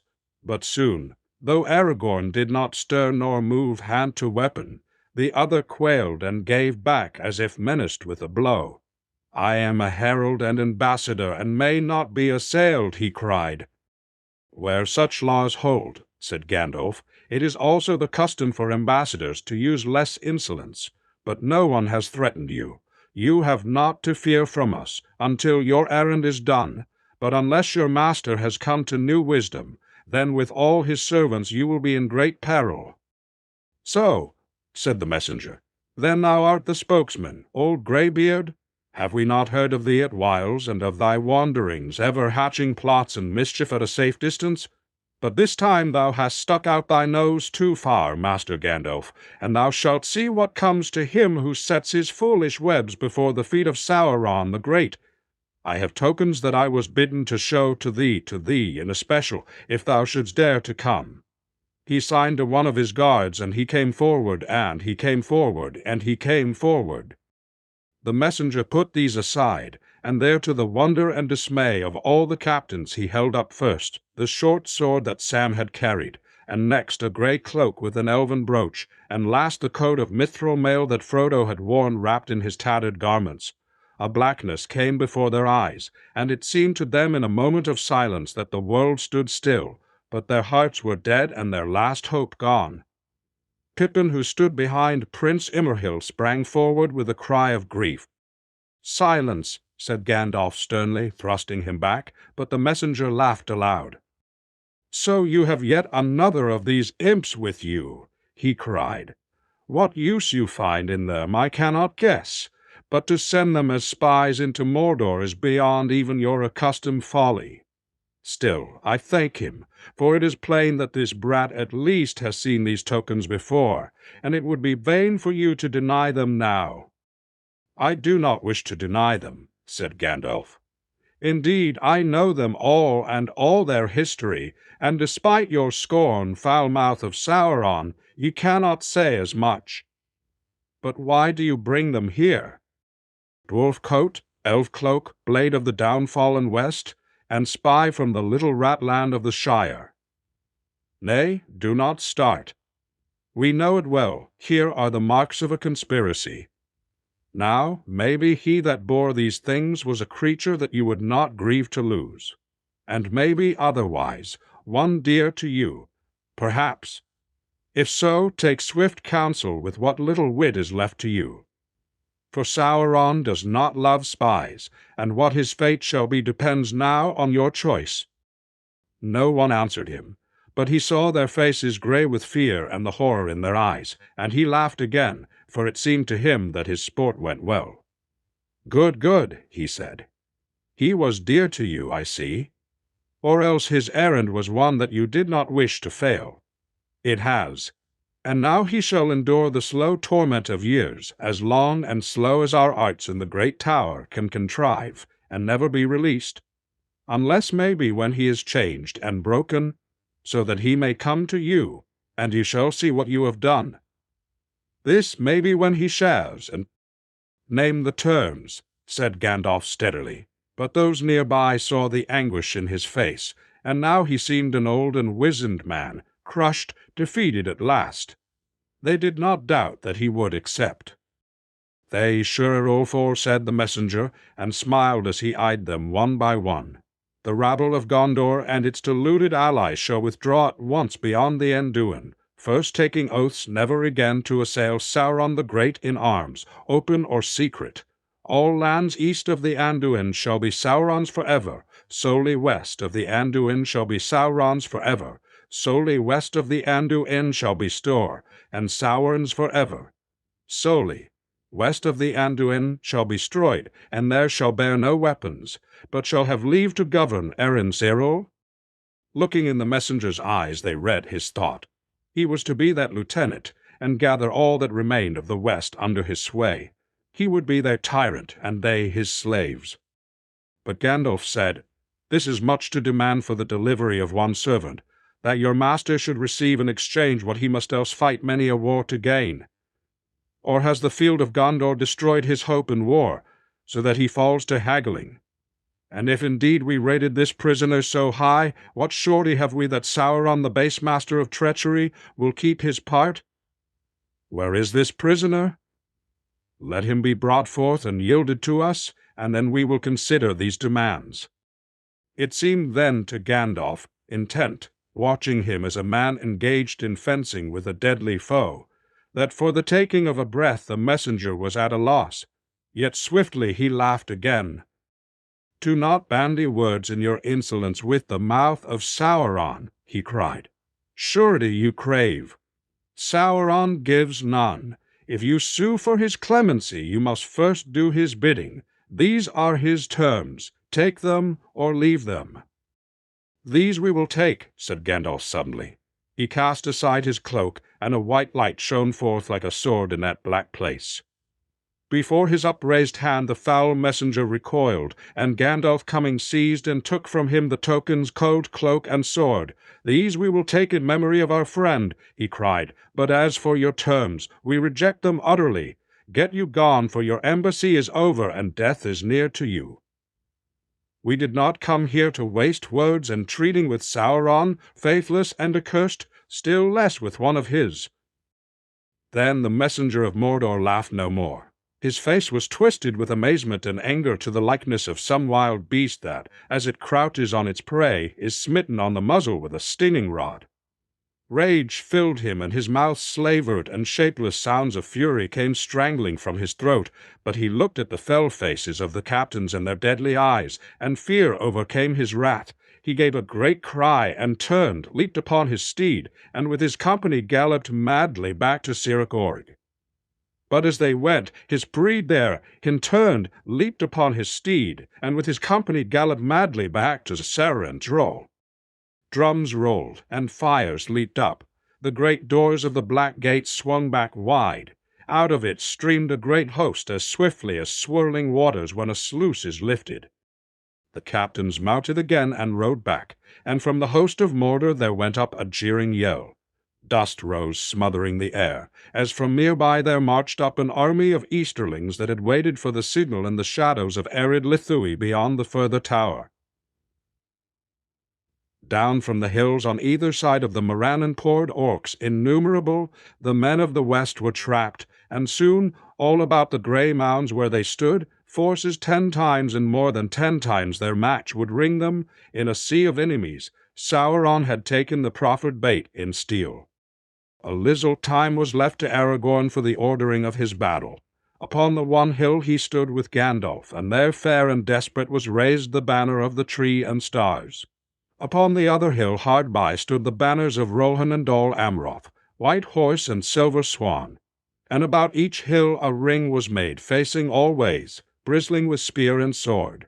But in the front towards Mordor, where the first bitter assault would come, there stood the sons of Elrond on the left, with the Dunin about them, and on the right the Prince Imral with the men of Dol, and Taurol, and on the right Imral. The wind blew, and the trumpets sang, and arrows whined. But the sun, now climbing towards the south, was veiled in the reeks of Mordor, and through a threatening haze it gleamed, remote, a sullen red, as if it were the ending of the day, or the end, maybe, of all the world of light. And out of the gathering murk the Nazgul came with their cold voices crying words of death. And then all hope was quenched. Pippin had bowed crushed with horror when he heard Gandalf reject the terms and doom Frodo to the torment of the tower. But he had mastered himself, and now he stood beside Beregond in the front rank of Gondor with Imrahil's men. For it seemed best to him to die soon and leave the bitter story of his life, since all was in ruin. "I wish Merry was here," he heard himself saying, and quick thoughts raced through his mind, even as he watched the enemy come charging to the assault. Well, now at any rate I understand poor Denethor a little better. We might die together, Merry and I, and since die we must, why not? Well, as he is not here, I hope he'll find an easier end. But now I must do my best. He drew his sword and looked at it, and the intertwining shapes of red and gold, and the flowing characters of New Minor glinted like fire upon the blade. This was made for just such an hour, he thought. If only I could smite that foul messenger with it, then almost I should draw level with old Merry. Well, I'll smite some of this beastly brood before the end. I wish I could see cool sunlight and green grass again. Then, even as he thought these things, the first assault crashed into them. The orcs, hindered by the mires that lay before the hills, halted and poured their arrows into the defending ranks. But through them there came striding up, roaring like beasts, a great company of hill trolls out of Gorgoroth. Taller and broader than men they were, and they were clad only in close-fitting mesh of horny scales, or maybe that was their hideous hide. But they bore round bucklers, huge and black, and wielded heavy hammers in their knotted hands. Reckless they sprang into the pools and waded across, bellowing as they came. Like a storm they broke upon the line of the men of Gondor, and beat upon helm and head, and arm and shield, as smiths shoeing the hot bending iron. At Pippin's side Beregond was stunned and overborne, and he fell, and the great troll chiff that smote him down bent over him, reaching out a clutching claw. For these fell creatures would bite the throats of those that they threw down. Then Pippin stabbed upwards, and the written blade of Westernessy pierced through the hide and went deep into the vitals of the troll, and his black blood came gushing out. He toppled forward and came crashing down like a falling rock, burying those beneath him. Blackness and stench and crushing pain came upon Pippin, and his mind fell away into a great darkness. "So it ends as I guessed it would," his thoughts said, even as it fluttered away, and it laughed a little within him ere it fled. Almost gay it seemed to be casting off at last all doubt and care and fear. And then, even as it winged away into forgetfulness, it heard voices, and they seemed to be crying in some forgotten world far above. "The eagles are coming! The eagles are coming!" For one moment more Pippin's thought hovered. "Bilbo," it said. But no! That came in his tale long, long ago. This is my tale, and it is ended now. Goodbye. And his thought fled far away, and his eyes saw no more.